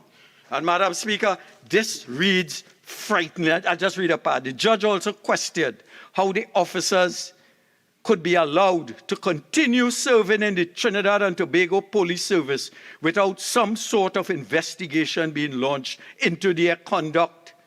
Their actions were so damaging that the judge said it resulted in the complete and utter stripping away of Thomas's dignity, reputation, and that of his business. And his business was Specialist Shooters Training Center. It says one gets the impression from one pointed focus that Assistant Superintendent Birch had on these claimants that he was determined to find something which could incriminate the claimants, notwithstanding the documentary evidence before him. Madam Speaker, you know the fear I have? But then I'm 74. So I have worked it out. All I fear is death. All that could happen to me is death. But Scripture tells me, death, where is thy sting? Grave, where is thy victory? Since I do not fear death, I do not fear them. I do not fear them. Nevertheless, I check my water tanks to make sure there is nothing, white plastic bag with cocaine planted in it. I check because I'm scared in this country. We're heading for Tonton Macoute territory where the TTPS is being used as an agent. If we go by what is written here, and it is subject, Madam Speaker, to the contents of the judge's findings in the court case and was published in the Daily Express, Friday, 28 April 2023. I am worried.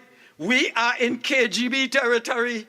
When if you go against Putin, he plucks you from England, United States, and he deals with you.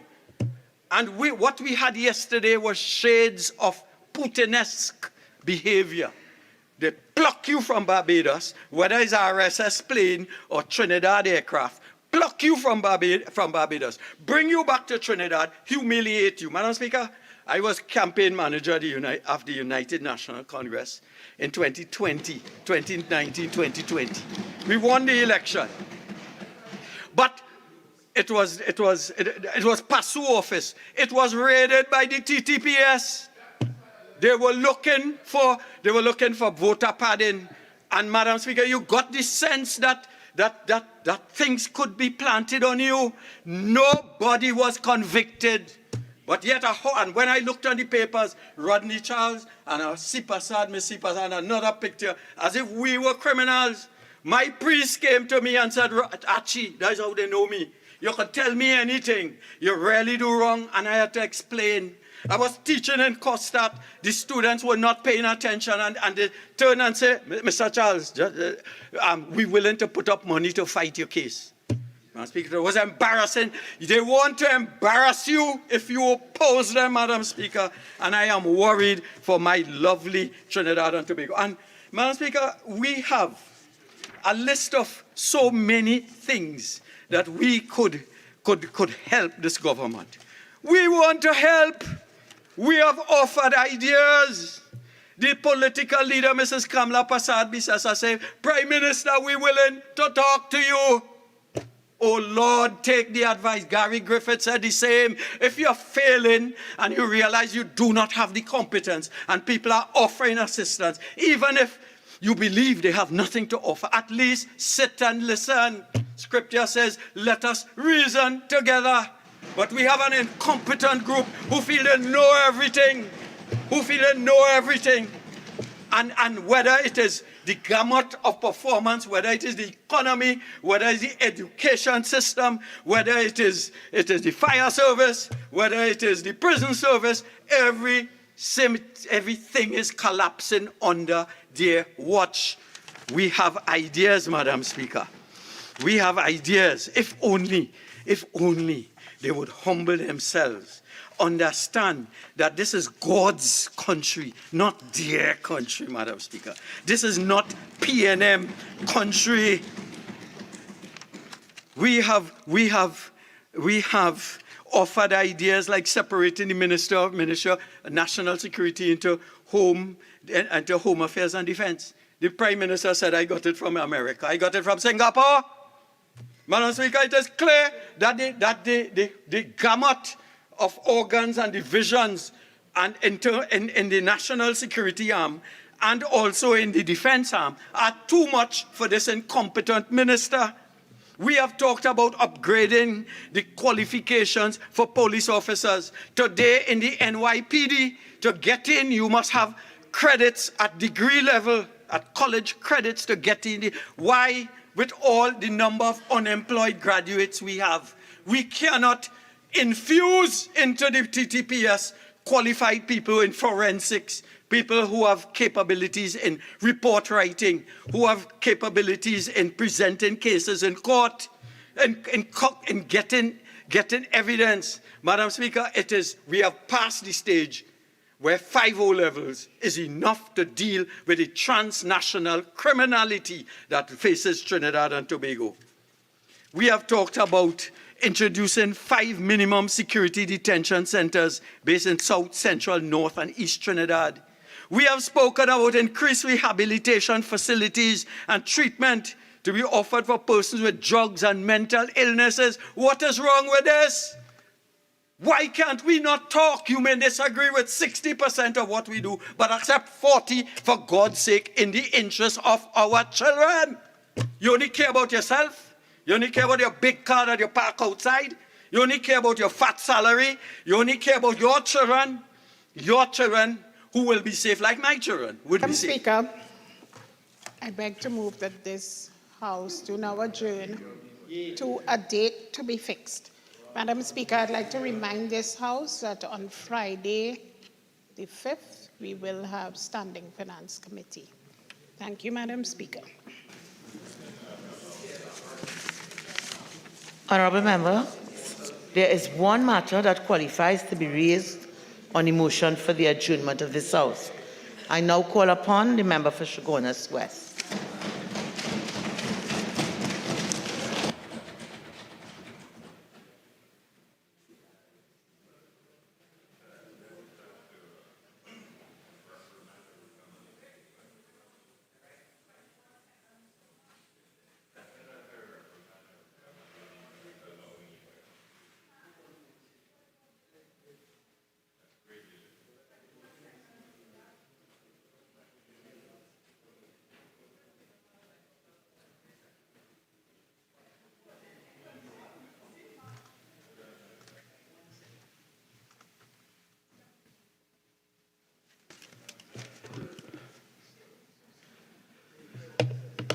Thank you, Madam Speaker, for recognizing me. Of course, Madam Speaker, I'm duty-bound, and hence the reason why I have sought to raise this matter on the motion for the adjournment of the House, namely the threat of flooding posed to people living in the areas of Caroni Village, Lapai Gardens, Lapai Village, and Lapai Settlement, owing to the rapidly deteriorating Caroni River bank abounding these areas. Madam Speaker, before I get into the few minutes that I have, I would like to point out that in relation to these areas that have been listed in the motion, that when we say Caroni Village, there are 2 particular areas, and they are well-known areas which have compromised areas to the riverbank. And that is in Caroni Village, I'm referring particularly now to New Street Extension and the old Caroni River bank in the vicinity of Gandhi Street.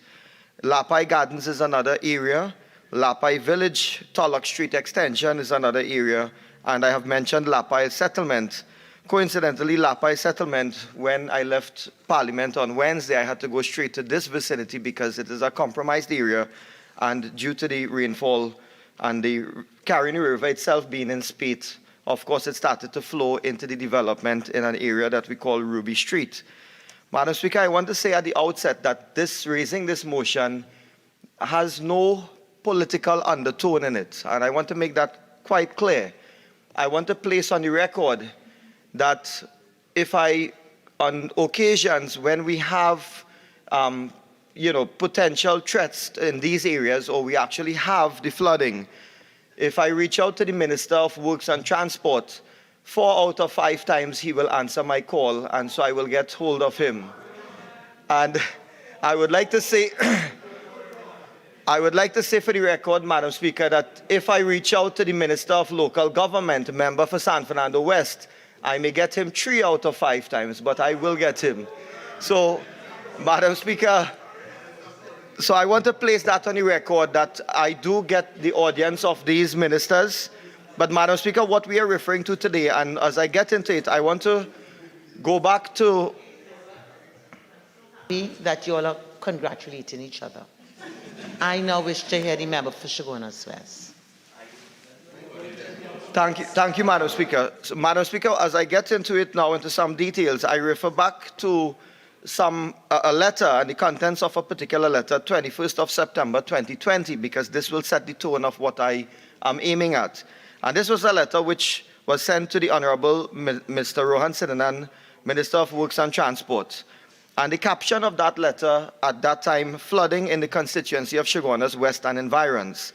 And Madam Speaker, what I essentially said was that, as you are aware, parts of the country grappled, of course this is September 2020, parts of the country grappled with an exceptional bout of flooding on Saturday 19th September 2020, and I will show that how this continues over successive dry and rainy season.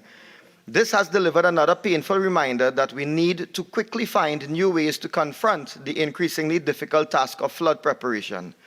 At this time, water runoff from the land far exceeds the capacity of the various channels. Flooding is not a partisan issue. It affects all of Trinidad and Tobago based on the many grievances voiced by constituents of Chaguanas West. I have given them the assurance that I will reach out to the relevant authorities to see how best this issue of flooding can be tackled. As a result, I now write to you as Minister of Works and Transport to bring to your attention the specific problems of Chaguanas West and to invite the Minister to treat with the dilapidated, non-functional and even non-existent drainage systems and other flood-related issues impacting the area. And Madam Speaker, I went into some of the effects which have been related to me as Member of Parliament for Chaguanas West from constituents. Persons whose homes have been affected have suffered great loss, and for those who recently lost their jobs or are economically challenged, of course this was during the pandemic, please, Madam Speaker, September 2020, theirs is a double hit. There have been reports of school books and shoes being soaked with muddy water, and stoves and fridges being partly submerged, resulting in the family's inability to cook and store food safely. Waterlogged mattresses mean that some families are displaced and will have to find alternative sleeping accommodation until these are replaced. Electronic appliances, cookware, clothing, carpets, mats have been damaged or destroyed. In the coming days, the constituents will deal with the removal of the silt from floodwater, which caused damage to all the furniture on the ground floor of homes, as well as to the walls, woodwork, and other parts of the house itself. The stench, Madam Speaker, of wet furniture, mold, and mildew will linger for a while. Whilst the walls will have to be washed and flood marks scrubbed away, the emotional trauma of this experience will persist for some time.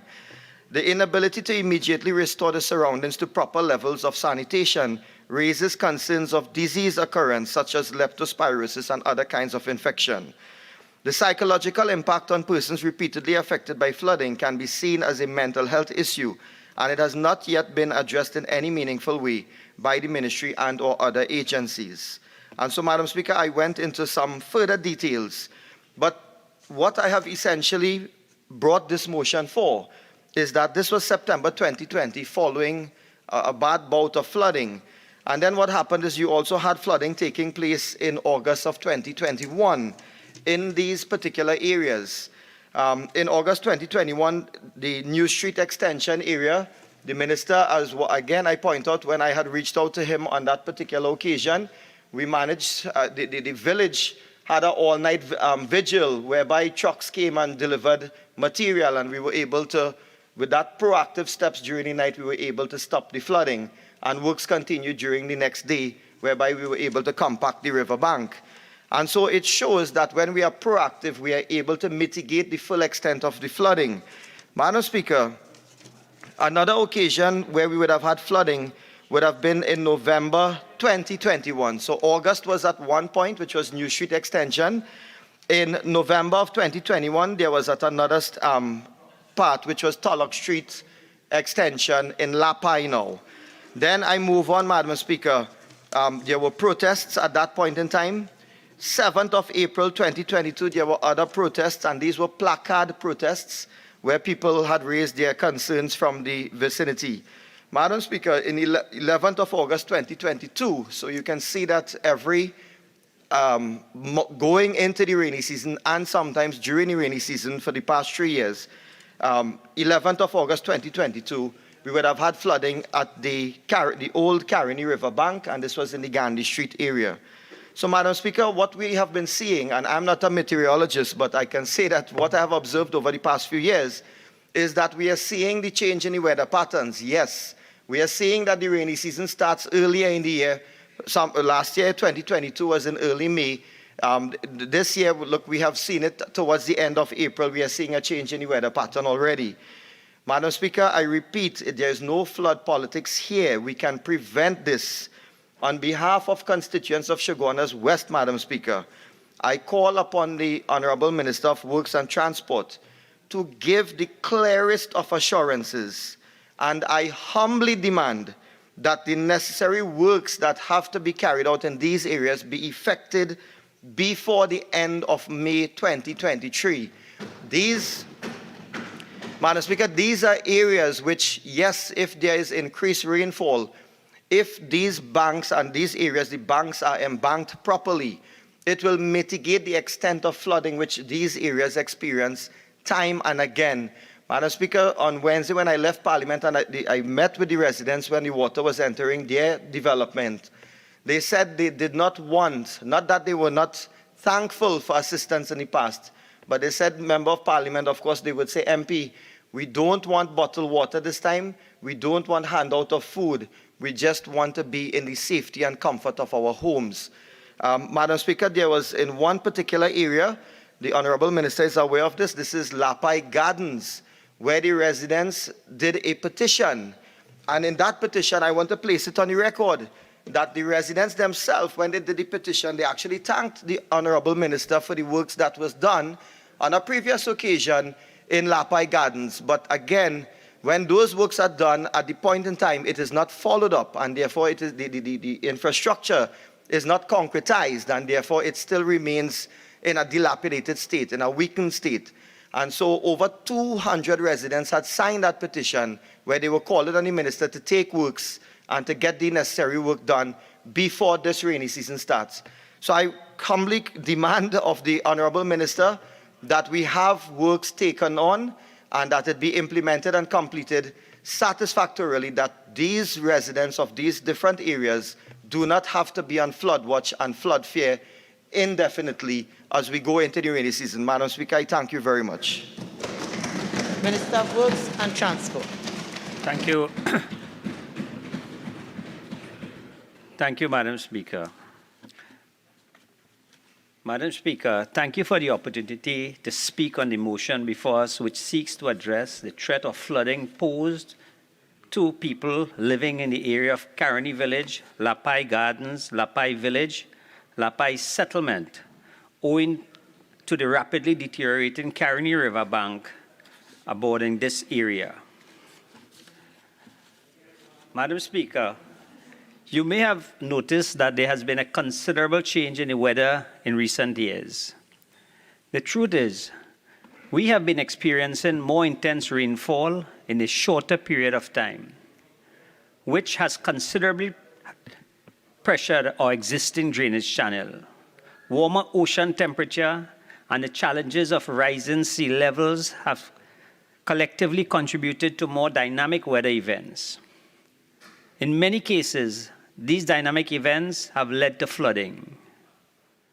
Treating with the issue of flooding requires a collaboration and a collaborative approach, which the ministry has its role to play, which I will elaborate on through our ongoing projects and its initiatives. The wider public also has a critical role to play. There is a need for more cultural and behavioral shift in the way we do things, such as the manner in which we dispose of our waste, construct our homes, where we construct our homes, and the way we interact with the environment, all of which contributes to flooding. Madam Speaker, the Caroni River collects water from watercourses and tributaries bounded by the central and northern range, namely Kumoto, Aripo, Arima, Guayaba, Carapo, Oropun, Tacarigua, Tunapuna, St. Joseph, Malik, San Juan, and the Mausica River. In recent years, planned and unplanned development, as well as upgrades, have been undertaken. Also, Madam Speaker, the impact of abnormal and severe rainfall in recent times have all resulted in high peaks flow in increasing the volume of water entering the Caroni River. This has resulted in erosion, scoring, and overtopping of the embankment. This ultimately leads to the failure of the embankment, causing areas in the vicinity of the Caroni River to become more prone to flooding. The Drainage Division has constantly monitored and inspected inspections along the Caroni River to determine the work that needs to be executed based on a level of priority. Madam Speaker, time don't permit me to go into all the work the Ministry of Works have embarked upon in this financial year. However, just to give the member the assurance that he have asked for, I will just focus on the areas that he spoke about.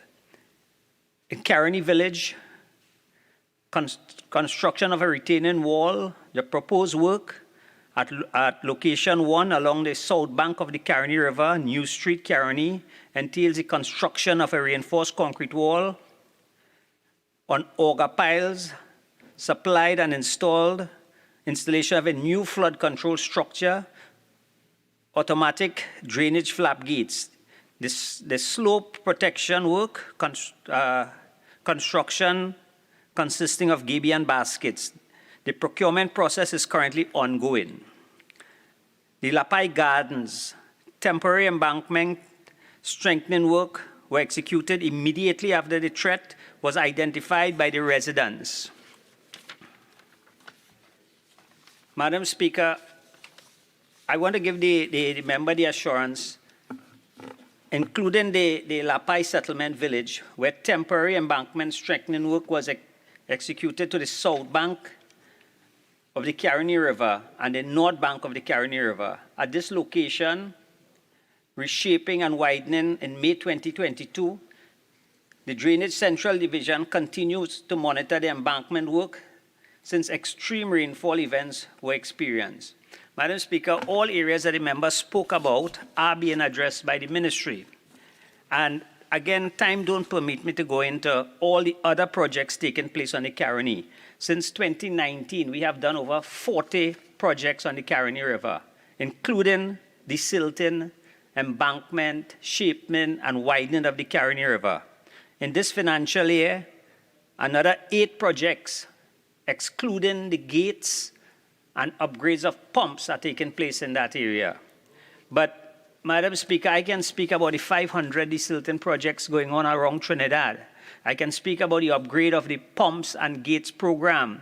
I can speak about the river walling and all those programs that we have ongoing.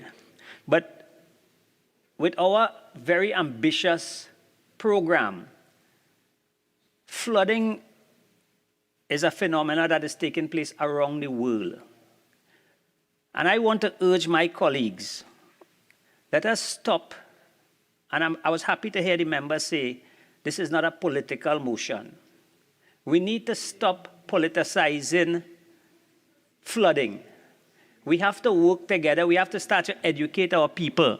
Because if we continue to go down this road about every time there is a flood, the minister didn't clean the river and the minister didn't clean the drain.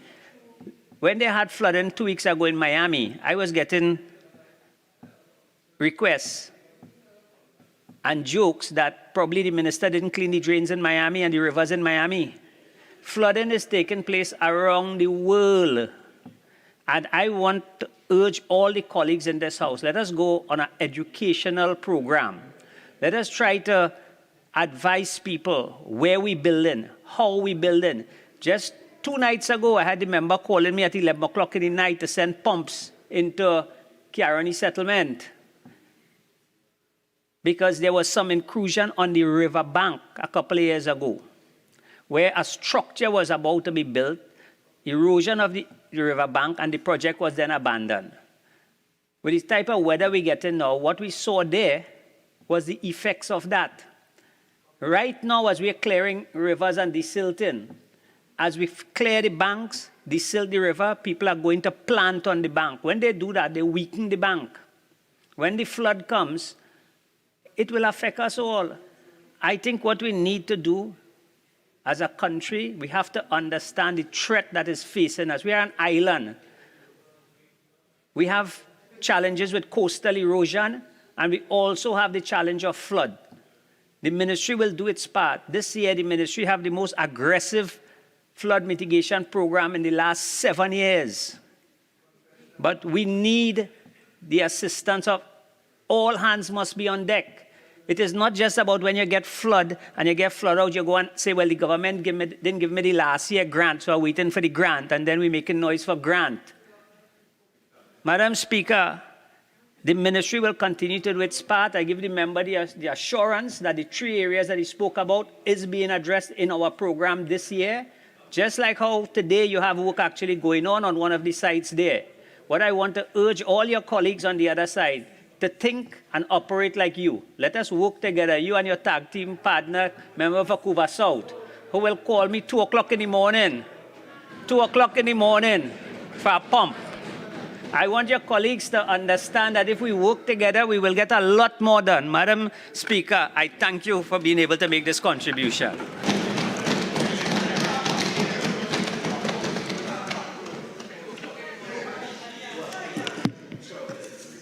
Honourable members, the question is that this House do now adjourn to a date to be fixed. All in favour say aye. Any against? I think the ayes have it. This House now stands adjourned to a date to be fixed.